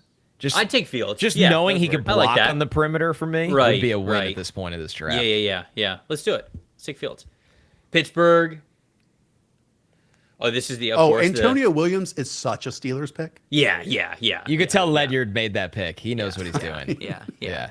Such a Steelers pick. Aaron Rodgers is going to take him under his wing, and he's just going to get like 130 targets in his rookie season, but it's going to be an average depth of target of like 1.7 yards. Question. It's just going to. Yeah. Quarterbacks available. Oh. We Well, we took had to. Simpson. We took Simpson. Oh, you took We gave him Simpson. Okay. Yeah. Saw it. Yeah. I don't know if you saw the report today from Schefter, Mm-hmm. where, and Connor, this will not surprise you at all, where at first the Steelers gave Aaron Rodgers, 30 days to say if he's going to come back. And they said, well, then we're here around free agency. And then they're like, well, we're here around the draft. And he still has yet to tell them what he's doing. That's why Ty Simpson, baby. We're on to Ty Simpson. I mean, Mike, it's just We're on to Ty Simpson. it's insanity. That's all I could say. It's not like he should have that clout right now. He is driving the entire organization still. It is wild. It is insane. wild. It's what he Could does everywhere now. Can I see the picks one more time? We didn't go guard for them, did we? No, No, we so- couldn't guard. Yeah, they couldn't definitely need a find guard. one We 'cause need a it- guard here. Farmer went. boy the pick Shrouth is before right them. there. Yeah, Shrouth. Yeah, absolutely. Yeah. I mean, there's risk because he's been Yeah. hurt, but he's better than I think this slot. Yeah, back-to-back Notre Dame, the top 100. Final pick of the third round here, fellas. You fellas make this one. Send us home. Where are we at here? Let's Oh boy, pressure's on. Let's see. So we got Reardon off the board. Man, it really is kind of you kind of do whatever here at this point. I don't know if you love any of the safeties that we still got. We talked a little bit about that. Plug in a safety. Okay. All right. Let's see what we got here. I would just like not draft a USC defensive player. It's pretty good strategy after watching this team the last couple of years. Over the last couple of years. I wouldn't pick We do Genesis have this Smith running either, bit. though. We do have this running bit for our profiles where, like, every time I turn on the best performance from these prospects, it is against USC's defense. Like, going back Funny to how the that Dalton works. Kincaid's, Welcome to the Lincoln Riley era. Yep. Tajay Spears. That was There Sadiq this year. He balled out. Well, Jadarian Price returned 2 of his 3 kickoff returns against USC as well. Like, it's just every facet. They can't stop letting I other teams think score points. the chat's talking about corner potentially for them. You're adding Travis Hunter obviously to that list with corner. They have Jerry Jones who can kind of play a little inside out. Any for you. off-ball linebackers here? Because they lost one. in Oh free. yeah, that could be a good pick for them. I think. Yeah, I'm off-ball curious what linebacker this could board be- looks like right now at Could be off-ball right linebacker. actually. Betcher. Betcher's probably the guy that I would pick if you're going to pick one around 100. I don't know how you guys feel about that, but He's like former baseball player, natural athlete. Drafted baseball player. He started his career at Oregon on the baseball team, played his freshman year, played baseball, and then he walked on to play linebacker like 2 years after that, and then he was a starter this past year. So I think Betcher is absolutely like in range for the top 100. So if you guys are thinking like off-ball linebacker could make sense for him, I think Betcher probably is the next guy off the board. I'm sold. I'm not gonna pretend like I've watched him, but I like. There we go. The scouting report right there. All right, go watch the third baseman tape from him this afternoon to make sure that we can round out the scouting report. Fellas, thank you so much for joining us. We really appreciate it. Hayden and Josh, they're the best. Please go follow all their work that they're doing over on the Underdog channel. Wash your hands. They're titans in the industry, and wash your hands for Josh's sake, please. Yeah, do not shake his hand in the airport. It's on you. Stop it. No. Stop. The airport. He's washing his hands. Well, not in the TSA line. If he just walked into the airport, I would watch out. We appreciate you guys. Thanks y'all for joining. Guys. Peace. Later, guys. Man, those guys are awesome. That was great. I love all their great draft work. They're so great dudes. They put in the work. Oh boy. Oh my Lord. Look at this one here. Kane gave us a $500 donation. Said, "What's up, Rugrats? Here to represent the big AFC West and the Las Vegas Raiders." We have had, Connor, you realize we have had $1,000 donated by just Raiders fans today? That's insanity. Incredible. Shout out to my boy Bryce and the NFLSE Madden / college football boys. Nice. Had to show the motion and put myself in the 500 club. We love to see it. There you are, big dog. Thank you for taking absolute speed and keeping the tradition with Casey Concepcion. Keep up the good work, lads. Got to see myself out to go crash planes. If you know, you know. I don't know if I do know with the crashing the planes. Hopefully, do you understand the reference here? I don't either. Maybe I'm not cool. Don't actually crash the plane. Don't actually want that. But Kane Owens, shout out. That was awesome. Shout out to Raider Nation. Man. Raiders Nation is representing. So, guys, we are over $12,000 donated today on this stream. We are 4 hours into this, and we are $12,000. Our initial goal was $5,000. Then it was $10,000. You guys blew by both of those, and we are still at over 65K subscribers there on the channel as well. We appreciate you guys. Thank you for rocking with us for the last 4 hours. We got a couple more guests that we're getting to throughout the show, but Connor, I think it's time we go a little rapid fire here. Yeah, we'll make up some ground. Yeah, I think 4 o'clock. Yeah, I think we got to go. I think we got to go rapid fire. Probably next. Let's get 50 picks in before we get our next guest in. Like maybe at like 4:15, 4:20, something like that. That sounds good. Like, I feel like we could run through. We'll rapid fire. I'm gonna 50 of them. Feed the big girl, and then we're gonna take this thing to the finish line. All right, Tennessee Titans. Who'd we have? Who we haven't taken? Jeremiah Love, Jacob Rodriguez, or Mello Height. Yep. Actually, let's go. Let's look at tight end. Let's do odds and evens again because it'll be quicker for us to be able to think plan. about it. Yeah. So you go Titans and then I'll take the Raiders. I'm gonna take Kazmarek, the Y tight end from Ohio State. Okay. He's just such a good blocker. He's super underrated in this draft. I know he's the last guy on the Will Kazmarek right there, Tyler. Yeah, Will Kazmarek. He's going earlier than people think. All right. Can I see the Raiders here? Fernando Mendoza, Casey Concepcion, Dominique Orange. Ooh, I think this is a Kamari Ramsey spot. I'm going to get Kamari Ramsey off the board here. I'm not as low on Kamari Ramsey as other people are. I really like what he was able to do 2 years ago. It wasn't so good this past year, but I think he's still a really good football player. So the Jets at 103 have taken Arvell Reese, Jordan Tyson, C.J. Allen, and Chase Basantis. They're another team that should be looking at tight end in this situation to play with, of course, Mason Taylor. Although they need a true wide tight end. Maybe they wait on that. Yeah, this is tricky, this spot. Let's look at corner. Malik Muhammad, Chandler Rivers. Let's go Malik Muhammad for the Jets here and get some corner depth. All right, so the Arizona Cardinals are up here. They took Sonny Styles, Caleb Lomu, Kieran Crawford. Let's see. What might they need? I don't love safety long term for them. I think they're okay at. Actually, okay, they took Styles, so Styles is right in there.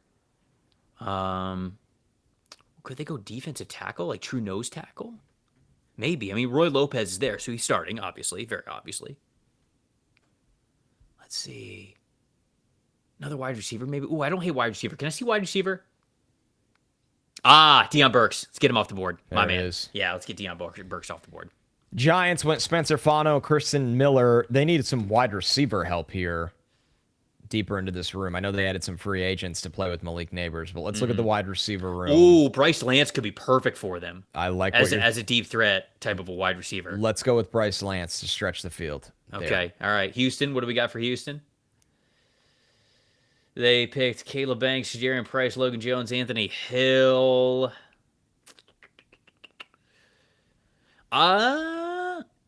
I actually like the outside corner depth here. Let's go with Julian Neal. Let's get Julian Neal off the board. Really great athlete, somebody who could play behind the two starting corners that we have there in Laster and Stingley, and it gives you some good depth there at that point. All right, the Browns are on the clock. They have taken Monroe Freeling, Denzel Boston, AJ Halsey, and Connor Liu. I want to see corner. Actually, let's go. This is where I'll take Igbinosun. I know he's got the penalty issues, but he's really physical. He's their type of. He's a big corner. He's their type. He's their type. Let's go Igbinosun. Low moving cost. Okay, so for the Broncos, got corner on lock. Oh man, they do have Drew Sanders to play linebacker.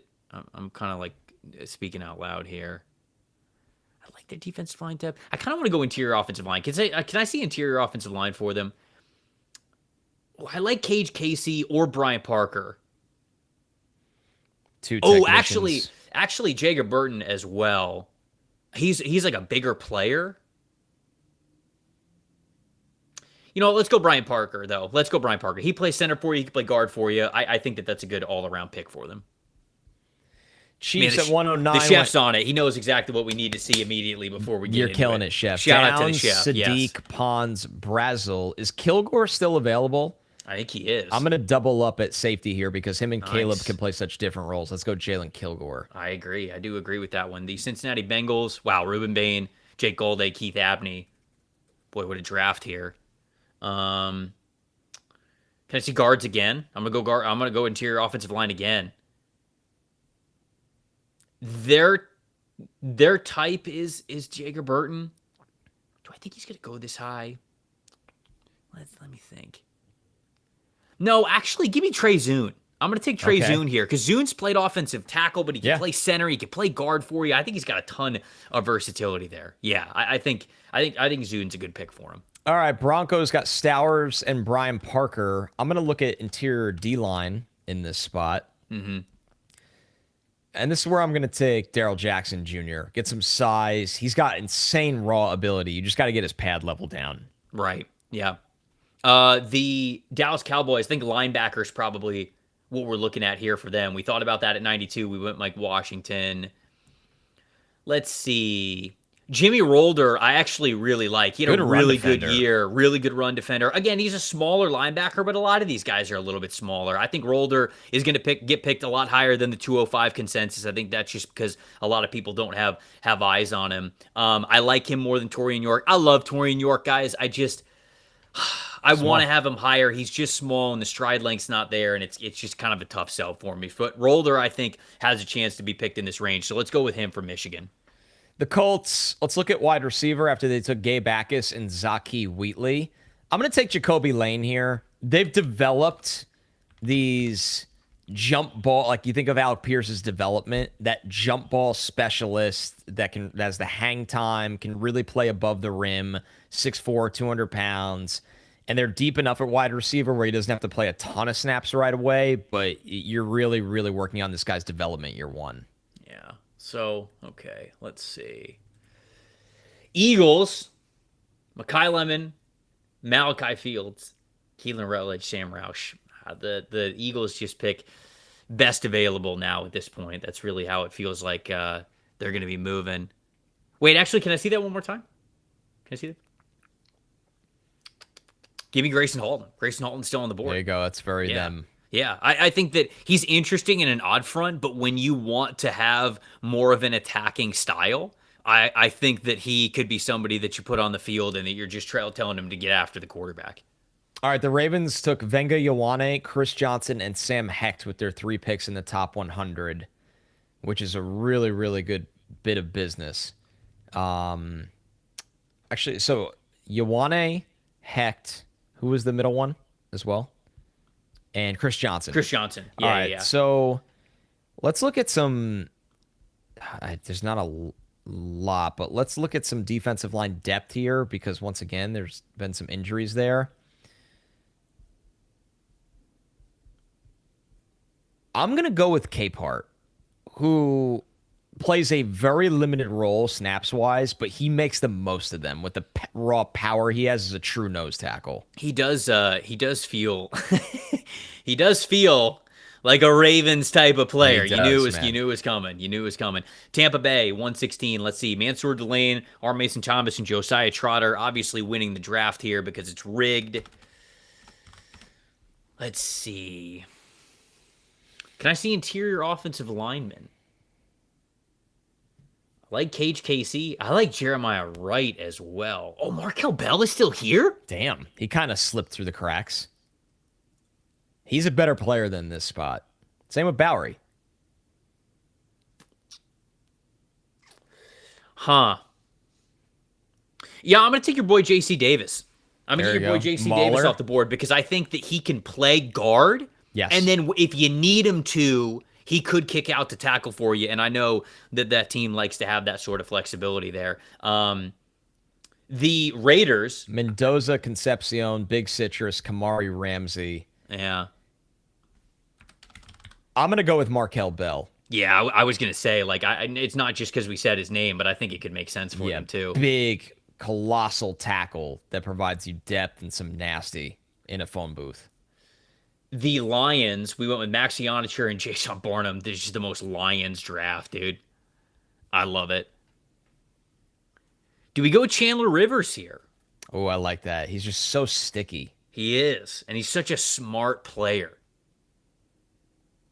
And they're not afraid. They're not afraid of the small corner. They paid DJ Reid. They lost what's his name to free agency, who was a small corner from Louisiana Tech. It's gonna drive me nuts. Oh, Amik Robertson. Yeah, they'll play the small corner. They don't care about that. Yeah. Yeah, let's go with Chandler Rivers there. Yep. Panthers on the clock. They took Jermon McCoy, Chris Bell, Chris McClellan. This is where I'm going to take Genesis Smith. I know he has the tackling issues, but he's got so much range and coverage, and he doesn't have to be a starter on this team right away. Okay. All right. Green Bay, 120. They've got Terrell, Jalen Farmer. Good draft, in my opinion. I think they're all in on Matthew Golden at wide receiver. They're good at tight end, obviously. He signed Javon Hargrave. I think they're good at linebacker, to be honest with you. Interior defense. Oh, Rayshon Benny.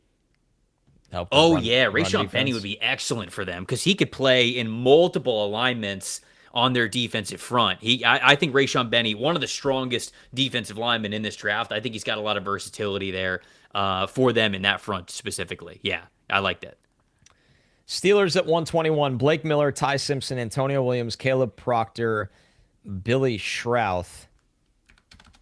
Big Bill. I am going to go a little off the board here, Trev. Okay. I'm going to take Jaden Kennedy.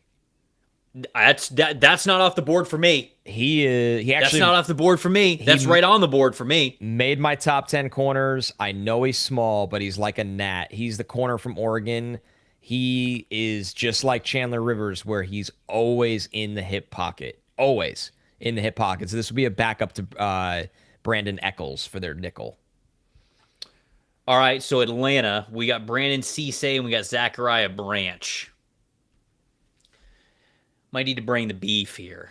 Wait a second. Hold on. Because Caleb McGarry just retired. Yes, he did. Might need a little Austin Barber in this spot. How you feel about it? Because right now they have Jawan Taylor, but, I mean, what's he on, a 1 year? Probably. He got to be on a 1-year deal. I like Bowery better, but Barber is not. I like Bowery better as well. I didn't know Bowery was still here. Yeah, he's still there.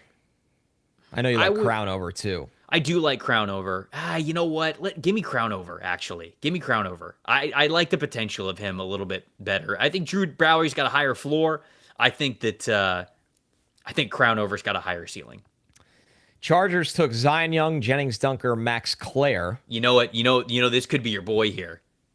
This could be Tim Keenan. I love that call. You know, this could be your guy. Tim Keenan, come on down. I know they got Dalvin Tomlinson on a short deal just to be a bridge this year at nose tackle. Tim Keenan behind him. Perfect. Big time Timmy Jim. By the way, I just want to shout out everybody who's watched this show. We have 400 super chats. That's just beyond generous. Beyond. We have 400 super chats. Obviously, with the show the way that it is, we don't have the ability to read most of them, to be honest with you guys. We've read some of them throughout the show. But just know, we appreciate you guys so much. We love you. Every dollar in donation goes to the charities that we established here. And we appreciate you guys, man. That just to see the number 400 of the super chats is there. Yeah, Charlie's also saying, join the Discord, like the stream, subscribe to the show, become a part of the Addicts, man. We have a lot of fun around here. We really do. Let's see. Jacksonville. All right.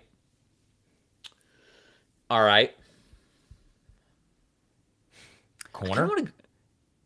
What'd you say? Corner depth? Could go corner depth. Yeah, what do we got here? A little corner depth.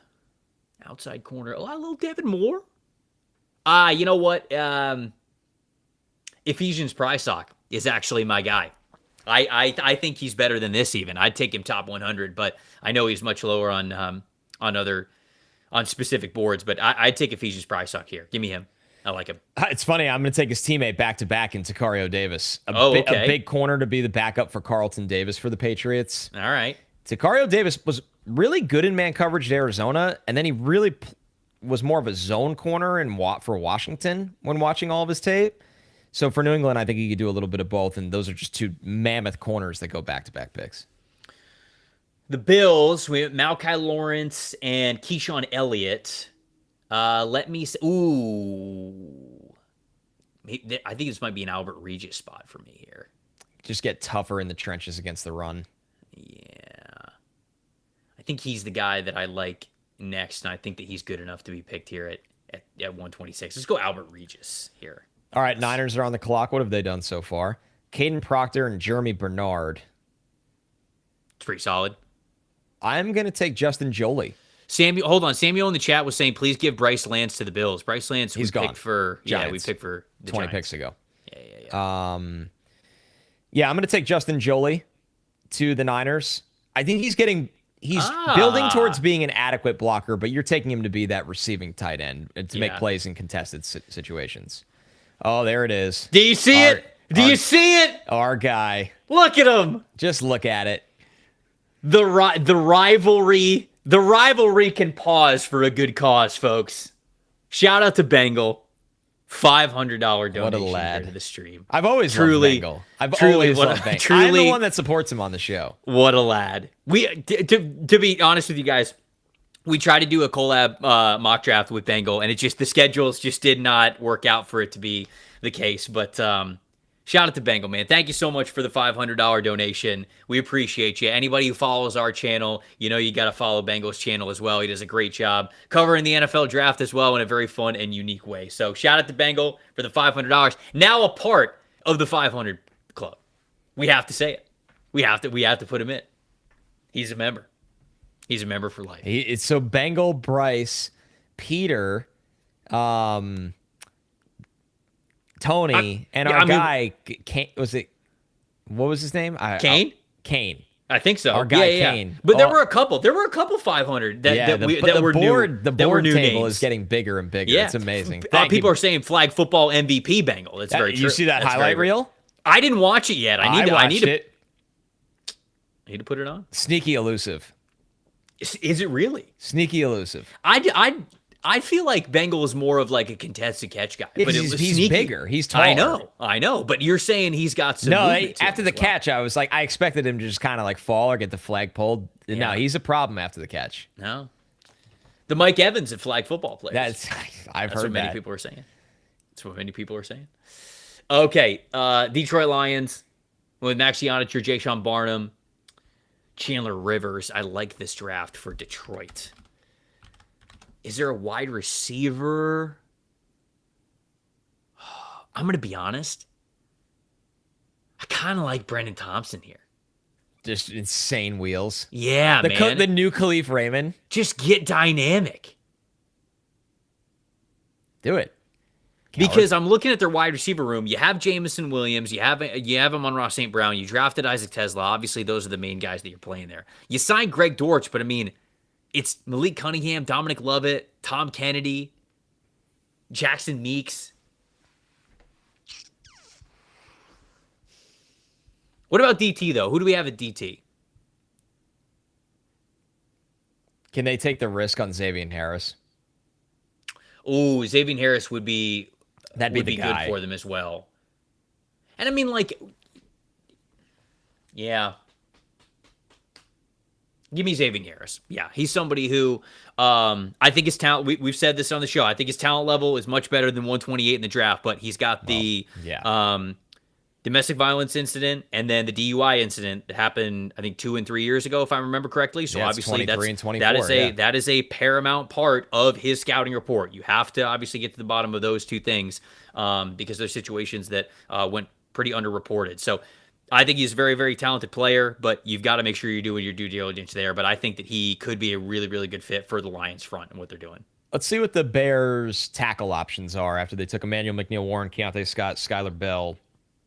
I'm going to take Jude Bowery off the board here. It's funny for them to go back to the Boston College at tackle, but Bowery's the best one available on the board here and gives them much-needed depth for a position they've had some injuries at. Miami, back on the clock again. Draft maxing. They really are. Not even third round. They want maxing a whole new anymore. team. Yeah. I mean, we're just picking best player available at this point. I mean, is this Garrett Nussmeier's spot? Oh, we lost him. Oh, no. Or did we lose me? No, we didn't lose me. We lost Connor. Well, salute, soldier. We'll get it back. Miami. Let's see. Can I see who they picked again? Really quick? Yeah, somebody, Safeway called and got to get him out of here. So the corners we have Colton Hood, we have VJ Payne. Yeah, I guess. I'm going to take Garrett Nussmeier. Because I think that he's in an actual competition then with Malik Willis. And Malik Willis is obviously going to start before him, but I think it could get interesting. Not that that's Malik Willis slander. I think Malik Willis is good, but I'm going to go to Garrett Nussmeier here at 130 from all the other picks that they have made. Bro Smoke said Nuss and I riot. Well, see you on the riot line, brother. The Patriots here.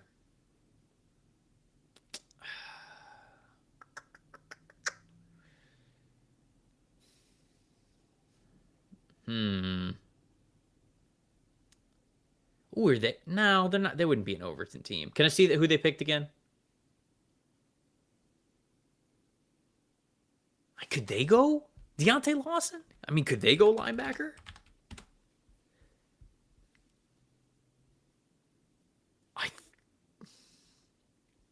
I really wanted to like Caleb Elarm-Zor from TCU more, by the way, but there are too many times where the instincts aren't what they need to be. I wonder if the Patriots would take Torian York at this point. I have no idea. I just don't know where he's going to go. I think he's a hell of a football player. He's just small.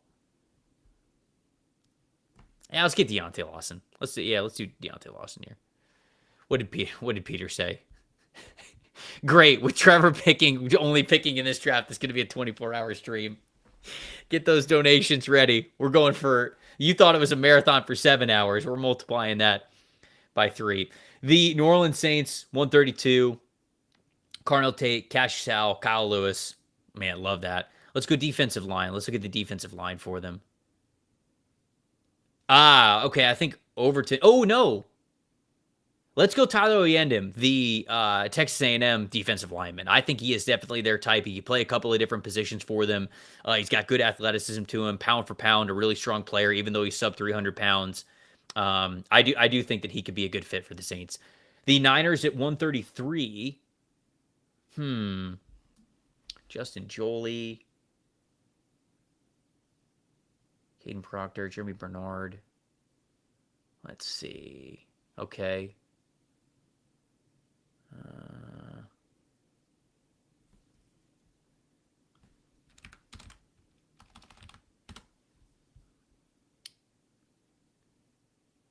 So they went wide receiver. They went with the tight end. They went... Can I see center? They didn't pick a center. We didn't have to pick a center, right? No. They didn't pick a center. I think they could pick a center if one's available. I don't mind Jacob Burton. I really don't. I think he could be good in a zone blocking scheme as well. They might need outside corner, though. Can I see outside corner? Let's see corner. Like Will Lee, Devin Moore. I think both those guys kind of make sense for them. Dalen Everett as well. Kind of depends. Are they running?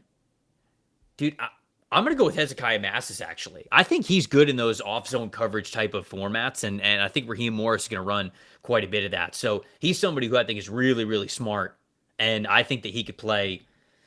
I think he could play in that spot there for the Niners.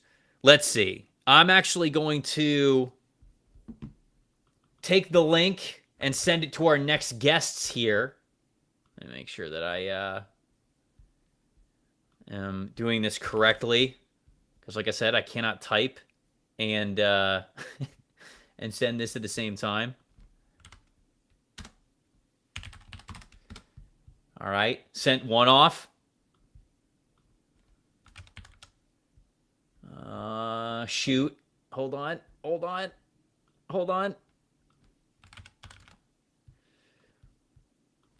can't multitask, guys. You already know that. I've said that too many times, but it's true. Sure, it'd be great if Connor was here. If only Big Tux didn't take him out.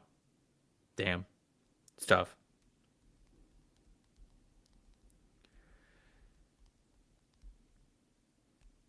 All right, now I got to read my group chat here. I think Connor's entire internet was off. Oh, and I've got man. This is tough. This is extremely tough. Let's see. Fellas, I see you guys in the waiting room. Hold on. One of you has the gain way too high on your mic, or you have the wrong microphone selected. It's one of those two things. Whatever you're adjusting is correct. Keep going down.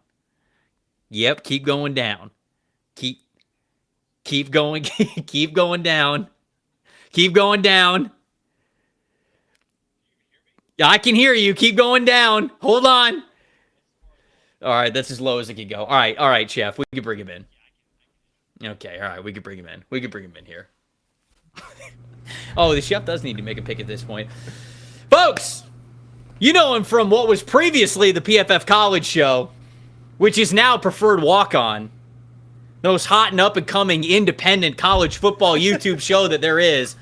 It's Max Chadwick and Dalton Wasserman, my two very good pals. Fellas, how we doing, guys? I'm glad that Connor got back just in time to give each of us one of his 6 jobs, because we could use it right now. If you want to host the Mets pod, it's yours. Oh, I might actually take you up on that. Right he's today, wearing the Mets hat. So we got to snap this losing streak though, man. This is atrocious. It is hard to watch. I'm just glad last night they got it done in like 2 hours flat. But boy, oh boy, please talk about something else, Max. Go ahead, please.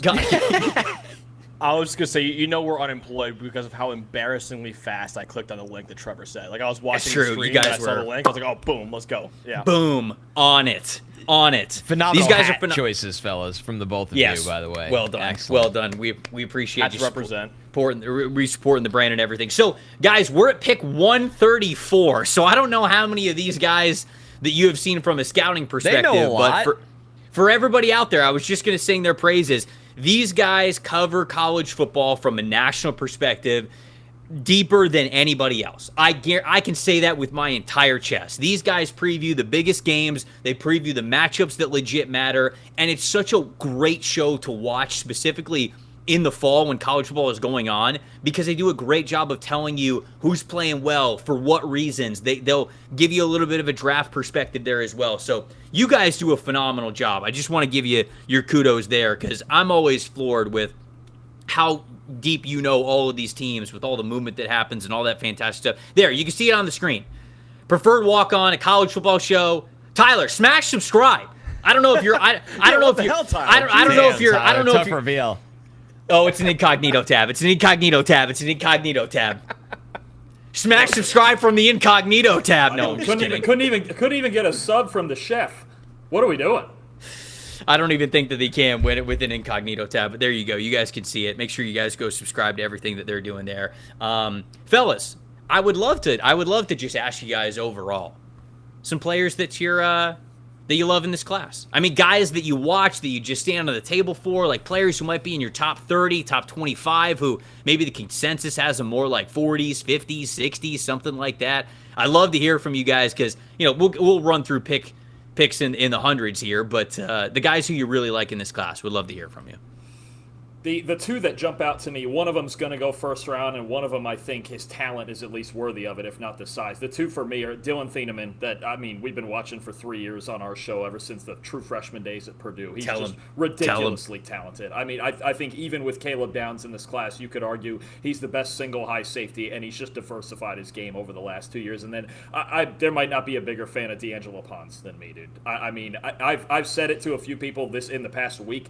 If he was Mansour Delane or Jamad McCoy's size, I think he'd be CB1. I think he plays the position better than anybody. Those are the two guys that stick out the most for me. This is a heavy defensive draft, but in the secondary especially, those two are just monsters. There we go. Yeah, I'll probably, Trev, to make you happy, I'm probably going to go with a Gator great in Jake Slaughter, man. That's the guy that I love that dude, man. You and Nate Tice. Nate Tice, I think it has him center one. Dude, and I get, like, there's some play strength concerns there with Jake Slaughter, but, like, this guy's got 3 years of elite tape at Florida, going against, like, first-round defensive tackles, no less, and dominating those first-round defensive tackles, too. So, tested out great at the Combine as well. I mean, I've seen him being mocked in the 4th round. Hopefully, you guys got him off the board already here at number 134 overall. But, man, I think Jake Slaughter is a borderline, like, 2nd, 3rd round talent, in my opinion. Yeah, where did we have Slaughter, actually? Tyler, if you want to scroll up, or if you can scroll up there, where did we have Jake Slaughter go? He was much higher than this. I think did we get him top 100? There it is, 97. 97. Okay. That's a good fit for him. He could start right away, honestly, on that team. I know. Yeah, I was a big fan of that fit there. All right, you want to run through some let's run through some picks. Let's see what we got here. San Francisco 49ers are on the board at 1. No, actually, I picked for the Niners. You just picked for the Niners. The Raiders, 134. So we got Fernando Mendoza. They got Casey Concepcion at the top of the 2nd round. Big Citrus, Kamari Ramsey, and Markel Bell. Guys, honestly, a lot of what this draft is at this point is just players that are best available that you like, because we filled a lot of the needs for them. Yeah. And so anybody who's left on that draft there, I'm curious that you like for the Raiders in one way or the other. Trev, I might go back-to-back Florida guys here, man. I love Devin Moore. I mean, if you want to, like, I know he and Darian Porter are kind of similar builds, massive corners out there, but I think Devin Moore, like, in a press scheme, is a really good player. And, I mean, I had him, I think, top 75 right now on my board currently. Okay. So I'm a big Devin Moore fan, and I know Las Vegas could still use some help in that secondary, too. Okay. I like it. I like it. Let's take Devin Moore. Yeah, let's get Devin Moore off the board here. Pittsburgh. We got Blake Miller, Ty Simpson. This is where we had Ty Simpson going off the board, fellas. At 53. At 53, yeah. Wow, yeah, okay. 53. Antonio Williams, Caleb Proctor, Billy Schrouth, Jaden Kennedy. All right, what are we thinking here for Pittsburgh here? I think either.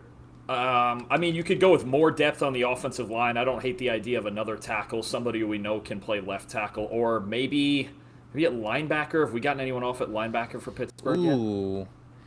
No, not a true linebacker. No. I wouldn't hate some younger depth there. They've got Malik Harrison, Cole Holcomb, Carson Bruner from the 7th round last year, but I wonder if another just depth player with some speed. Dalton, you know who I'm going to say? You see Torian York still up there, man. Torian York's got great instincts. Is it him, or do we just go the full, like more of a speedier athletic route with Harold Perkins or Elam Zor? I love York's instincts. If he was just I didn't know Elam Zor was still there too. Yeah. If York was just a bit bigger, he would go a lot higher than this because his instincts are, right. I could argue, top 5 among this position in class. Yeah. We go with York though. I don't hate that. Okay. All right. Let's do Torian York. The New Orleans Saints.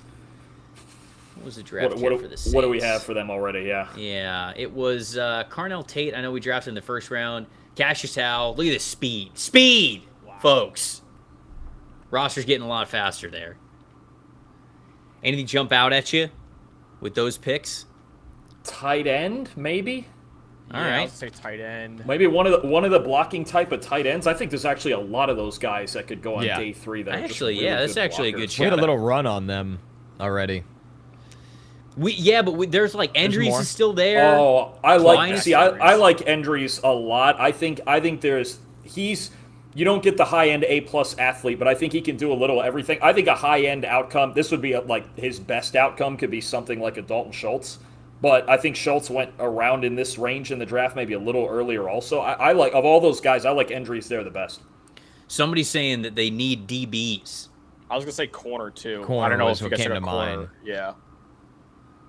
All right. Which do we have? I guess like Will Lee is still there. Dalen Everett is still there. Blanket, I think, yeah. Yeah, one of those two guys I think could make sense. Two straight A&M guys. I'd go with either Lee or Endries. I could be in on that. Let's go Lee. Lee. Okay, all right, we'll take Lee here. The Philadelphia Eagles. Who we take for the Eagles? This is an interesting draft for Philly. Ooh, no safeties yet for Philly. No, we did not have a safety yet for them. Safety's kind of been a tough position. Got picked apart fast. Trevor, is this where you look at your boy from Tech, Wisniewski? Oh, Wisniewski, yeah. Oh, good. I could be in on that. And Michael Taft too.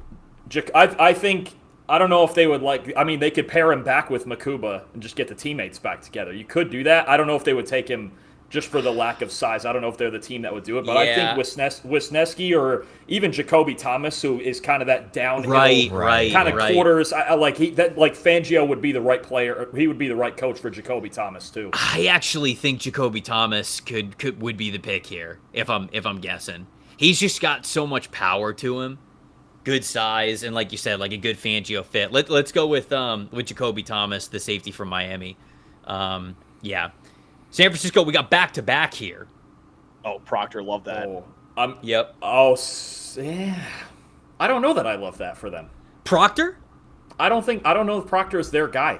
Does he have the feet for Shanahan, or are you moving him inside, or what are you doing? I'm moving him inside. Yeah. Okay. I think he starts at guard, and then you kind of just go, all right, well, do you think he's good enough? Is he going to lose weight to be able to play at tackle? But if not, then I think you're drafting a tackle a little bit after. All right. Do we have? Can I see edge rushers? I know we have 2 picks here for San Fran, but this pass rush is just Dame Tucker. Yeah, I'm gonna say Dame Tucker. I'm gonna vouch for Dame Tucker here. We watched the MAC championship game. We were like, who the heck is this guy rushing off the edge like this? And we turn on the tape for him. The nearly led the nation in pass rush win rate this year, right, Dalton? He did, yeah. So I think Tucker as a situational, because they've got obviously Bosa getting healthy. Mykel Williams to me is an early down guy who can move inside on passing downs, and they've got the interior pass rush better with Osa. But like a situational edge rusher like Tucker in this range, or even one earlier in the draft like an R. Mason Thomas, I think they need somebody like that because I'm not the biggest Mykel Williams fan. I don't know that he's ever going to rush the passer like that. So I think a rotational pass rusher like a Tucker would really make sense, especially with more of a stand-up guy if Raheem Morris is going to go with more of that style. Somebody in the chat saying these dudes know their stuff. They absolutely do. That's why you subscribe to the show, because it's just I don't even know how long you guys are gonna go. Are you still gonna do like the 3-hour shows? Because it's basically just this like heavy ball knowledge for 3 hours with these guys. So we actually just like a few hours ago, we did an all eligible mock draft, meaning like every next year's class and 2028 included in it. Damn, so that got fun. Wow. Quickly. So yeah. Okay, I gotta check that out. Hell yeah. It's awesome. 7 of the first 10 picks were next year's class, by the way. Yeah, I bet they were. Showing how. I bet they were. Yeah. Okay, so who'd we land on? Tucker. Nadeem Tucker? Let's do Nadeem Tucker, and then you got back to back. I'll let Max take the Nadeem lead on this one. Tucker. Hell yeah. That's what they call him. Safety? Can I see the safety board, Trev? Or even running back too? I was gonna look at that too. Oh, you're taking your guy at the top, friend of the show, Max. I do. Is it friend of the show, Michael Taft? Is it Heidenreich time? Oh, I do love Eli Heidenreich. Dude, for Shanahan, come on, man. If there's a play caller that would do it, it's probably Kyle Shanahan. Would you do it this early though? Yeah. Yes. How many? Yeah, actually, that's unfortunately a terrible question to ask because we're beyond the third round picks that they just absolutely incinerate every year with a running back for no reason at all. Oh, true. Oh, yeah, we could take the annual basic 49ers running back, like a Roman Hemby or somebody like that. Oh, no. Like just actually, Sean Allen there. Where is Eli? I kind of like Eli Heidenreich. Oh, actually, you know what? Nick Singleton. If we were taking it back, I think Nick Singleton would actually make sense. You don't need to take it back. Please don't. Actually, no, take one. We would love for you to. I'm not encouraging take a running one. back. No, we got to get one Penn State guy for Max. Singleton. We got to do it. One done. I think Singleton, because there's sometimes the Niners just go, give me the athlete, like they did with Isaac Orendo. I think Singleton would be the idea there. Yeah, I mean, if it didn't work once, I mean, you might as well do it again. Don't work again. You know. Yeah, Why right, not? right, sure. Just keep throwing darts till the wall falls over. I feel like Heinrich is a better pick than Singleton. Next round, we'll get him next round. We'll get him next round. Okay, all right, okay. Heinrich and Singleton. All right, who are you picking? You guys pick. You're the guest. We'll just Singleton. Let's do Singleton. Okay, let's go Nick Singleton. Right. I'm in. Trev, I think you and I should just completely shut up here for. Yes, yeah, 100%. Dalton yep. and go ahead, Connor. Go ahead, Cook here. I'm gonna eat my protein bar. Here it is so far, Dalton: Arvell Reese, Jordan Tyson, C.J. Allen, Chase Basantis, Malik Muhammad. We've covered a lot of different areas. I have a couple different ideas here. I think you could go. You could go O-line depth, like tackle, like a swing tackle. You could go Michael Taft. I would not be against Michael Taft at safety. Or would it shock you that much if they went with just another running back to keep throwing darts? No, like Braylon Allen being hurt, Isaiah Davis is what he is. I think eventually they're gonna take like a Kalen Black. They've had him on a 30. Okay, all right. Like that level of running back. I was even thinking you could double at receiver here, and I would take like a Cyrus Allen. That's like where. Also, if this is the Jets, honestly, if they were at 140 and Carson Beck is still on the board with Frank Reich, I bet that's who they would take. But we don't have to do that. You could do Drew Aller and redo the Christian Hackenberg thing too. Then why wouldn't you do that? It was so much fun the first time. If it didn't work the first time, obviously it's going to to work. Yeah, if it didn't work, just keep throwing darts at the wall till it falls over.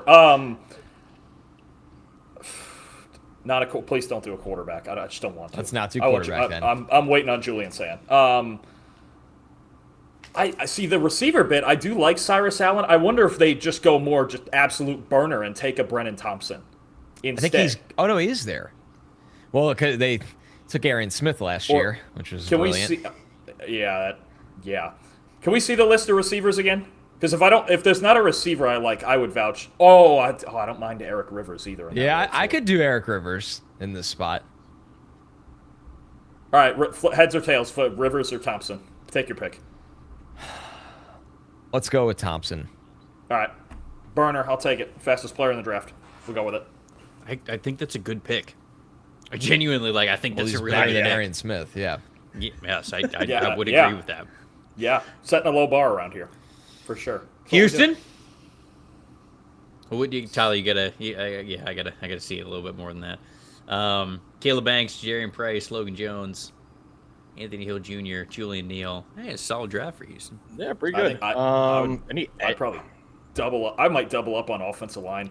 I might just keep looking, just keep throwing it till it sticks on the O-line here. Either that or I like what Max brought up with depth on the edge because of course they have Danielle Hunter and Will Anderson, but that's sort of it. Like, is there an edge rusher that you guys Who's like? in the edge class that's still available? I mean, Caden Curry is like the shortest arms literally ever recorded, but I did love his tape. But he is a good player. Yes. Yeah, he's a good player. I think that like 141, that's fine. You know, like right, you're talking about we can't get hung up drafting him on that here. Yeah, top 75. I think that he would be a great pick at 141. I like that actually. I think you go that route, or you go with like a Jeremiah Wright. Either of those two things. I'd go Caden Curry. Let's get Caden Curry. Go Curry. Yeah. Who do we have for the Titans? We picked a ton for the Titans. Love Rodriguez, Romello Height, Will Kazmarek. I mean, I would have loved Brennan Thompson there. You guys haven't gotten a corner off the board yet. No, we have not. Who's the most Robert Saleh corner? I'm actually kind of mad that I took Hezekiah Massis earlier because he is quite literally a perfect Robert Saleh corner. I mean, if he wants to get fun with length and tools, it's Demings or it's Damani Jackson. If he wants somebody who's like probably closer to a system fit, it's TJ Hall there. Coming from Iowa, it's basically the same defense. I would guess Demings. I think Demings goes higher than Hall. Yeah. Let's go Demings. I think so. Yeah, you could take the tool swing. I don't hate What that. about O-line? Because we didn't take O-line at all for them. Oh. We have no O-line picks. They're picking next. So. Okay, yeah, let's wait till the next pick then. That's fine. Good call. Yeah. Good read. Read the room. Yeah. Arizona Cardinals, Sonny Styles, Caleb Lomu, Kieran Crawford, Deion Burks. Great draft class. Great. Hell, do you take a swing on a quarterback here if you're Arizona? God, no. I don't know. Are we taking Cole Payton? You taking Cole Payton? The Nussbus is gone, right? I missed that one. He is. Nussbus is gone. Yeah. I think I took him to Miami and Broshmo was mad. Sorry, Broshmo. I'm still a K Club guy. Literally any place that I put Ty Simpson or Garrett Nussmeier, there's no winning. Every fan base hates both of those players. Yep, you get tweets immediately, absolute meltdowns. Yeah. I think I'd go. Have you taken? You took a linebacker here or no? Did you take a linebacker? Sonny Styles. Sonny Styles. Okay, I mean you could go. You could double up at linebacker or go People more are saying offensive Pavia. line. I'm not taking Pavia. No, I'm not taking. No, you don't. I love it. No, you don't. I love it. You don't. Pavia won't be picked. Hit draft, Tyler. Pavia won't be picked in this draft. He will not be picked in this draft. I will end the stream. I'll end the stream. Why? I'll end the We're stream. not picking him. Not in the whole draft. Nope, wow. not even. draft. You're not going to make him. Not even Mr. Irrelevant, which he's Are you guys doing a 3-round Wow. CFL draft after this too, or no? We're doing 3 undrafted free agents for every team afterwards. Yeah. Oh wow. Okay. Oh wow. Stick to the model has everything. No, we're not. No, we're not. I would go offensive line. See, now here the somewhere chat's for going Arizona. crazy about it. You got to do Pavia now. No, you can't do Pavia over. Not this. If we get another round in, maybe. So, Sports Debate Arena said, "How's Dalton's reasoning not being listened to here?" What was your reasoning? Offensive line, I think here. I tend to tune Dalton out a lot. Okay. Yeah, no, that's kind of just. All right. What do we got? Interior offensive. I'm so used to not being listened to by Max. Let's see offensive line. Interior. Jeremiah Wright. Oh, Jeremiah Wright. I like him. I think it can work. Right, He's a people mover. Yep. Keegan Trost is a really fun player on the interior too. He had a great year in Missouri this past year. Yeah. I was gonna watch him, and then my PFF Ultimate stuff got shut off. So I think he's a 7-year college player. Oh, nice drop, Trev. I'll stop there if you want to talk about that. No. I don't want to talk about it. I no longer work there. My PFF Ultimate is not supposed to work anymore. That's all it was. That's all it was. A carrier pigeon heads up would have been nice. Imagine. Alyssa goes, We don't work there A bird anymore. is here with a letter for you, and it reads your ultimate account is shutting down with like a little countdown And I'm like, clock. wait, no. And I like sprint upstairs, just hammer the keyboard, and it just nothing works. You're downloading PDFs of stats. Is this 13K going on our unemployment funds, or what's happening? Yes, yeah. You were actually the fourth charity. We just felt really bad for you. Yeah, we just felt really bad. Max's for you. rent. Oh, that's what that CI. That's the Chadwick Institute. That CI on the bottom there. Yeah, what that is. All right. All right. Jeremiah Wright. Yeah, Jeremiah Wright. Jeremiah Wright. Go ahead. Yeah. I think I know who I want for Tennessee. If it's not an offensive lineman, they're going to kill you. It's Cage Casey. Okay, great. Yeah. Technician. I think he can survive at depth tackle at the next level, even though he's built like a guard. I don't know. I think he might die. I don't know. Jesus. Oh, wow. You think he'll survive? I don't know. There's always a chance. Round 4 is the time where Trevor has completely turned. He's talking about his ultimate account shutting down. He's talking about death on the field. Look, how are you guys feeling? He's getting right hungry. What? I'm okay. Yeah, no, I'm the Chipotle bowl that I'm going to have. At 7:34 p.m. is going to be diabolical. I mean, the calories in it will well exceed what some human is supposed to eat. Is it a George Karlaftis bowl or it might Jordan be, Tyson? dude? It might be. I don't know what the Jordan Tyson bowl is, but the Karlaftis, for anybody out there, is double rice, triple steak, and cheese. Yep. That's it. Might even been triple white rice. I thought it was double rice, triple meat. That wouldn't shock me. Max, what's the everyday the Kurt Signetti bowl? What is that? Oh, it's just rice and beans. Yeah, right. Rice, beans, chicken. Yeah. It's very it's very basic. It's very basic. It's the same bowl every day, right? Maybe you can just get the Kurt Signetti bowl instead. But take it easy, you know. That man's a legend, so he can order whatever bowl he wants. Yeah. Okay, the New York Giants. Who we pick for the Giants? Bono, Miller, Lance. Oh, love Christian Miller at 37. Come on, look at this draft, folks. Look at this draft, folks. They need a depth running back. Badly. Yeah, can I get somebody who runs faster than a 4.8? Do we have any of those? Somebody in the chat said that's too much. Said that's too much meat. Pause. Dude, have you guys really quickly? Have you seen when Aiden Hutchinson says the pause thing? Have you seen this clip? It's like going around where he's talking about his surgery and he says something. He's in front of like reporters, like, and they're asking him a question about surgery. And he's like, "Yeah, I just had, went through the surgery. They did this. They put this bit of metal thing inside of me." Pause. And then you could tell that he thinks he's with his boys, or like he thinks he's just with his friends. So he goes to say pause and laugh, and then he remembers he's in front of journalists doing an interview. And he stops halfway through, like saying pause, and he just is like, "Oh." You can just tell, like, his brain just like, well, he's scrambled. Like, I want to get out of here. I gotta get out of here. Eject button. Eject. It's incredible. So, okay, running back here for the Giants, Damone Claiborne. Somebody fast. I mean, taking a Katron Allen is just adding more of another clone, basically. I mean, Sports Debate Arena is begging for us to pick Dalen Everett, which I don't hate. I don't hate that either. I can see it. Sure. I don't hate it. They love corners that are constantly chasing receivers down. Wait a second. Wait a second. But Reddy's saying Dalen Everett to the Commanders. Oh. They do too. They took Emmanuel Forbes. Oh man. Put Dalen Everett wherever you want. Nah, Damone Claiborne here, and then we'll have Dalen. All right, Everett. Claiborne. Nice. We'll get Everett to the Commanders. We'll get that. Deal. Actually, do him here to the Browns just to. No, I just took Igbinosun. No, we took Igbinosun. So. Oh, okay.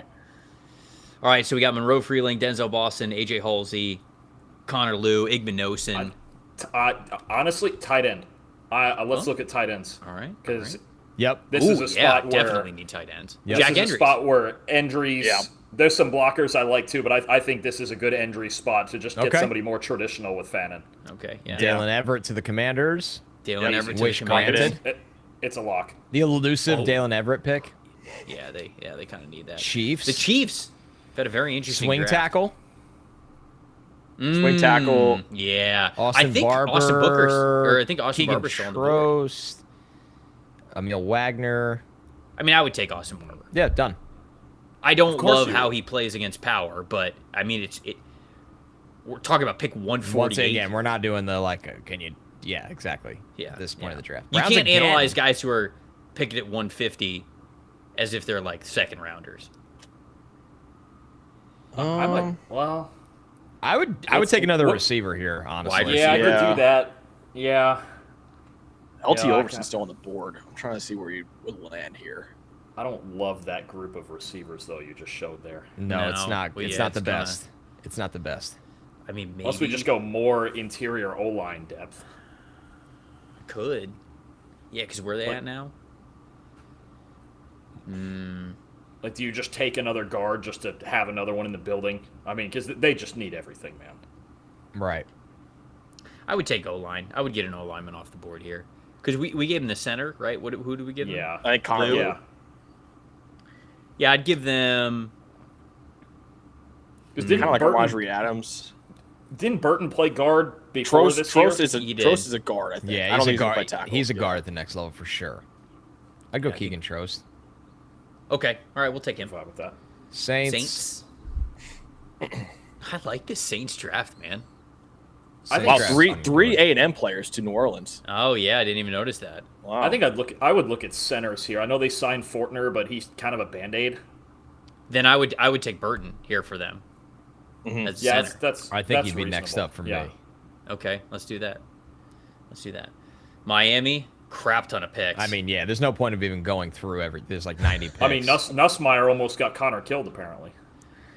No, me. Trevor. At 130, that's a steal. Me. Yeah, that's what I'm saying. Yeah, like you're it's a lotto ticket. You know what I'm saying? Yeah. Again, we're not taking him at 75. Anybody who's on the overall board stand out to you? Like, is this just LT Overton just for the value? Yeah. No. He's around this range for me. I would have him a little bit higher than this. But I would take a second tight end. I kind of want a real pass rusher. Another tight end could work too. Okay. Who do we got at tight end? Who do we got at edge rusher? Daquan Wright. Love Daquan Wright. Me too. I don't think he should be He's still here. So good after the catch. Yeah. Okay. All right. Let's take Daquan Wright. Let's get him off the board. All right, Daquan Wright. Dallas. There he is. Dallas. Oh, Jimmy Rolder. Look at that call. Yeah. Corner or swing tackle? Corner. Yeah, who we got at corner?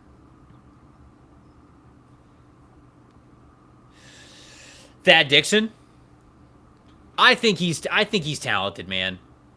I think he was hurt this past year. Boy, the last year that he had at Washington in 2024 was way better, and I think that's closer to the real version of him. We're running thin on corners, man. All right, go with that Dixon. I'm taking him. Yeah. Philadelphia Eagles. Who we got? Have we taken a corner to Philly yet either? No. We haven't taken an edge player either. No. Or edge, the edge class kind of wiped out. Yeah. And they need one of the bigger ones, and it doesn't really work. I mean, we can Overton? Ooh. Could do Overton here. This is the Overton. That's very Alabama, much a Philly thing. Big edge It's player. it's not an outside linebacker edge, but it's an interior depth. I'd type go of an Overton. edge. All right, Sure. let's take Overton. Yeah, they're always good in the trenches. Ravens. They need to replenish their tight end room. They just lost 2 in free agency. And you haven't taken a receiver here yet either. No, we have not. Either or. Who's Lamar throwing to in your book, Trev? What's going on here? Oh, Michael Trigg is so. How did I get blamed for this? Well, how was it my book? Who's he throwing to in my book? It's your problem, not mine. Yeah, it is.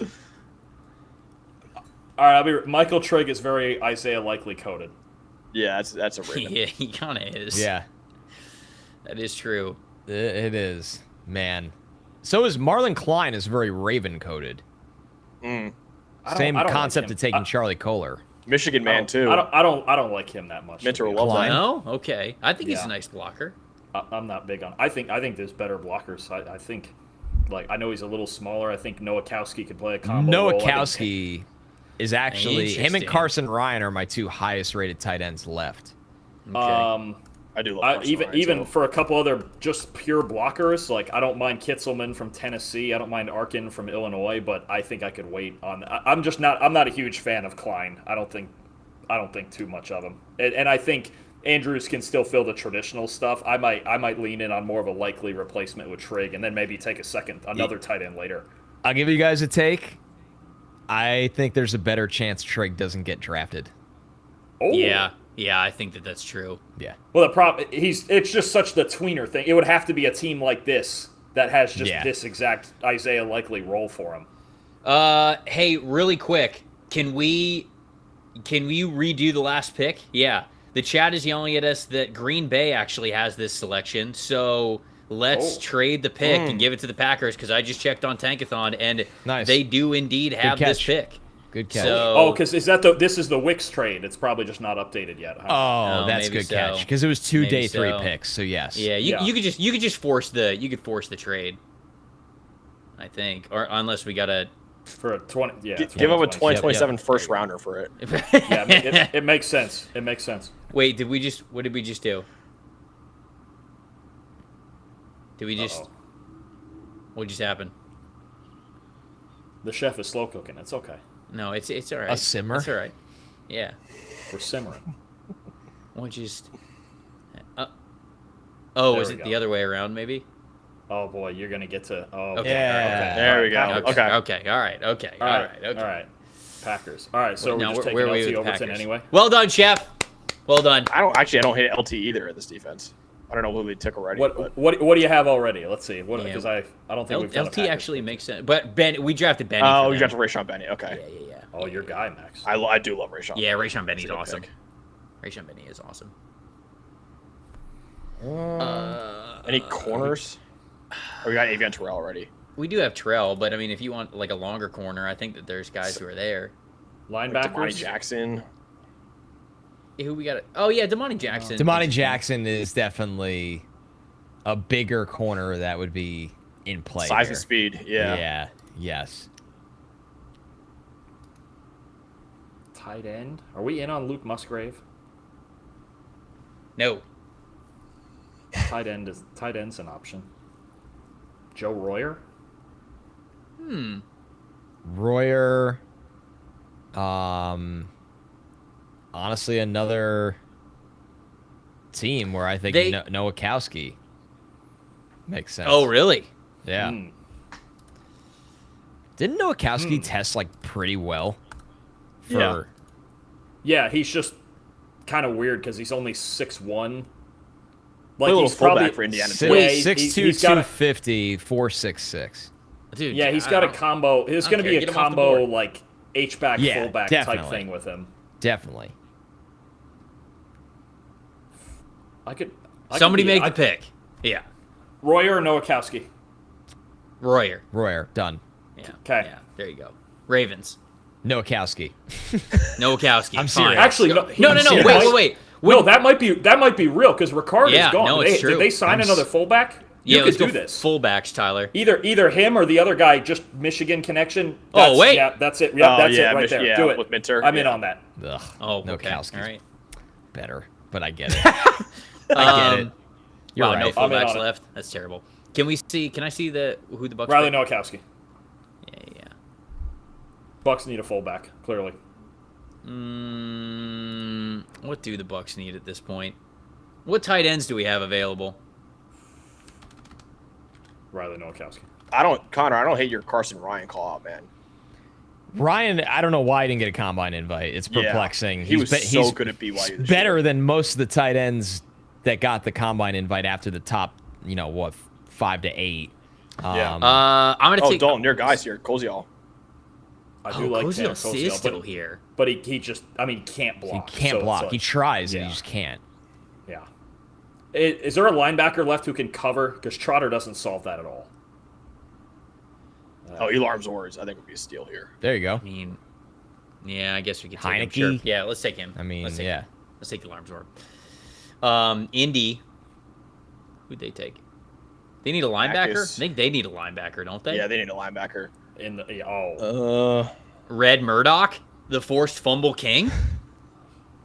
Owen Heineke. I like both those guys. I'll be honest, if they wait this long in the actual draft to take a linebacker, they're in trouble. I feel really good about that first round pick the Jets hold.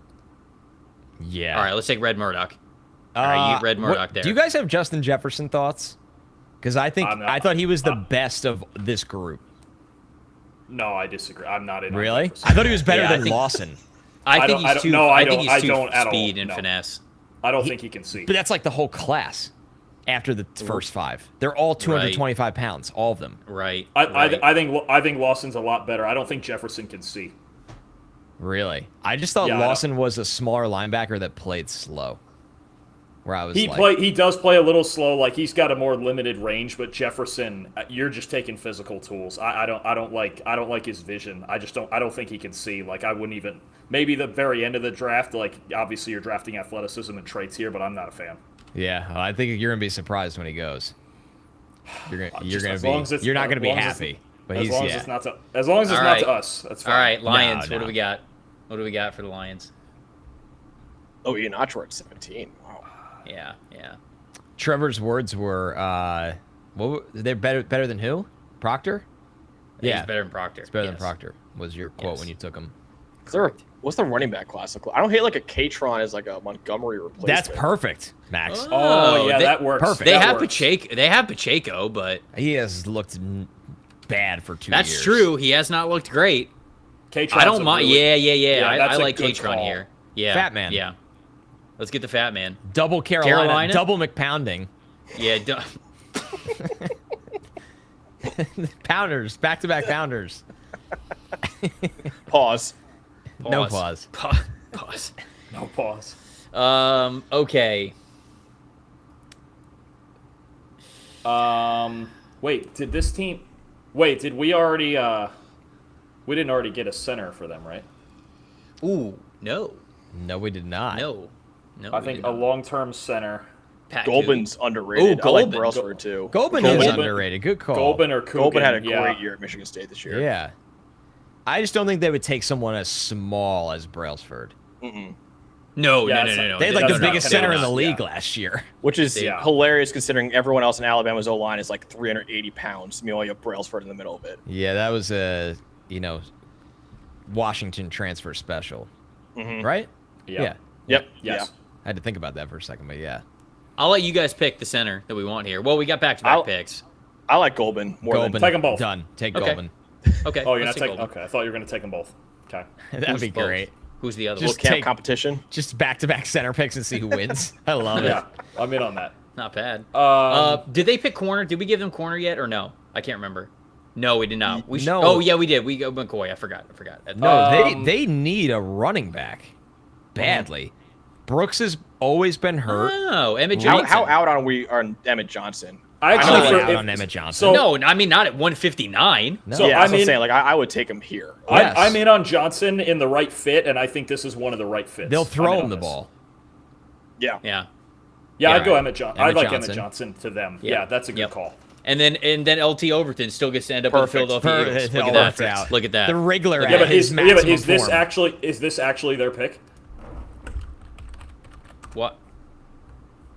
What is the chef doing? Uh-oh. We're looking. Oh, this is Green Bay's pick. Oh! This is the trade that we had going over there that we messed up the first time. Okay. So now Overton's going to the Packers? Sure. I could. What is he? I don't hate it. Do we take any D-line from Wait, they are also a team. Don't they need a running back? That needs a running back. Oh, badly. Right. Yeah, they need like they need a Josh Jacobs backup, like smash him between the A gap, kind of. Kalen Black. Man, I wish Le'Veon Moss was healthy because he is that kind of guy. Again, but at 160, Moss is he's easily to me the most talented guy of that group. I think, yeah. All right, Kalen Black then. Let's take him. The chat likes him. There we go, guys. We've taken up so much of your time. We did so many picks with you guys. We really appreciate it. Everybody, please go follow Preferred Walk On. You heard just a snippet of the ball knowledge that these guys have, and this is, the NFL draft. Like, it's not even necessarily their entire wheelhouse. I feel like football in general is you guys' wheelhouse, but y'all know what I'm saying. If you're watching college football at all whatsoever, make sure you guys are watching these guys' shows as well. They're absolutely fantastic. Max, Dalton, we appreciate you guys. Thanks, fellas. Great seeing you guys. Appreciate you guys. You guys this is so cool what you guys are doing right here with all the charity and all that. So you guys keep killing it. Trev, miss you, man. Talk to you soon. Yeah, miss you guys too. This is good. It's good to get back in front of the camera, in front of the mic with you guys. So appreciate it, fellas. We'll definitely talk soon. All right, Trev.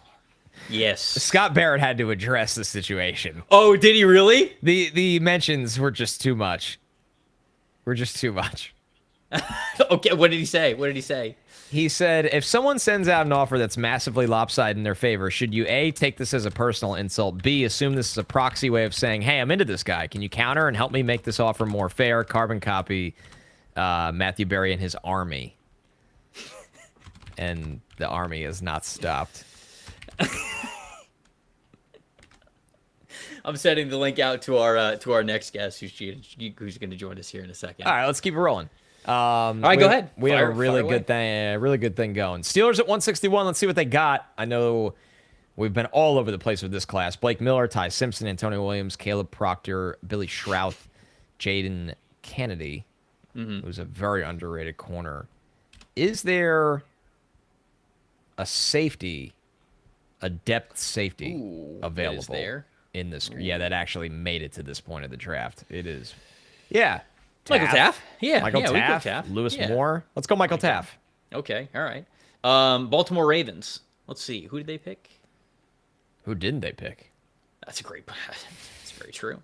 Very true. Oh, we need wide receiver, right? I mean, we were complaining about wide receiver here. Who we got on the board at wide receiver?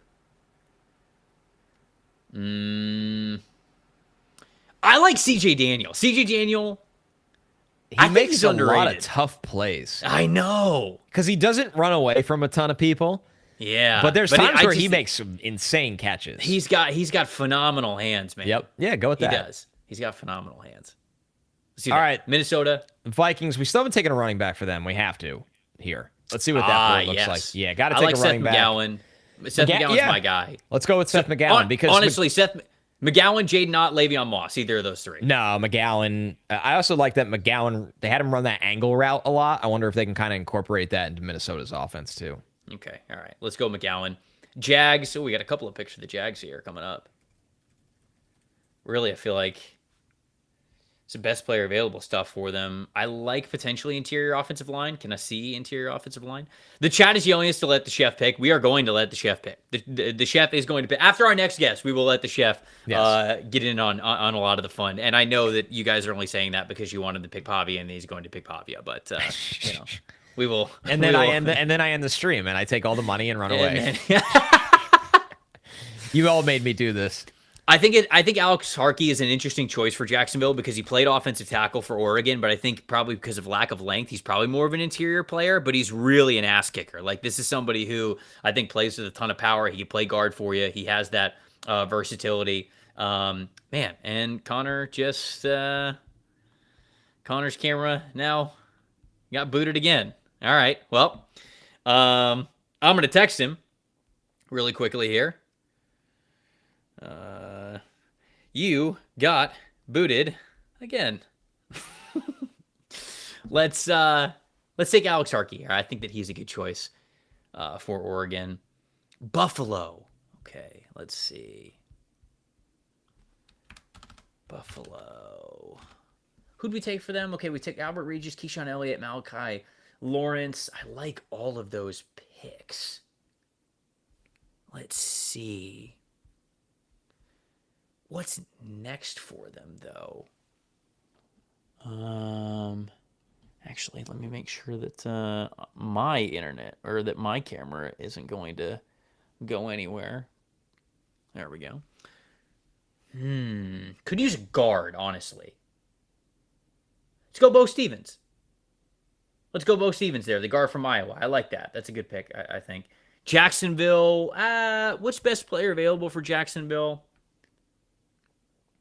I mean, LT Overton is there. I mean, this is just easy to get LT Overton off the board. I mean, I feel like we have to do that at this point. That to me makes too much sense. So let's get Overton there. Houston, we got the backup for corner. We got the backup for edge rusher, potentially linebacker. Man, I like this draft for Houston. So Caleb Banks works out. It's phenomenal for them. Let's see. Houston's depth chart. I don't think they need tight end. Just another offensive lineman, maybe? Or take it. Wait, can I see who we picked for them again?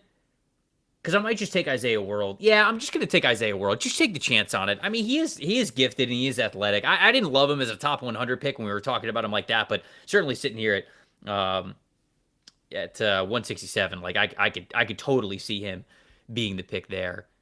Buffalo up again. We just took guard for them. Let's go wide receiver. Let's see wide receiver.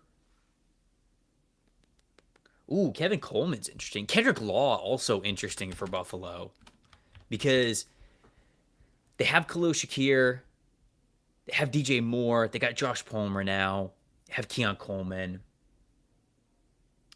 Ooh, Eric Rivers could be nice as well. No, give me Kendrick Law. Give me Kendrick Law. He's just a really nice athlete, somebody who's a little bit smaller of a wide receiver, but could be a dynamic weapon for them. So I'm just going to get them another wide receiver talent there. Kansas City. I think Kansas City. This could be. Let me see. They went with Chris Brazzell. Let me see if this makes sense.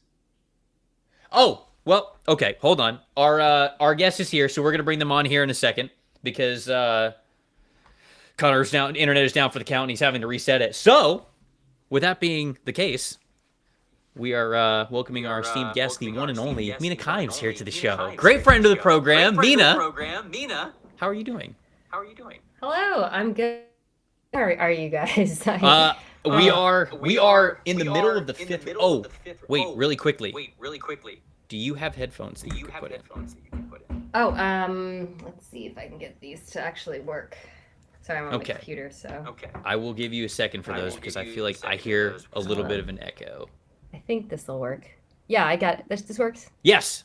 Okay, perfect. Yes, I don't hear the echo anymore, so we are fantastic. Mina, hello. Thank you so much for taking the time out of your busy schedule, your busy day to join us here on the show. We are in the middle of the 5th round, so we're chugging along. We're getting there. We're hoping that we get this in under 6-7 hours. We will see. We have over $13,000 that we have raised for charity so far, which we are. Yeah, I just letting you know. We set a goal for like $5,000 because that would have been double what we raised last year, and we are at 13,000 now. So the people have been unbelievable for it. Yeah, it's been a lot of fun. I gotta actually share that I'm doing this. Okay, wait, hold on. Okay. The worst guest ever. No. This is totally a very laid back show here. So you are all good on that. I feel like I've had to do that to send out the link so many times here, but we appreciate that. Thank you. So yeah. So what I wanted to ask you, honestly, right off the bat, is the same question that I've been asking a lot of the other people. I just lost you as I tried to. Oh, there you go. You're back. Sorry, I did a joining. Okay, sorry. You wanted to ask me something. Ooh, now she is echoing. I wonder how that happened. I can still hear you in my headphones. Tyler, did the mic?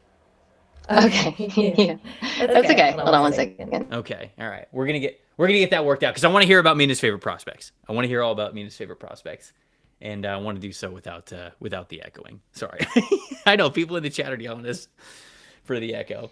Did it work? I'm back. I think this worked. I'm hearing you in my headphones.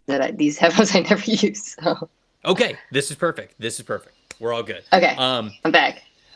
Mina, just wanted to ask you. So some of your favorite prospects that you have watched in the class, right? Like some of the guys who, like, and it could be anybody. It could be somebody who is just like a top 20 player that you feel like is a top 10 player, a top 50 player that you feel like is a top 20 player, like just guys that you have really enjoyed watching throughout the class for whatever reason. I would love to talk through some of those players with you and just hear some of the players that you love in this class.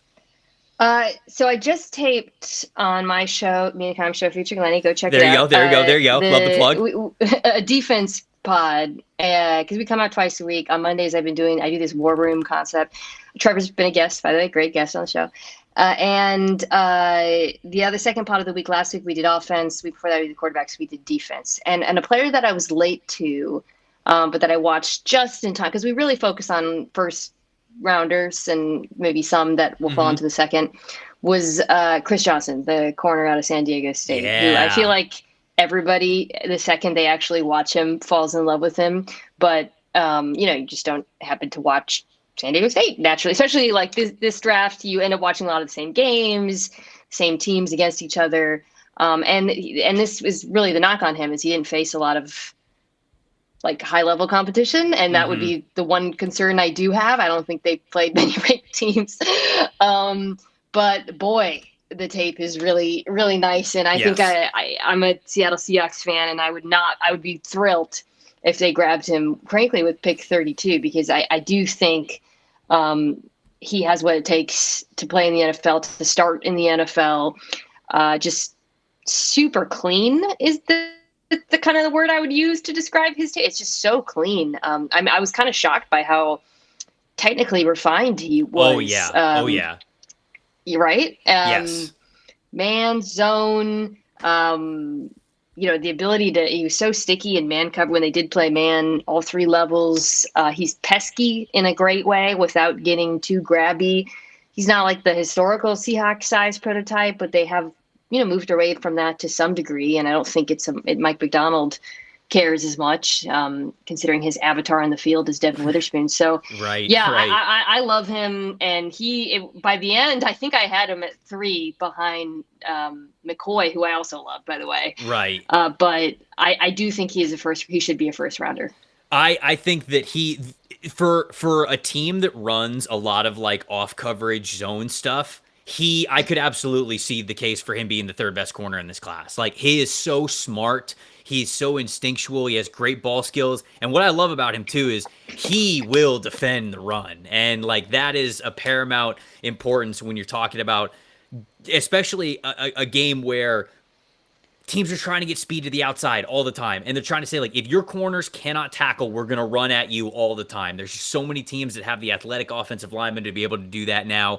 And Chris Johnson, there are plays, I can't remember what game this was specifically, but there was a play where a wide receiver came out to meet him, and he was in off coverage, and the running back was coming towards him, and he like stacks the wide receiver and peeks around him as if he's like a defensive tackle. And the second the ball came to him, he just threw into the side and tackled somebody. So I love that call out. Chris Johnson's great. We had him going second round in this mock draft to the Giants, which I think that he's probably that would be sick. Competing for a starting spot immediately with him and probably Deontay Banks on the outside. But big fan of Chris Johnson, so seal of approval there. That's great.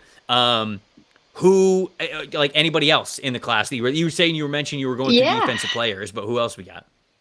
Yeah, I mean, I love McCoy. And the second I got to the 2024 tape, I was kind of curtains for me. Yes. So that's another one that I really, really like. I think him versus Delane is a really fascinating conversation. I think Delane will go earlier, and I like Delane too, but right. Both really good players. I do like the corners generally in this class. I find, as I watched more and more of them in the second round and beyond. So defensively, those are a few guys I liked. Mm-hmm. Offensively, I'm a Concepcion guy. I've been that since. I think I ended up with him at wide receiver 3, which we'll see. But I know you're not alone there. That separation. Yeah, I know you're not alone there. There's a lot of people who are in on it. You know how like, when it feels like all of a sudden you just see it's like, I don't know if you saw the article about the band Geese today, but there was an article about how they got like astroturfed by a marketing firm, and everybody was like, why am I seeing all this Geese praise? This is the first time I'm sure you'll hear that discussed on this podcast. But I felt like that way Casey Concepcion, where I suddenly just saw like, not that I felt everyone was copying each other. I didn't, but I was wondering if like the algorithm saw that I like Casey Concepcion, so that they started showing me other people who like Casey. And then suddenly you're like, why does everybody like Casey Concepcion? I just, like I said, the juice, the twitch, the explosive playmaking ability. The catch stuff's weird because weird bad drops, but then also amazing catches on tape. So it's not like he can't do it. So I do really like him. Do you like him? What's your thoughts? So I do like KC. I think that he is wide receiver 4 or 5 for me. Okay. I think so. Like, he's right there back into the first round. I think he would be worthwhile for a lot of those teams. And something that I like a lot about KC is that I did not like him going into the year. Like, the way that NC State used him the previous 2 seasons, he was such a gadget player. He was playing all sorts of alignments. It's like, this doesn't work in the NFL. Very clearly, they're just getting the ball in this guy's hands because he's way more athletic.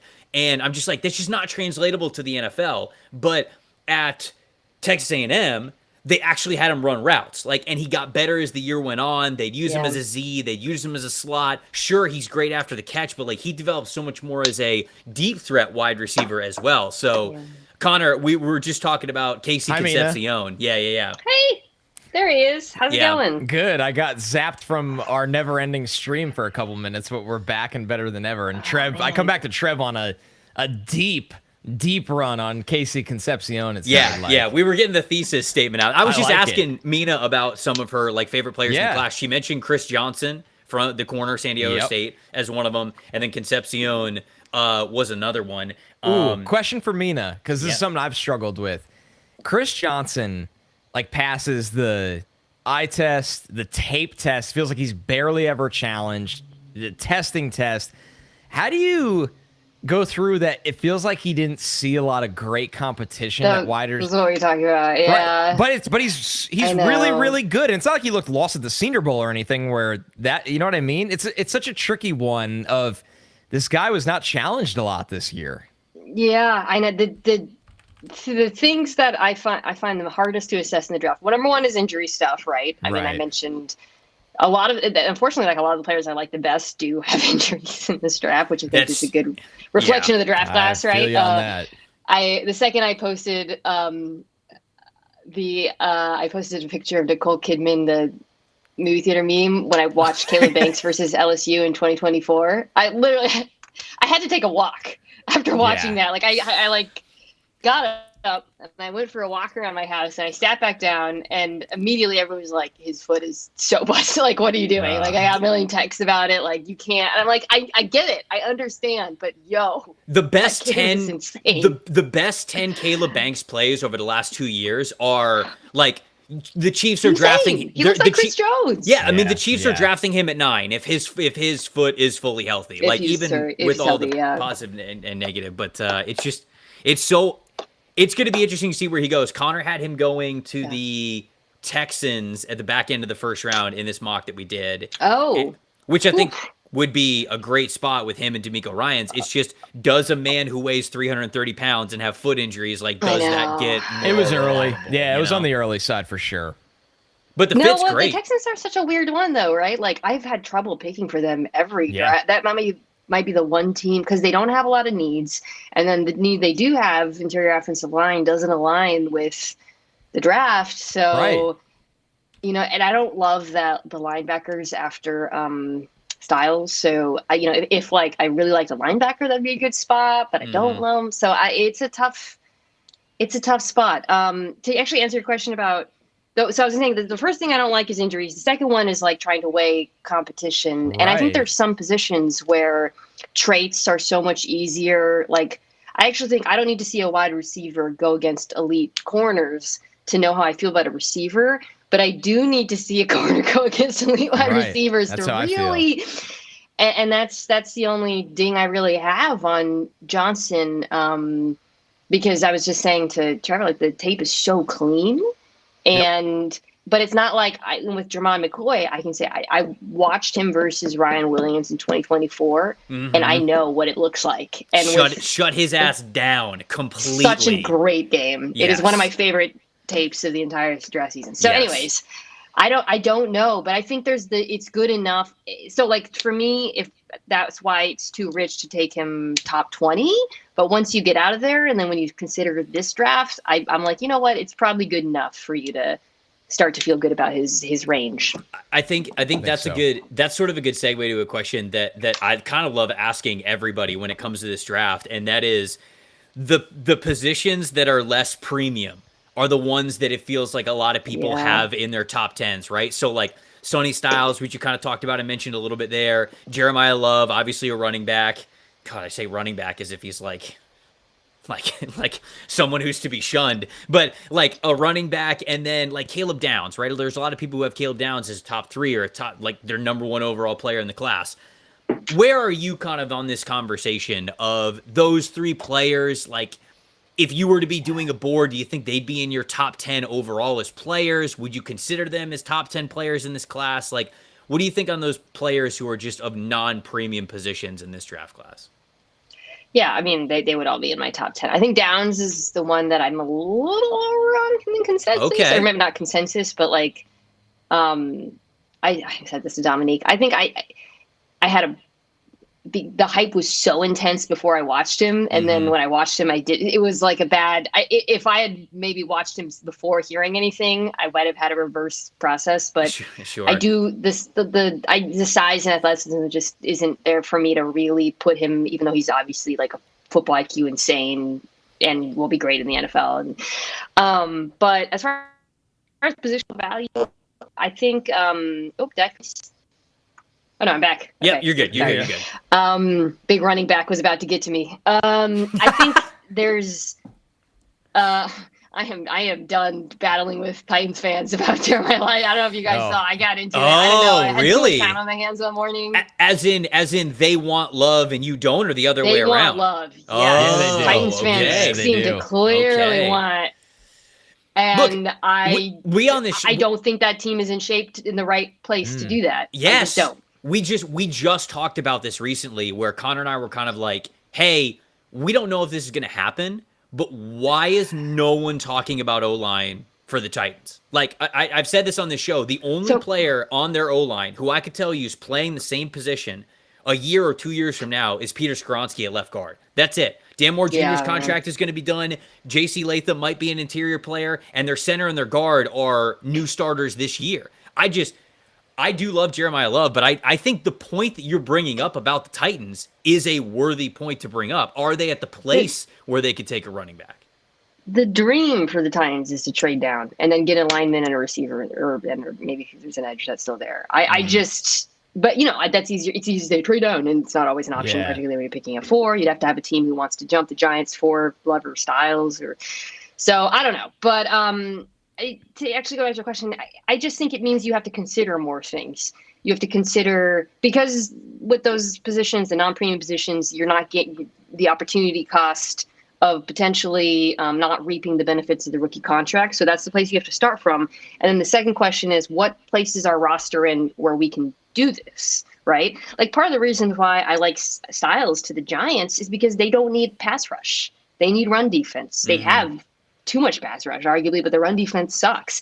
I look at that defense, and I actually think they are in position to do it, and he would be a transformational player there. So, or even like Love to the Commanders, you can sell me on that, right? Because the offensive line is in decent shape. So I guess I feel like I've been kind of like seen as like I hate, right?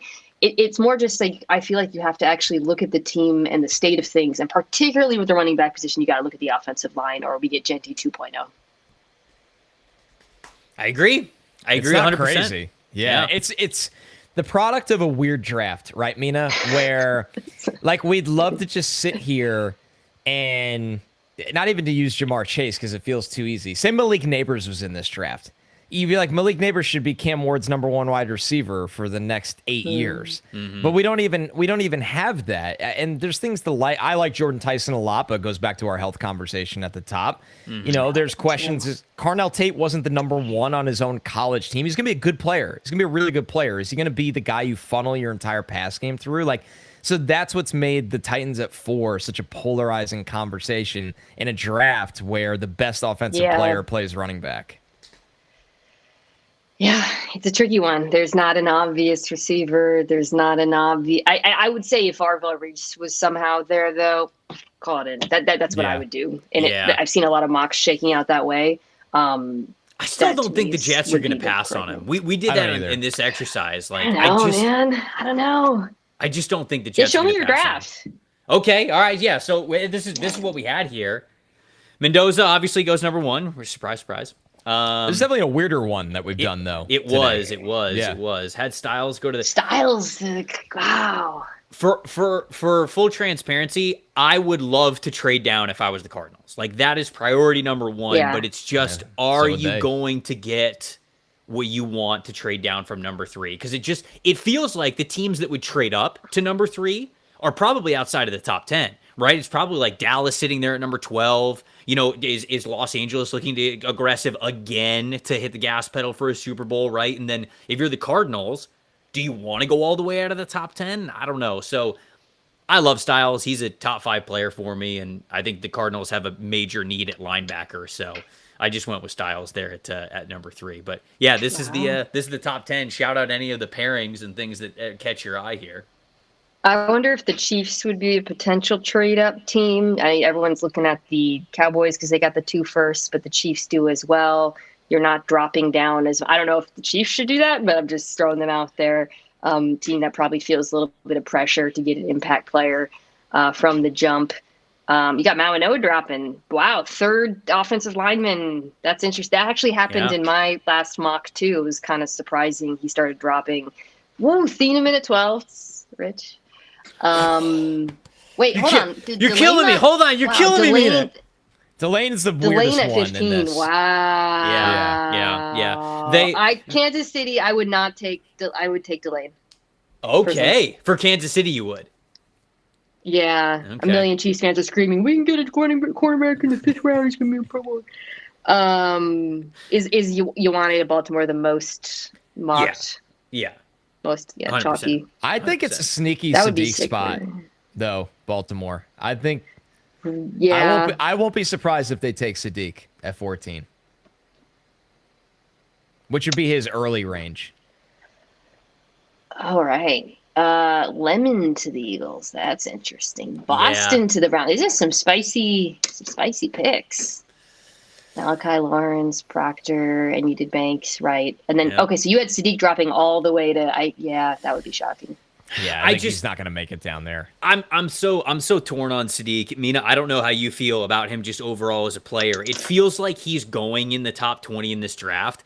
I have my reservations on him. Maybe this comes from the Tampa fan in me that had to watch the Bucs draft O.J. Howard in the 1st round and then him become absolutely nothing for them. But Howard was never the dominant blocker they needed him to be. And when I look at Sadiq, I go, okay, I think he's a good blocker. Is he a guy who you could play in line all the time? No, I actually don't think that he is. And then when I look at him as a receiver, obviously he's an unreal athlete, but that wasn't exactly realized at Oregon. Now, there's plenty of reasons why that might not be the case. It's outside of his control, but I have a hard time just accepting that, hey, you didn't produce a lot in college, you're going to produce a lot in the NFL. And there are some cases where that happens, but I just don't think that it happens as much as people want it to, or want to believe that it normally happens. So that's really where I'm at with Sadiq. Is I think his range really is mid to late 1st round, because I think there are going to be some teams that go, hey, he's a good player.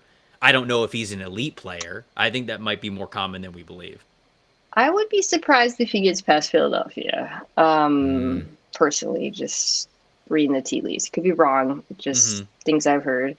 I do share some of those concerns. Ben and I got into it in the pod last week. The lack of production, the size. I think he's a good enough blocker.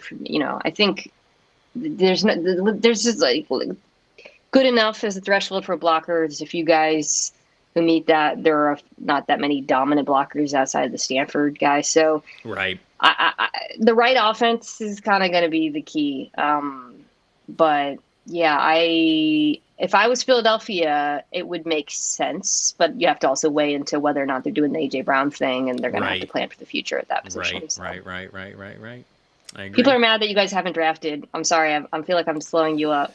You're not, because we're gonna sprint through the rest of it, and I would much rather hear your thoughts on the high level prospects. It's okay. The people know that we will get through all of the picks. Like, that stuff is happening.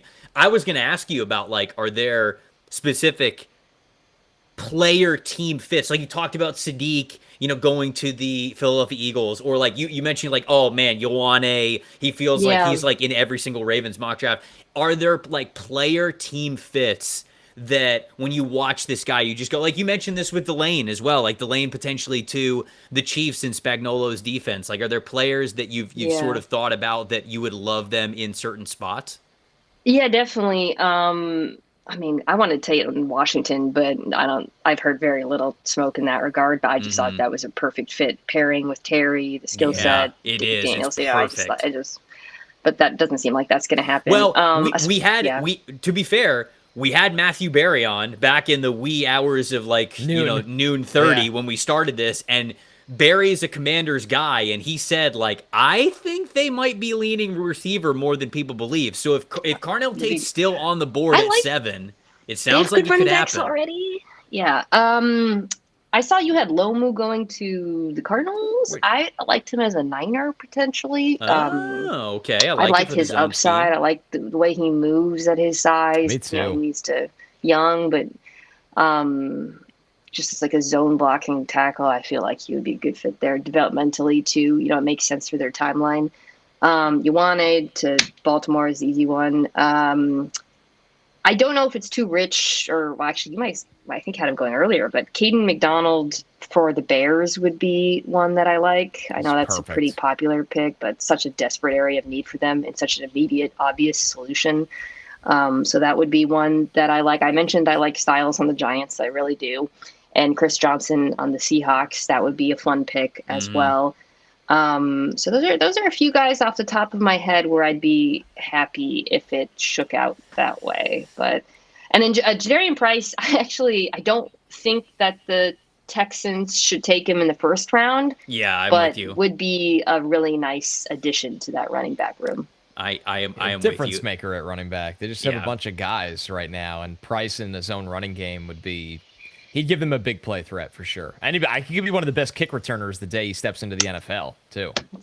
Nobody talks about that, but it really matters a lot. A lot, yeah. With some of these guys, yeah. So those would be ones that I'd be interested in seeing. Where'd you guys have TJ Parker going, by the way? Patriots back into the first round. Yeah. So that would be a good fit. Yeah, we feel like he's part of that Patriots defense that would make a ton of sense. I've mentioned this is not going to happen, but I really wish the Raiders would find a way to get Denzel Boston.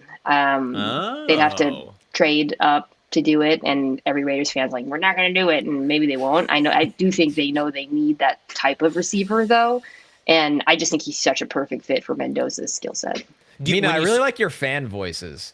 Like they were a little different. Like the Raiders fan was a little different whiny than the other fan base that was whining as well. I like that it slightly changes each time. I feel right now I think Titans fans are the angriest at me. So maybe I'm giving them the meat. Do you guys do fan voices for when you are like this fan base is mad at me? Sometimes. We mostly make fun of each other. We do. We have a lot of fun at our own expense here on this show for sure. So sometimes we make fun of each other in like voices like that as well. Titans fans, when y'all pass on, not win, but because they absolutely might take love. But if they do pass on him, don't come crawling back when you want to be like, this would have been a terrible pick. I'm glad we traded down. Just please come crawling back. I desperately miss you. I need your validation. Mina, we need some healing.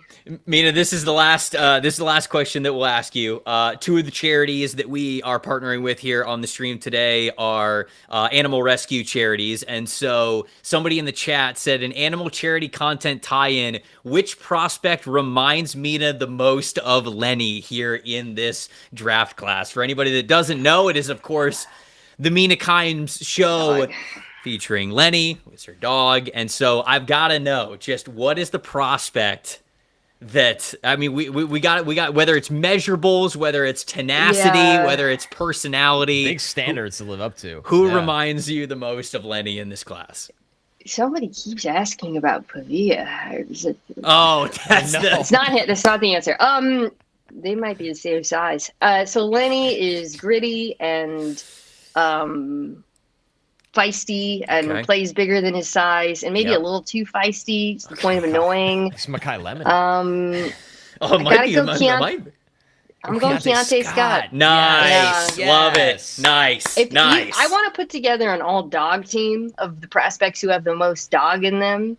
Like, who's this year's Kamari Lassiter? Yes. And he would be on that list for sure. Everybody's saying Ponds. Yeah, Ponds is another one. Mekhi Lemon, D'Angelo Ponds, Keontae Scott, like, those are team. Absolutely part of the all-dog team. Maybe I should do that. All right, I'll think about that. Some good content. It's some good content. Mina, you're the absolute best. Thank you so much for joining us. Great to see you guys. $14,000. That's so cool. Oh, it's crazy. It's crazy. Awesome. Yeah, that's amazing. The addicts are awesome. But we appreciate you taking time. Fans. Yeah, they are. Shout out to the Pavia guy and the guy who said he was my simp. Appreciate you. Thank you, Mina. Mina, Never you're the forget best. my simps. Thanks. Thank you. That's actually a great line to leave on. Never forget my simps.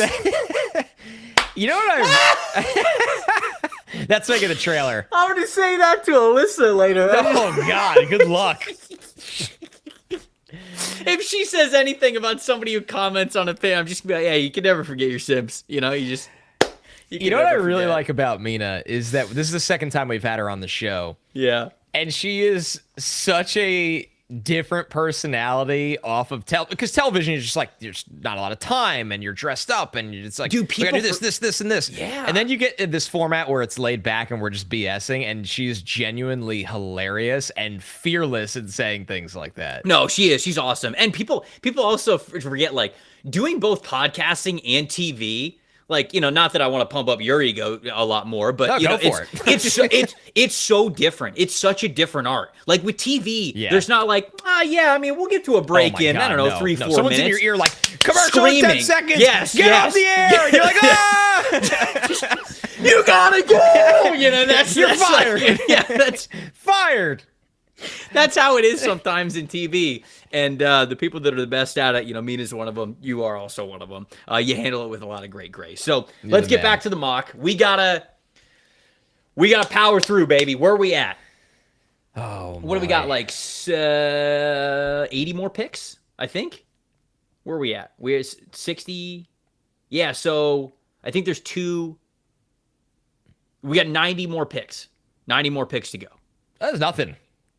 Oh, that's absolutely nothing. And when I say that that's absolutely nothing, I'm terrified. We better hurry because I have to pick my dog up before 7. So all right, let's go. Then we've got to unless we get to the point where, because the place where I go pick up my dog is literally like 5 minutes down the road.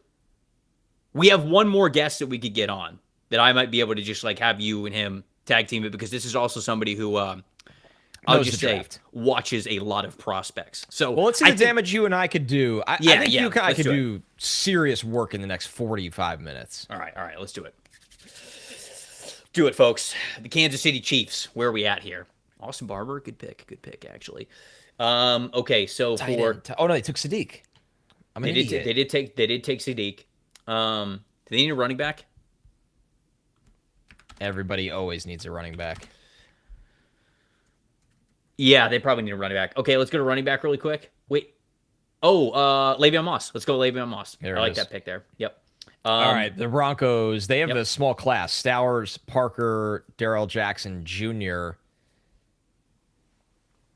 Linebacker here. Let's see what we got. Okay. I like Jefferson more Heineke, than man. most. But Heineke too. Senior Bowl guy. Yeah. Can cover a little bit. All right, we'll go with Heineke. Okay. Let's see. Safety for New England right now. Okay, let's go safety. They lost someone in free agency. This might be Bishop Fitzgerald. This could be your boy, Cole Wisniewski. Oh, yeah. Let's get Wisniewski off the board. Love that. Love that. Absolutely. Saints.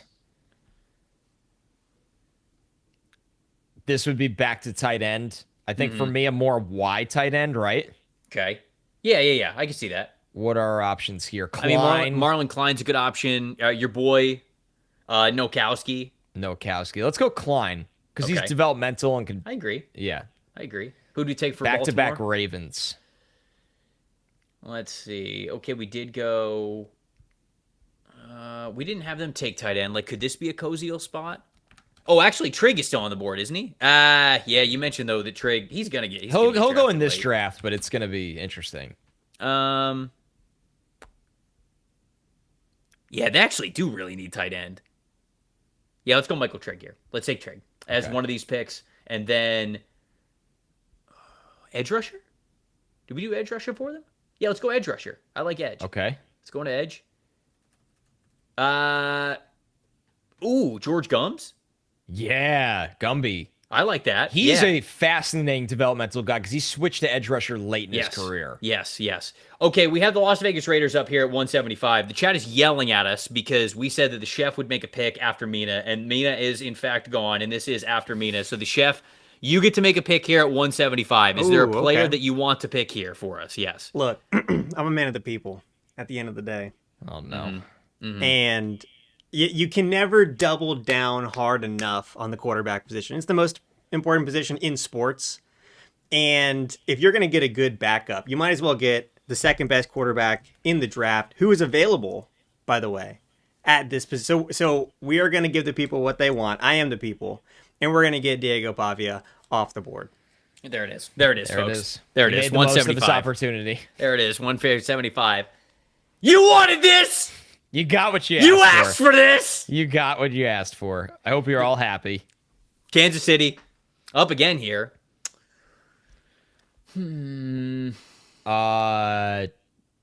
Crazy idea to take a quarterback here. It's Mahomes and Fields. Oh no, I wouldn't take a quarterback. I would take an edge rusher though. I would take a quarterback, but all right, fine. Okay. No, it's all right. Let's go edge rusher. No, Cook. I watched Justin Fields throw the ball last year. You tell me. You tell me. Well, let me see the board. I can't just. You got Drew Aller. You got Carson Beck. All right, fine. We'll go quarterback later. No. Now you got to pick one. Okay. Yeah. They're the team that takes Drew Aller. Yeah, you don't bully me. I bully you from you bullying me into bullying you. Chiefs. All right, Drew Aller. So what? He said, so what? Dallas. They got a running back. They probably need some depth at wide receiver, right? After the big dogs. Flanoy was good as a 3 last year. Mingo stinks. I mean, they have Mingo technically. No, I mean, Lord. They have Trayshawn Holden. What about no? Can I see the list of players they picked? No. What about no? Harold Perkins Jr. Cool. Yeah. Let's see. Get a little speed there. Eagles. Philly? Corner. Yep. Gotta have it. Damani Jackson. Damani Jackson's their type. They've done this exact playbook before. They have indeed. The Jets. You tell me. This would be Carson Beck. Okay. Yeah, wow. Yeah, it would be. In New York, the bright lights, baby. Yeah, the bright lights. Cowboys again. Broadway Beck, they're calling him. Unbelievable. Cowboys up again here. I think we need a defensive lineman. And offensive line. Oh, no, Cowboys. No. Yeah, Cowboys. I was looking already ahead at something else. Oh, Vandenberg. The super athletic dude from Georgia Tech. I was saying him or Zane Durant, right? Like, that's... Yeah. Gap shooting. Let's go Vandenberg. Yeah, let's go Vandenberg. Yep. Let's take Lions, depth at DB, because they have 80 injuries there all the time. I know they got Rivers, but they need a different kind of player. Let's go safety. Yeah, because who's their Lewis Moore? Very smart. Ooh, I actually think that he's a great Detroit fit. Very smart. Plays very, very smart. They have Chuck Clark and Christian Izzian, but those two guys are brand new. Yeah, let's go with Lewis Moore here. Buffalo. Okay, Buffalo. Do you take Corleone here? You to take the chance on the nose? Yeah, and have a little more beef on interior defensive line. Yeah, let's go the Godfather there. Let's get the Godfather off the board here at 182. Arizona. Who do we take for Arizona? So no quarterback for them yet. I wonder if they do go quarterback. I would go Cole Payton. Ooh. Okay. Raw, 1-year starter. Yeah. Bucket thrower, good runner. Yeah. Titans.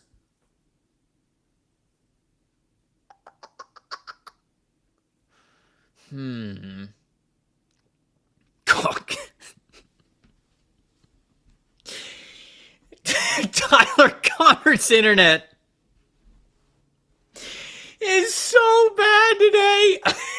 It picked a bad day to get hired at Safeway. I'm pretty disappointed. But it's okay. Can we get nonstop F's in the chat for Connor's internet? Please. Nonstop F's in the chat. That is unbelievable. Okay, let's run through this still. Can I see who the Titans picked again? Let's see. Tennessee, okay, they didn't go wide receiver at all whatsoever. I do still think that they could use wide receiver. Can I see the bigger wide receivers? Let's see. Oh, Reggie Virgil. No, actually, Josh Cameron. Actually, let's go with Cameron here. I like him. He plays with a little bit more power. Raiders. Marco Bell, Devin Moore, Diego Pavia. Yes. Of course. Oh, did they have? What's their backup running back situation look like? Oh, Dylan Lobby. Yeah. Let's go to running back. I'm gonna go. Ooh, let's go Rasul Faison from South Carolina. Yeah, let's get Rasul Faison. He runs with a ton of power. I think he's a great complement to what they already have with Love, who could be a third down back for them. New York Giants. Where are the Giants at? Okay, Damone Claiborne, Bryce Lance, Christian Miller, Spencer Fano. Man, I like this one. Linebacker. Let's see linebacker for them. Well, you know what? In Connor's honor. All right, P. Let's get Justin Jefferson off the board. He's a Justin Jefferson guy. Commanders. David Bailey, Elijah Surratt. Man, I like that there. David Bailey, Elijah Surratt, Dalen Everett. Safety? Potentially? Unless I'm forgetting something. No, they signed Nick Cross. They still have Will Harris. Edge rusher's there for them.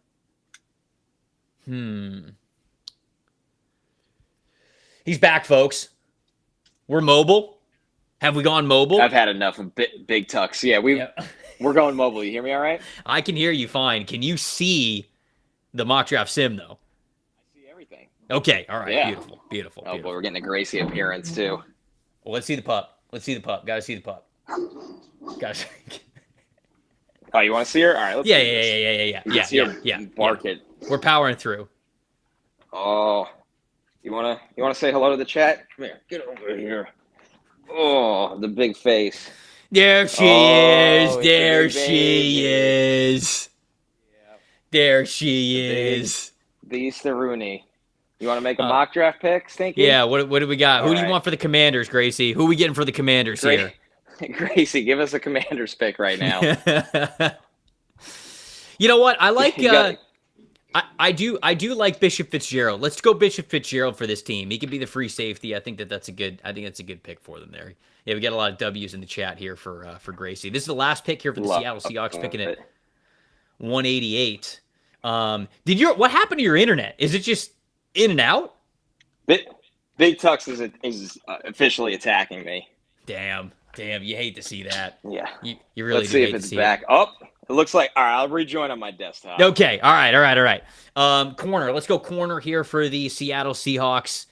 Folks, we're powering through. That's what days like today are all about. Let's go TJ Hall. One of the best tackling cornerbacks in the entire draft. I like this selection for them. He's not the fastest guy, but at least he's an outside option for them. Okay, Cincinnati. What do we got here? Ruben Bain, Jake Golday. D tackle? Oh yeah, let's go D tackle. Let's see if we. Is this a Zane Durant spot? Zane Durant's still on the board. Him, actually, Brandon Cleveland just to get a two-gapper. Okay, I like that. We can do that. Yeah. Let's get Brandon Cleveland in here. The two-gapper from NC State. New Orleans Saints. Man, the Saints just have a killer draft, in my opinion. Yeah, this was a good one. This is a really good draft. Are there any good running backs? I know they have a lot of guys. Jaden Ott's still there. I think Ott because be of the perfect speed, because of the speed element. Yeah. Or do you want to throw to Heidenreich when Kamara slows down, which he kind of is? I'd go Ott. I would take Ott there. Okay, let's go Ott. Yeah, let's go Ott. New England Patriots. They don't need running back. Took a tight end. Got the edge rusher, offensive lineman, linebacker, safety, corner. I think we're just kind of going best player available here at this point. I'm down with that. Yeah. Do they need a backup center? They could. They Could. Are you thinking Parker or Brailsford? Yeah, just because they have the small athletic guy in Jared Wilson. Yeah, let's take. So they're clearly not afraid of that. Or do you go Pat Coogan, the opposite, and go Pat Coogan, who's... I think they're going to want to go more Pat Coogan, to be honest with you. Then they get Pat Coogan. Okay. Who's a little bit more technician, less athlete. Yep. Giants, they got 2 picks back-to-back here. All right, they lost... We got your boy Justin Jefferson off the board. So. Nice. Nicely done. Yeah. They lost Dane Belton in free agency, so maybe they need that special team safety. Okay, nice. Although we picked a lot of safeties from this board. Yeah. Let's see. I like Spears Jennings. I like Lorenzo Styles for the speed as well. Jalen Stroman's really underrated in my opinion. I know he's ranked 319, but I actually like Jalen Stroman. Let's go Robert Spears Jennings, though. Okay. I think he plays special teams for you. And then I think I know who I want here. Okay, go ahead. I know we've looked at this spot, but let's take Logan Taylor and keep... That's who I was going to pick! Right? Keep taking swings on the offensive line. Yep. I like it. Logan Taylor right there. Tennessee. Man, speaking of offensive line, we got Cage Casey, but that's it. Let's Maybe go an interior? Offensive. Well, Casey, I think, is more of an You're right. interior. He's probably going to play some more guards, so you'd probably... I actually like Diego Pounds a good amount. Like, I think he's a good... really well against Miami. I know. Which means something. Yeah. The chat's just asking for a house tour. I was just panic running around my downstairs on the phone. We'll take Pounds. Let me get in contact with my... I'll take... You were doing a great... last guest that we have here. You were doing a great job covering... I'm laughing at the chat. I can't... Covering me while I was out. So let me take the wheel here. Bucks at 195. Bad timings. Now I got to take over for the Bucks. Let's see what they did. Delane, R. Mason Thomas, Josiah Trotter, J.C. Davis, Elarms Orr. So no tight end yet. Okay, let's look at the tight ends. I'll find someone in here. I think Dalen Bentley probably makes... or Tanner Koziel?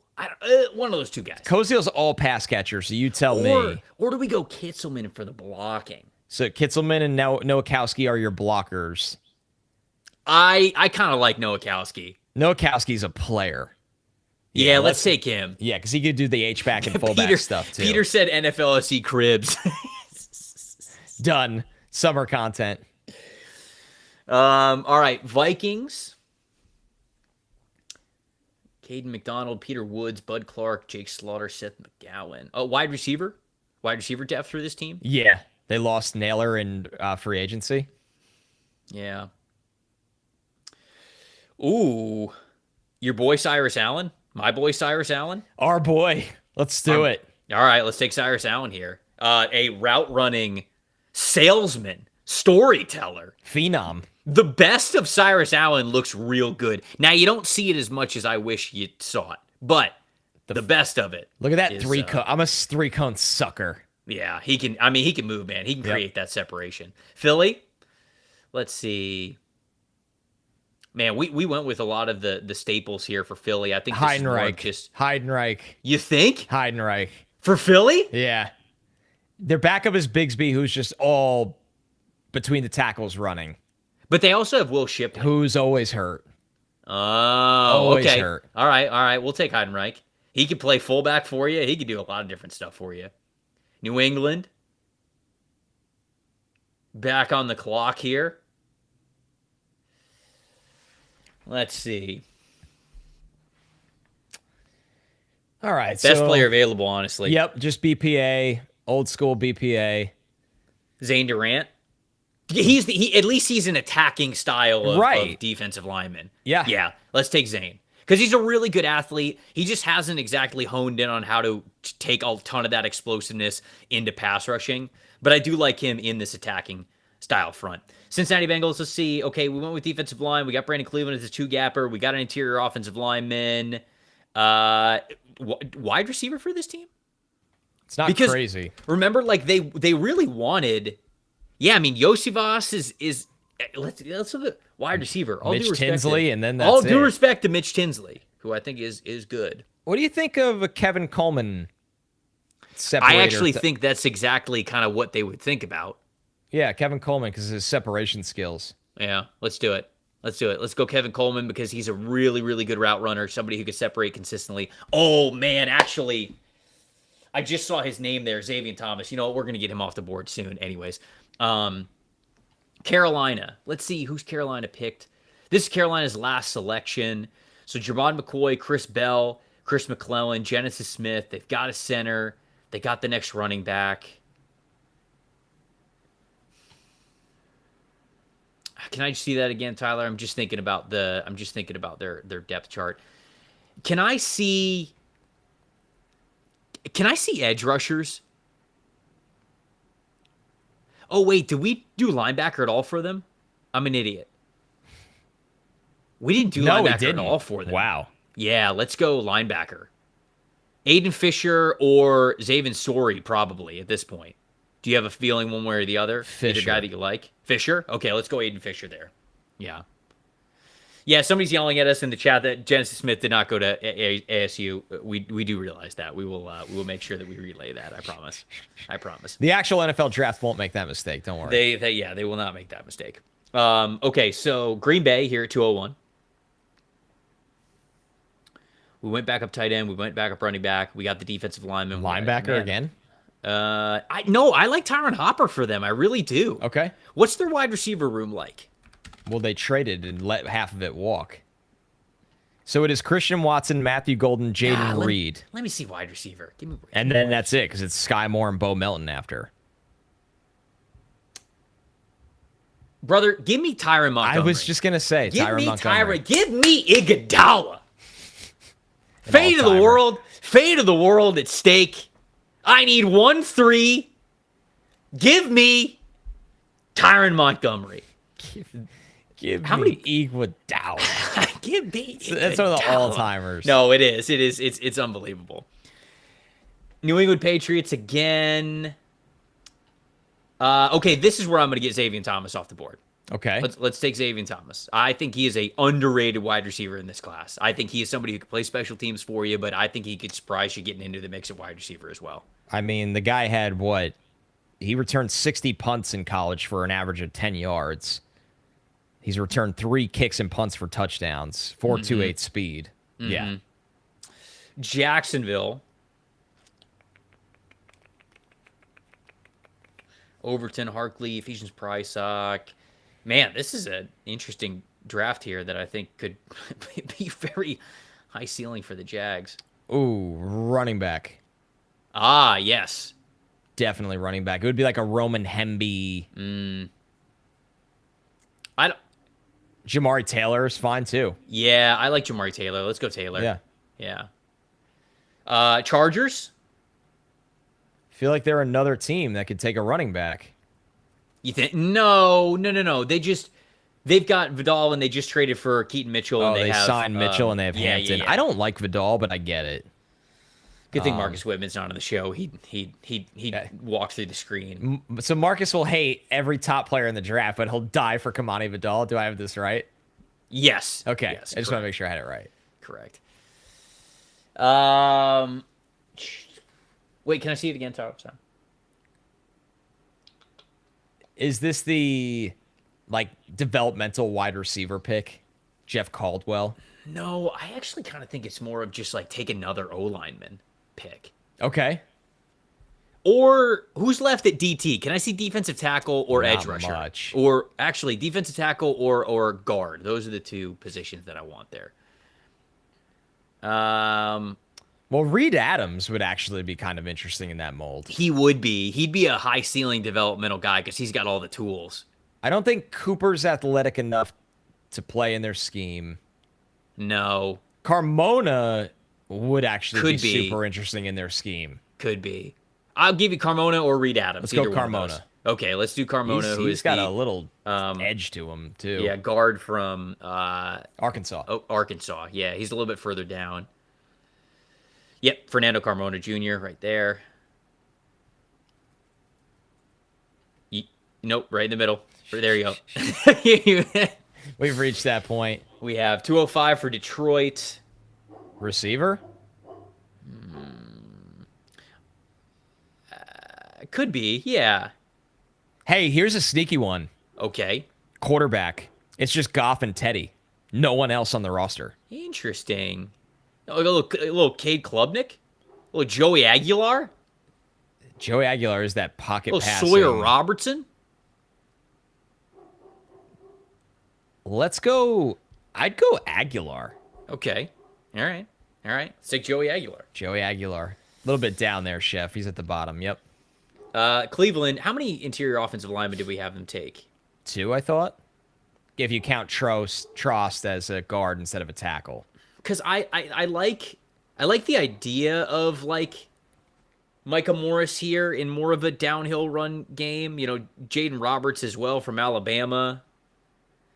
Who do we got at linebacker and edge though? Because I don't think we addressed either of those for them. Oh, could Tyreek Sapp make sense for them?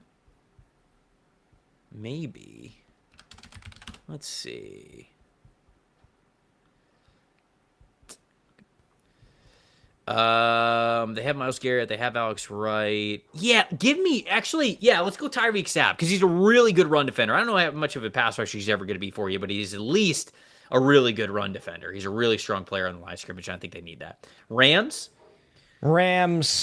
All right, so we got only a 3-player class. Omar Cooper, the Rams Stoops, are Travis round Burke. 7 maxing here. Yeah, they are. They love their. Oh my God! It just keeps going. I know. I'm gonna. I love this class for them, though. To be honest with you. Gracie wants to make the pick again. I said Gracie. No. Yeah. So okay. Max Llewellyn is their kind of like you only play on third downs. He is, yeah. Let's go move Llewellyn. Merchant. Or no, Rieger's here. Who do you like better, Rieger or Llewellyn? I'll tell you in 2 seconds. I liked Rieger a little bit better. I had Rieger 2 spots higher than him. I didn't realize there you that. go. Let's go. Edge rusher Mason Rieger. Yeah. No, it's R. Yeah, it just the original it's R-E. I couldn't remember if it was R-I-E or R-E-I, but it is. There you go. Yes. He's a little taller, so the pad level is somewhat of an issue, but nice little speed rusher. Somebody wins with a good amount of finesse and explosiveness off the edge there for the Raiders or the Rams. Now we're up with the Raiders here at 208. Is this Llewellyn? Oh, could be. Yeah, we haven't drafted an edge Llewellyn. rusher for them. Yeah, let's take Llewellyn. Same thing, man. Nasty spin move. Maybe the best spin move in the class. Yeah, 100%. By the way, I was watching. What tackle was I watching? I was like, this tackle's playing pretty well. And then they got destroyed by one of the sickest spin moves I've ever seen. I was like, who is that? It's Quincy Rhodes. I'm like, summer scouting. See you then. Somebody is mentioning that we need to get some special teamers in here as well. So, I got a couple for you. When you guys know teams that need punters and kickers, you let us know here. Washington, one of the Jets picks, unless Cade York really does it for you. Let's get Parker. Actually, let's get Parker Burrowsford off the board here, center for Washington. Yep. I think let's go Parker Burrowsford. See what you got. Chiefs. God, you had to pick quarterback. So many picks for them. I had to. You let me. To be fair, you're a good friend. You let me. Yeah. Do you want to go Caldwell and basically just have do the thing. 3rd round speed and 6th round speed? Sure. See who catches the ball 60 yards in the air. That's fine. From Drew Aller. Baltimore Ravens. Do they need a special teams player? What is the lore of Marcus Yarns being a thing today? I have no idea. Okay, we'll just keep it moving. Yeah, no idea. I have absolutely no idea. Do they need a punter? No, they have Tyler Loop. Do they have another pick later that we could take Jalen Daniels to? Yes. They do 253, Jalen Daniels. Yeah. Done. Punter and kicker, realistically, people are saying. All right, who's the top-rated punter? Get him off the board. Oh, man. Are punters in this? I was just going to ask. They might not be. They might not be. I think Stonehouse and Thorson would be the punters. Are they in here? They might not be in here. So you could search. Thorson is Thorson, Chef, if you want. There he is. Bam, boom. There's your boy. Get him off the board. Brett Thorson. There it is. Punter. Special teamer. 211. Patriots. Do they need a punter? No. I'm just kidding. Do the Patriots actually need a running back? Would they draft another quarterback? Because they have Drake. They have Drake May and Tommy DeVito. You're right. Drake the schedule. Drake, the schedule may. It's insanity when I see that in the chat. Let's keep. You're 100% right. Let's keep Klubnik. I didn't realize Cutlets is the only other quarterback on the roster. Yeah. Detroit. Did we ever take a wide receiver for them? No, we didn't. No, we did not. All right. No. What size speed merchants are left? Well, Rivers is just speed. Sturdivant. I'll be honest with you. I got one for you. I like Sturdivant and I like Chase Roberts. I was just going to say, Chase Roberts is the pick here. Yeah, I like Chase Roberts. This is their kind of guy. I know. I like him. Indy. All right, Indy. Smaller draft class here. Wheatley, Lane, Red Murdoch. They got a couple more picks left, too. Oh, Don't they need a backup quarterback? Oh, well, I mean, yes. They have Daniel Jones, Anthony Richardson Sr., Riley Leonard. I almost said Leonard Riley. Seth Hennigan. Seth. Hennigan, Seth. I can't I can't take Taylor Green here when they have Anthony Richardson sitting on the roster. We can't. I just wanted to make that clear. No, we can't do that. Goatmeyer hours? No, wide receiver? I'm not taking a quarterback. Oh, you're not taking one? Oh, okay. No. He's refusing. They have...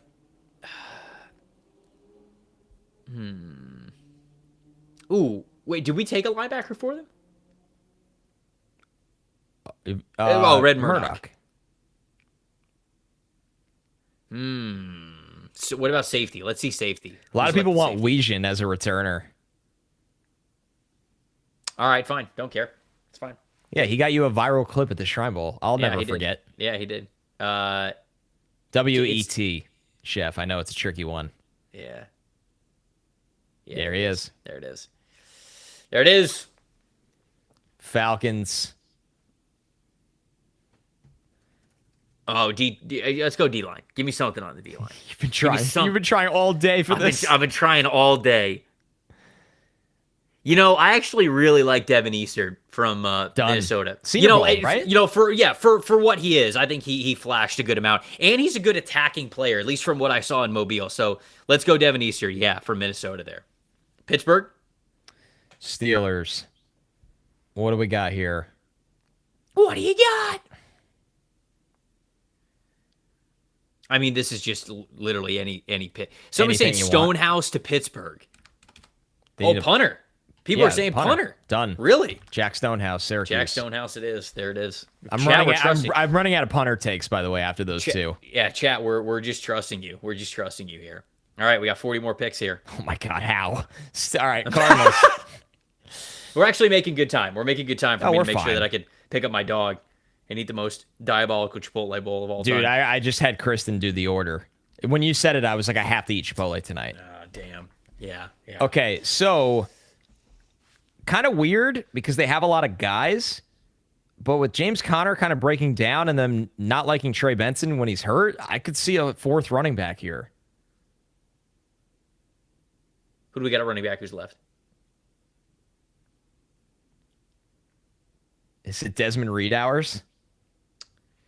Is it real Desmond Reed hours? He ran like a 4.58 at that size. No, killed but me. It killed me. Yeah, I can't do it. Can't do it. Can we scroll down just a tad? See if there's a... No. Maybe not. No, maybe not. Maybe not.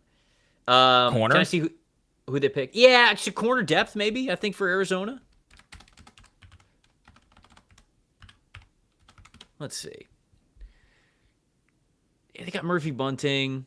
Let's do it. Let's get Devin Marshall. I actually like here. Devin Marshall's a really good pick. He's high value in my opinion. Getting him at 217. He can play inside out. He's a little bit smaller, but he played on the outside a little bit. So Dallas, did we go wide receiver at all for them? I don't think we did. No, we have not yet. So you want to do something? I'll really kind of leave this up to you. I think that Sturdivant would be the next guy. I would say Sturdivant. Okay, let's do that. Let's do that. By the way, our friend Alex Katzen just texted me. He said Ryan Eckley is the next punter, the Michigan State punter. Okay, that's good to know. So shout out to Alex. Okay, but I need to know where he's going. Alex, yeah, just spin a wheel. Okay, get the wheel. Bring the wheel Trace Mack to Las Vegas. Do they need a kicker? They need a kicker here? They signed Matt Gay, but, journeyman kicker in the NFL. Trace Mack it is. Right. Boom. Done. There it is. Special teamers. They're flying, folks. They're flying off the board. Buffalo Bills. Receiver. I think so too. Is this Eric Rivers? Josh Allen, deep ball merchant.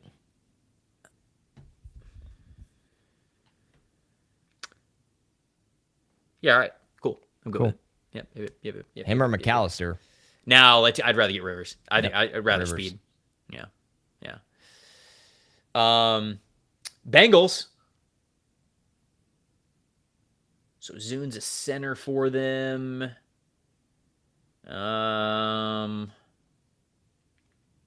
They need safety? I don't think they need safety, but I think this is sort of the part of the draft where Lorenzo Styles just has so much speed. Insane speed. Yeah, let's take him. Let's get because they got Kyle Duggar as well, so he's more of a box safety too. Him and Jordan Battle are, and Styles can be more of your backup, strong, free safety type of a player. Detroit, back on the clock here.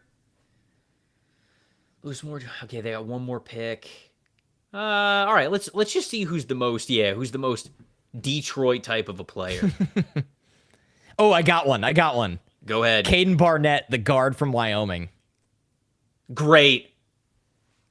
What a pull, right? Great. What an insane pull. Yeah. Insane pull. You can tell I've been up into the wee hours of the night. Absolutely insane pull. Don't they call him, what is his nickname? He has an insane nickname. You tell me, brother. I forget. But he's the Dan Campbell. Okay. All right, we're taking him. Washington.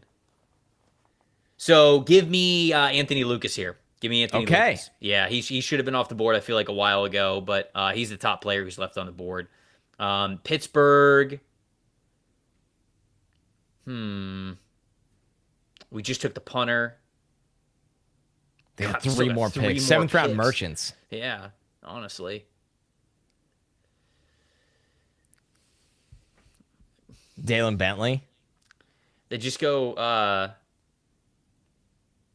the Wake Forest offensive tackle. Oh, yeah, Falili.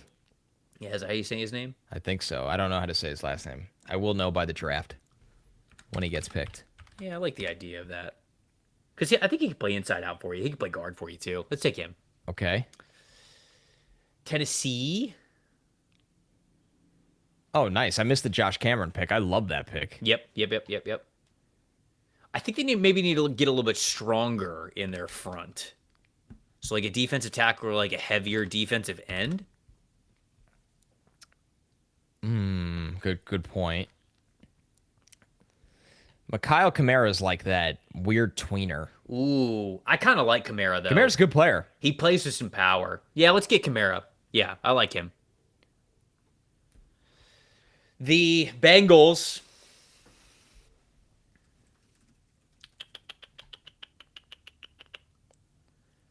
I mean, it's just best player available, to be honest.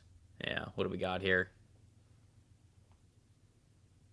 I should go Drew Shelton. Yeah, Drew Shelton, athletic tackle. Line. Yeah. Is Dalen Bentley make sense for the Dolphins, I think? Because they need another tight end. Did we have them taking a tight end? Even if we did, they need another one. Delp.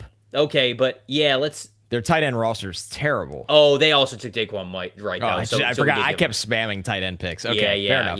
Yeah. Fair game. Are they? Who's their punter? Who is their punter? It's Bradley Pinion. Yeah, it is. They just signed Bradley Pinion. Okay, never mind. Armaj Reed Adams. Sure. Yeah. That kind of goes back to our original combo about their offensive line. Yep. Who did the Jets take? All right, so they're going to look to add the last pick should be kicker, but a running back here, depending who's left. Roman Hemby.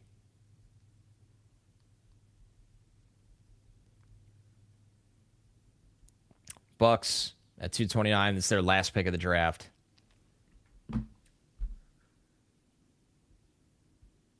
All right. Let's see. Somebody said Ryan Eckley to the Jets. The Jets' best player on their team is their punter. Austin McNamara. Okay, so we took tight end, right, for them? Yeah, but give me Gillenborg. Just give me another tight end. There you go. Pass catching tight end. Sure. Yeah. Okay. Ooh. Actually, hold on. Nah, I don't care. Yeah, we're John Michael Gillenborg. It's fine. Okay. Pittsburgh, Jack Kelly from BYU. Nice. You're on fire right now. Yep. Atlanta. Quarterback. Oh. No. They're not going to take quarterback. Are they? I mean, they took Dylan Gabriel and Shadur Sanders last year. Their roster right now is... We're with the Falcons. We're at the Falcons. Oh, I'm talking about the coach, Stefanski. Oh. I'm like, I know that was... I'm like, hold on. Dude, what? You want to hear their quarterback depth chart? They signed Tua. Tua, the bill of health. Okay, well, they're just, what are they going to... Who are we going to pick here? An injured Michael Penix, Tua, and Trevor Siemian is their quarterback depth chart.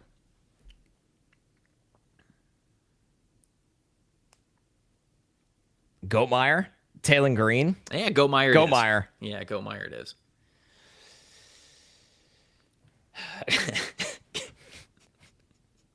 Somebody said my name in 4 question marks. Trevor Sikkema? All right, for the Rams. Where are we at here with the Rams?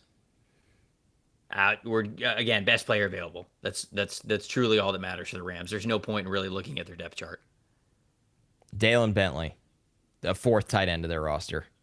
Or Adam Randall. Who's that? The Clemson running back. Oh, the Clemson running back. Ooh, actually, former wide receiver. That could be nice. Cool. Yeah. Let's take Adam Randall. Yeah, from Clemson. I'll collect my points. Yeah, you got him. You got it, brother. Okay. The Jags. Taylor Green time. Is it? I think so. Is it? I mean, if who's their old GM? Was still drafting. Oh, God, the worst GM for so long. I don't remember who it was. Anyway, Trevor Lawrence, Nick Mullins, Carter Bradley is their quarterback room. All right, Haynes King it is. No. Let's take Taylor Green. Just go Taylor Green. Minnesota. Trent Baalke. Thank you. Corner. Let's go corner here for them. They got back-to-back picks. The Minnesota Vikings. Let's take Sayer, right? Who I really love his athleticism, to be honest with you. Yeah. Cool. And then let's go Dalen Bentley as well. I don't think we took tight end. No, good for call. Them. Really good call. And I think that Dalen Bentley getting here is nice. Yeah, Dalen Bentley. I think it's a really good pick for them. If I do say so myself. That's like I just did the Quinn Williams meme. Bless you. Thank you. Yeah, that was me praising me making the pick. It's a classic. Yeah. Green Bay? Yep. They need a punter? Do they need a punter? Green Bay needs a kicker, somebody said. Green Bay needs a kicker. What about the Florida guy? We just took him, didn't we? Trace Mack? Did you take him? We just drafted him. Yeah. Okay, what about the Michigan guy? Zavada? ZVA is the name, Chef, if you need to Google it. There it is. Boom. Kicker. 236. Boom, great. Kicker. Great. That is amazing. Pittsburgh. Last pick for the Steelers here.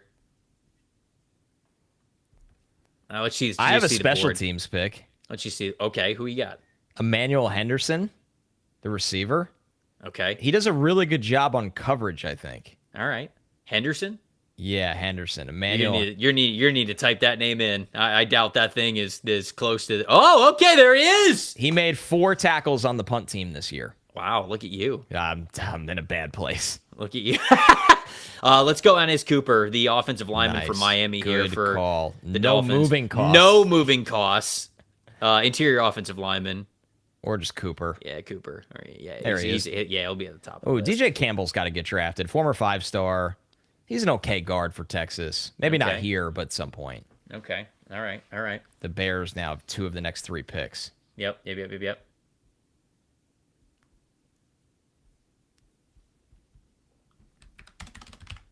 Nothing? I did totally space out. Yeah. Okay. Let's see. Who they pick? Who did they pick? I waited for you. I waited for you to say anything, and you didn't say shit. You don't have a single idea. I lagged. I froze. Ethan said, so only wings? Just wings? Just wings? I might get wings tonight, to be honest with you. I might have to switch the it up. Chipotle order's in, by the way. Yeah. Pat Coogan's gone, chat. Sorry. Defensive tackles. Let's go defensive tackles. Yep. Who's the heaviest one? Here. Who is the heaviest one? Oh, how about the International Pathway Program guy, Bernard? Oh, yes. Go ahead. Boom. Yes. Love it. Absolutely. See, I did have an idea. It just took some time.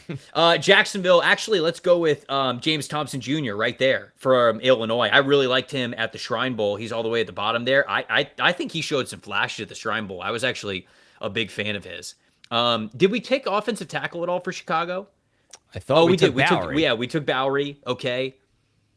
Do they have any sort of tight end need? No. Running back need? No.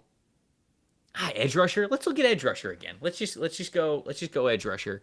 Trey Moore from Texas. I think is a really good value pick here at this point. Jets kicker Drew Stevens, the Iowa kicker. I think he made almost a 60-yarder this year. So, oh no, is he in? Okay, he is in. Cool. Texans. I'm sending the link to our last guest. So okay. Cuevas. Oh, sure. Yep, Joshua Cuevas, Alabama. Minnesota. Is this Vinny Anthony? Not Vinny Anthony, sorry. I meant the Vincent Anthony. Vincent Anthony? What? You call him Vinny? You don't know him? Vinny is the receiver. Vinny Anthony? Oh, yeah, you're right. Yeah, isn't that confusing? Right. That's actually very true. Yeah. Minnesota, you took them. Jacksonville. Again. Ooh, let's go Quintavious Hutchins, who is at the Senior Bowl, really nice, like, speed rusher. Yeah. Somebody who I think that you get him at 245. I mean, this dude can get off the ball, so I'm a big fan of that. I do want to get Emil Wagner off the board. I know the chat's been saying that. I agree. I think he's a very draftable tackle. Okay. All right. Broncos, though, might be somewhere else. Yeah. Wow, the 3 picks. Jeez. They're absolutely round 7 maxing. The LSU wide receiver that I was talking about, Peter, was Xavier Thomas, who I got off the board already. Let's go. Oh, do they need... Man, I mean, Denver doesn't really need anything, but... Let's get them a bigger wide receiver. Let's go with Eric McAllister. There it is. Let's go Eric McAllister here. New England. What running backs are available? They got a running back here?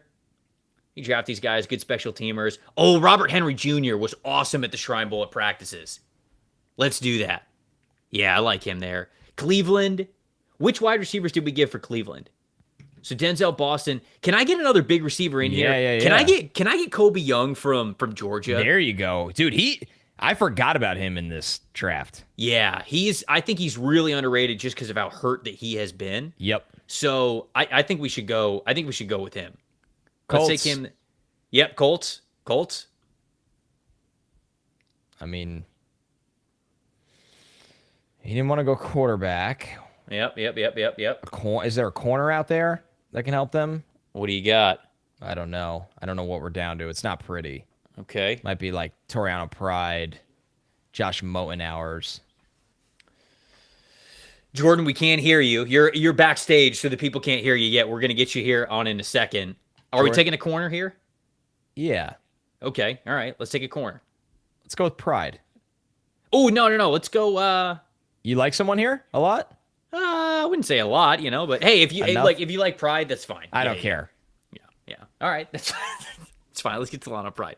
All right. We got 7 picks left. And this person texted me this afternoon and they said, hey, let me make the pick for Mr. Irrelevant. And I said, absolutely, we're going to make it happen. And with that, we welcome in ESPN's Jordan Reid to the program here. Great friend of the show.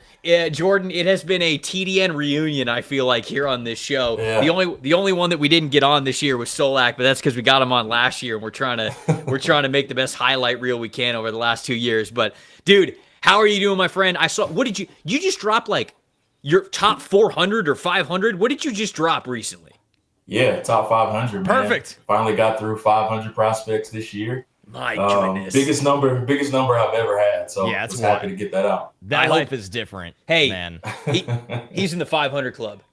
He's in the 500 club, but when it comes to prospects, Jordan, we were talking about earlier in the show. You remember how, like in high school, sometimes for the weightlifting for the football team, they'd have like the 300 club, the 400 club, the 500 club. You're in the 500 club, but just it's like when somebody goes, "Oh, okay, I'll bench the bar. Oh, okay, I'll squat the bar," and then you just deadlift like 600 pounds. That's what Jordan's doing with prospects to get into the 500 club here. So.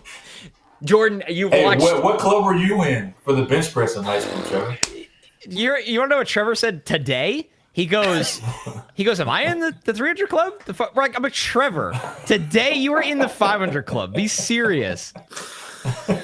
Jordan, I was in the benching the bar in high school club is sort of what I was in. So we've come a long way, thankfully, in the Iron Paradise. But brother, we got 7 picks left here, and we would love to have you on and collaborate, not just for Mr. Irrelevant, but for these last couple of picks here, because to be honest with you, man, it's not even about who these teams have picked. I would love to hear some late shout outs. Your deep cut favorites. Yeah, like anything around like the top 200, top 250 that you've had where you're like, you know what? I think this guy should get drafted or something like that. I would love to hear any sort of shout outs that you got from any of those guys. All right, let's see who the Ravens have drafted already, just so I'm not crossing over anybody. Yeah, there's probably gonna be a lot of crossover no matter what, just because it's a long ass draft.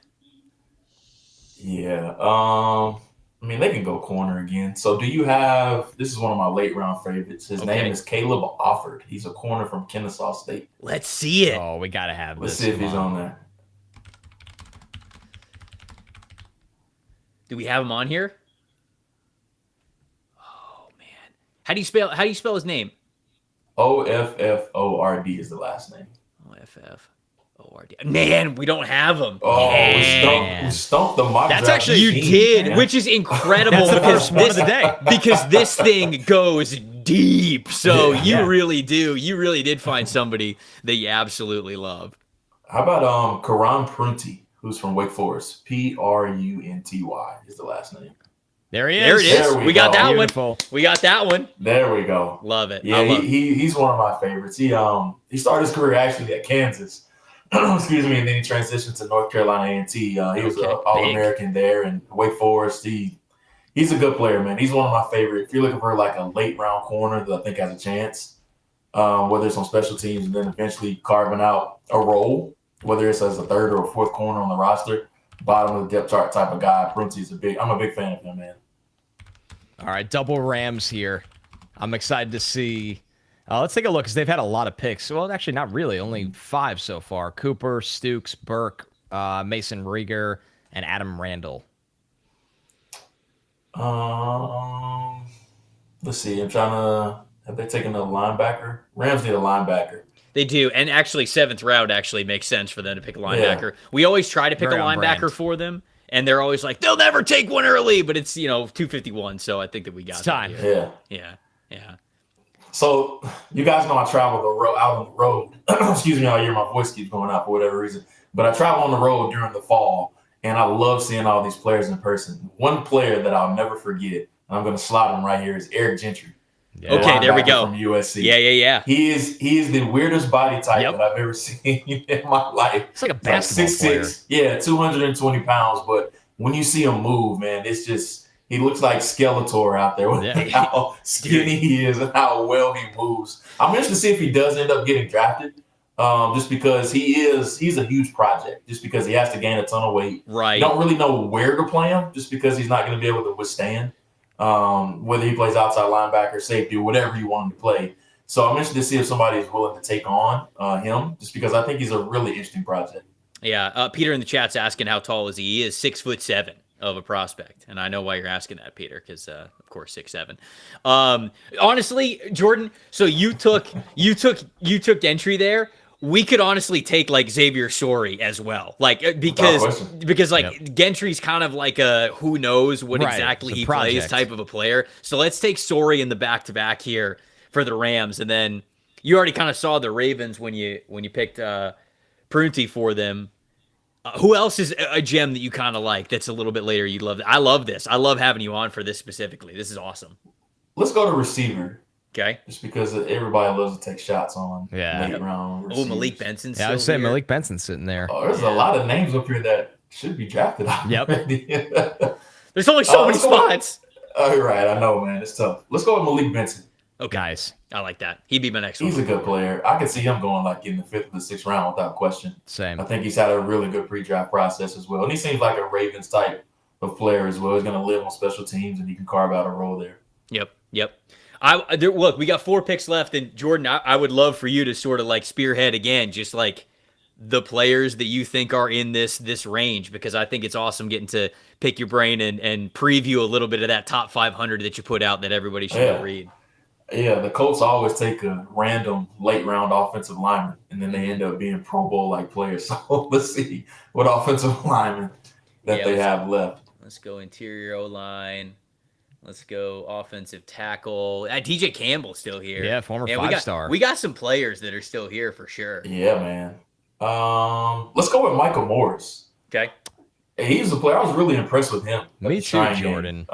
He's been banged up a little bit throughout his career, but if you can get him in like a man gap power scheme, I think he could be a starting level guard. He was a freaky tester too, and I know he didn't do a bunch of agilities, but you know his testing was really impressive. So I'll be surprised. Like he could go as high as the 4th or 5th round. Honestly, like that wouldn't be shocking at all. So the people in the chat, now that Green Bay is up here at 255, the people in the chat are asking for Landon Robinson. Do you think he gets drafted, the kid from Navy? Do you think he gets drafted? I mean, why not? Somebody that explosive, even though he's undersized. Yeah. He kind of is like remember Willie Lampkin? I think it was last year. Everybody wanted their team to draft Willie Lampkin. PFF darling, baby. Yeah. He was like the undersized center that was killing Deion Walker at the Senior Bowl. Yes. So he's like the Willie Lampkin of this year's class. So why not? Okay. All right. Hey, let's get Landon Robinson off the board then. Let's take him to the Green Bay Packers and get him in this draft. And then we got 2 more picks, 256 and then 257. Who's 2 more shout outs that you have here, Jordan? Denver, they need a linebacker. Have they selected a linebacker yet? Did we give him a linebacker? I don't think so. Oh, we give him Heineke at 170. Yeah. They could take another one, though. I mean, they could. Yeah, why not? Let's see who we got here left. Are there any linebackers that you love that are sort of late linebackers that you're fans of? Yeah, so there's one that I think has a chance to get drafted. His name is Eric Hunter from Morgan State. Okay. Let's see if he's on the list. Let's see. Eric Hunter from Might have to do a search here on Hunter. Yeah, there we go. There's a K on here. Might not make it. ERICK. No Hunter. No, I guess not. Dude, you're second time. Yeah. This is like you remember watching Stump the Shop? Yeah, like this is what we're doing here. When Jordan Reed walks in and he's like, nah, I'd pick this player. Needs to go deeper. Somehow needs to go deeper. What linebackers are left though? Yeah, let's see. Lander Barton, Scooby Williams. Mm-hmm. Let's go with dude, Shadrach Banks. There's so many biblical names in this draft. Yeah. Ephesians, Shadrach, Hezekiah. Like there's so many biblical names in this draft. Let's go with Wade Woodass. All right, there we go. Off the rails there, huh? There we go. I like it. Yeah, he was impressive at Pro Day. He ran in the low 4.5. He's been a special team. He's going to be a special teams guy on the next level. Nice. He's never going to be like a heavy contributor, but I mean, he's somebody that can carve out a role on special teams. But one of the best last names in this year's class. Wade Woodass. No question. That's like the Maryland guy last year, Jordan, that went to the Bears. He was a linebacker that ran really well, and you just drafted him for special teams. I forget his Yeah, name. it was Hippolyte, right? Yeah, Dude, he got drafted way earlier than I thought he was going to. But he was like 3-something on the consensus board. Yeah. By the way, somebody in the chat said, "Who is this guy? He knows hella ball." This is Jordan Reid from ESPN, folks. Now. And if you do not follow him, you are crazy. Jordan, Jordan absolutely knows ball. There is no question about it. I mean, this dude is absolutely in the weeds. He knows the teams well. He knows the prospects so well, as you guys can see from this list. I mean, he is already stumping the simulator here with now 1 pick to go. Jordan, you texted me. You said, "Hey, let me come on for Mr. Irrelevant." You are now on for Mr. Irrelevant. Take us home. Who do you want to take here at 257? Here we go. Let's go to the all list. I just want to see. All right. Got to make this special, right? Yeah. This is a big responsibility. Hey, scroll a little bit. Let's see if we see anybody that might be a fan favorite here. The chat already demanded that we get Diego Pavi off the board, so he's not even here to be a Mr. Irrelevant type of pick here for them. Let's actually go with Chris Adams. Okay. All right. He's a offensive lineman from Memphis. Okay. All right. One of the worst testers I've ever seen in my life. Like his RAS score was like 0.12 or something like that. What? He ran look it up. I'm looking this up right now. And you're getting him in the mock? We're getting him in the mock? Just wanted to get him in the mic. He ran a 6. A 6. No way! Yeah, he ran a 6. Yeah. What a legend! Yep. Oh my gosh! I respect him because he did everything. Trevor. Yeah, he didn't did. hide from anything. Did agilities, jumps, everything. 11 no bench shame reps. in his game, man. 11. Saying it with his full chest, man. That's incredible. He's going out. This is a player who coaches might be like, "Man, that workout was dog shit," but he competed. He went out there and competed, baby. The worst to ever do it. Baby. No stone unturned. We maybe should have left the stones where they were at, but that's such a good Mr. Irrelevant pick. There we go. You gotta have a man. story. Holy cow. Special, right? Yeah. It had to be special, and that was absolutely special. Jordan, thank you so much for joining us, man. This was so cool to have you take us home here. Everybody, follow all of Jordan's great work over at ESPN. Follow him on Twitter. Go check out the 500 prospect big board that he just put out. Jordan, you're the best, man. We appreciate it. I'll see you guys. Thanks See for you, having Jordan. There we go, folks. There it is. What a great Mr. Irrelevant pick. 257 picks up and down. But so much more important, the more important number here, $15,000. You guys, in the span of 6.5 hours, raised $15,000 on your own. Like we said at the top of the show, there's a cut that YouTube takes from it just for using the platform, so we're not sure exactly what that number totally is, but we promised that we would donate $5K of our own, up to $5K, and we didn't even know what you guys were going to do here. So, I mean, I mean, and I know, Connor, you echo this as well. Yeah.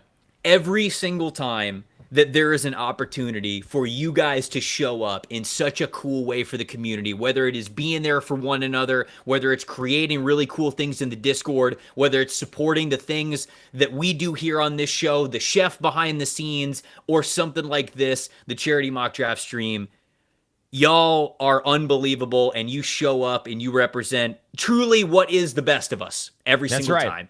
And I cannot thank you guys enough for making this NFL draft community something that is so cool for us to want to invest more time in for more episodes and all that kinds of stuff. So Kyle owes 8,000 too. Kyle is gonna be. We're gonna serve Kyle like they do like papers. You know, we're gonna have to like ambush him when he's at the grocery store with his family and just like hand him the papers. Here's the bill, brother. 3K straight to charity. I'm truly at a loss for words. When we started the day, us texting, me, you, and the chef were so excited when we woke up today, just like for the day itself. You know, the chef asked, he's like, oh, you know, we're talking about the total goal and everything. And I was skeptical because, not skeptical, I was hesitant because we ask a lot of our audience, and I feel bad asking a lot of our audience whenever we do something new for you guys to give it a chance. Whenever we make a product and need to make the return on it to break even to sell it back, you buy all the hats. Like the charity stream, can we really raise $5,000? It's a lot of money to ask an audience. You just don't always want to be asking your audience for things. And I'm sitting here today, and we raised $15,000. We tripled our goal. This is only the second year we've done this. It's mind-blowing, and it's going to 4 amazing causes that mean truly a lot to us, and I think a lot to you guys. That's why you guys donate. We did this in one day, like raising $15,000. I would imagine it takes a lot longer than that for a lot of people. So the fact we're able to do this today, it's the testament to our audience and how special it is, and our guests that showed up today, because it's a big ask to get everybody to come on and dedicate time this time of year. It's the busiest time of the year. Yes. And the chef behind the scenes running, we had some tech problems today. It's going to happen on a 7-hour stream. There's just life things that happen. And I am so proud of everybody that's involved in this community today. It was a really special, special day. I think last year when we sort of like embarked on wanting to do this for the first time, we knew it would be cool. And we do things that we want to stand out in the industry. And obviously, when we were like, "Hey, what if we did it for charity?" Obviously, that only gave us more and more motivation to do it. But I see people in the chat; they're like, "Hey, 50K next year, guys."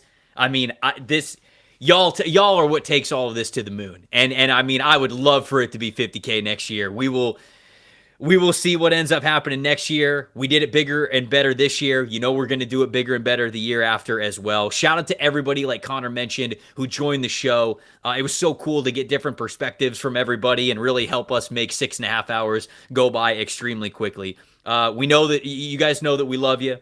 We appreciate so many of you. There are so many people in the chat, Connor, that hung out for all 6 hours. It's crazy. Like I know a lot of you were like bopping in and out, which obviously we totally understand with it being this massive of a stream. But just shout out to everybody who watched. We have over 65,500 followers now on the stream, so we will take that into account when it comes to matching the donations as well. For the audio only people, we will be dividing this up a little bit and releasing it, I think, throughout the next couple of days in a couple of different episodes, just so it's not like one 6.5 hour long episode. Next show from us is going to be Monday. Monday's show, which Monday, the week of draft week, by the way, guys. We're going to do our big board show on Monday, and then we're going to do a final mock draft on Wednesday before all the madness happens on Thursday. Connor, anything else before we get out of here? Yeah, before we get out of here, I'm just going to read the picks for the audio-only crowd. So, yeah, okay, sure. I'm out of here. Yeah. See ya, brother. Also, for all the Super Chats, guys, we're almost at 500 Super Chats. We wish that we could have read all of them. You know that it would take another 6.5 hour stream to do that. But I hope you guys know that we love and appreciate so much all of the Super Chats. And as they were coming throughout the chat, the rest of the addicts were getting to see them and recognize them and agree with you and echo you and all that kinds of good stuff. So shout out to everybody who donated, who got in with Super Chats. We love you guys and we appreciate you. Anything else? Or are we logging off here? Anything else? No, man. Okay. Thank you, and thank you to you, Trev, and the chef. You guys are the best to do it, man. And I'm very honored that I get to sit alongside you guys. Shout out to the chef behind the scenes, looking like the bear, making it happen. A hot kitchen, flames are going everywhere, plates are flying. Got it done. Where's the lamb sauce? Shout out to Tyler for making this all possible. It would not be possible at this level without our producer, Tyler. For Connor Rogers as well, buddy, you go enjoy that Chipotle bowl. You too, I'm pal. Trevor Sikkema saying thank you guys so much for watching this episode of the NFL Stock Exchange Show. We will see you guys.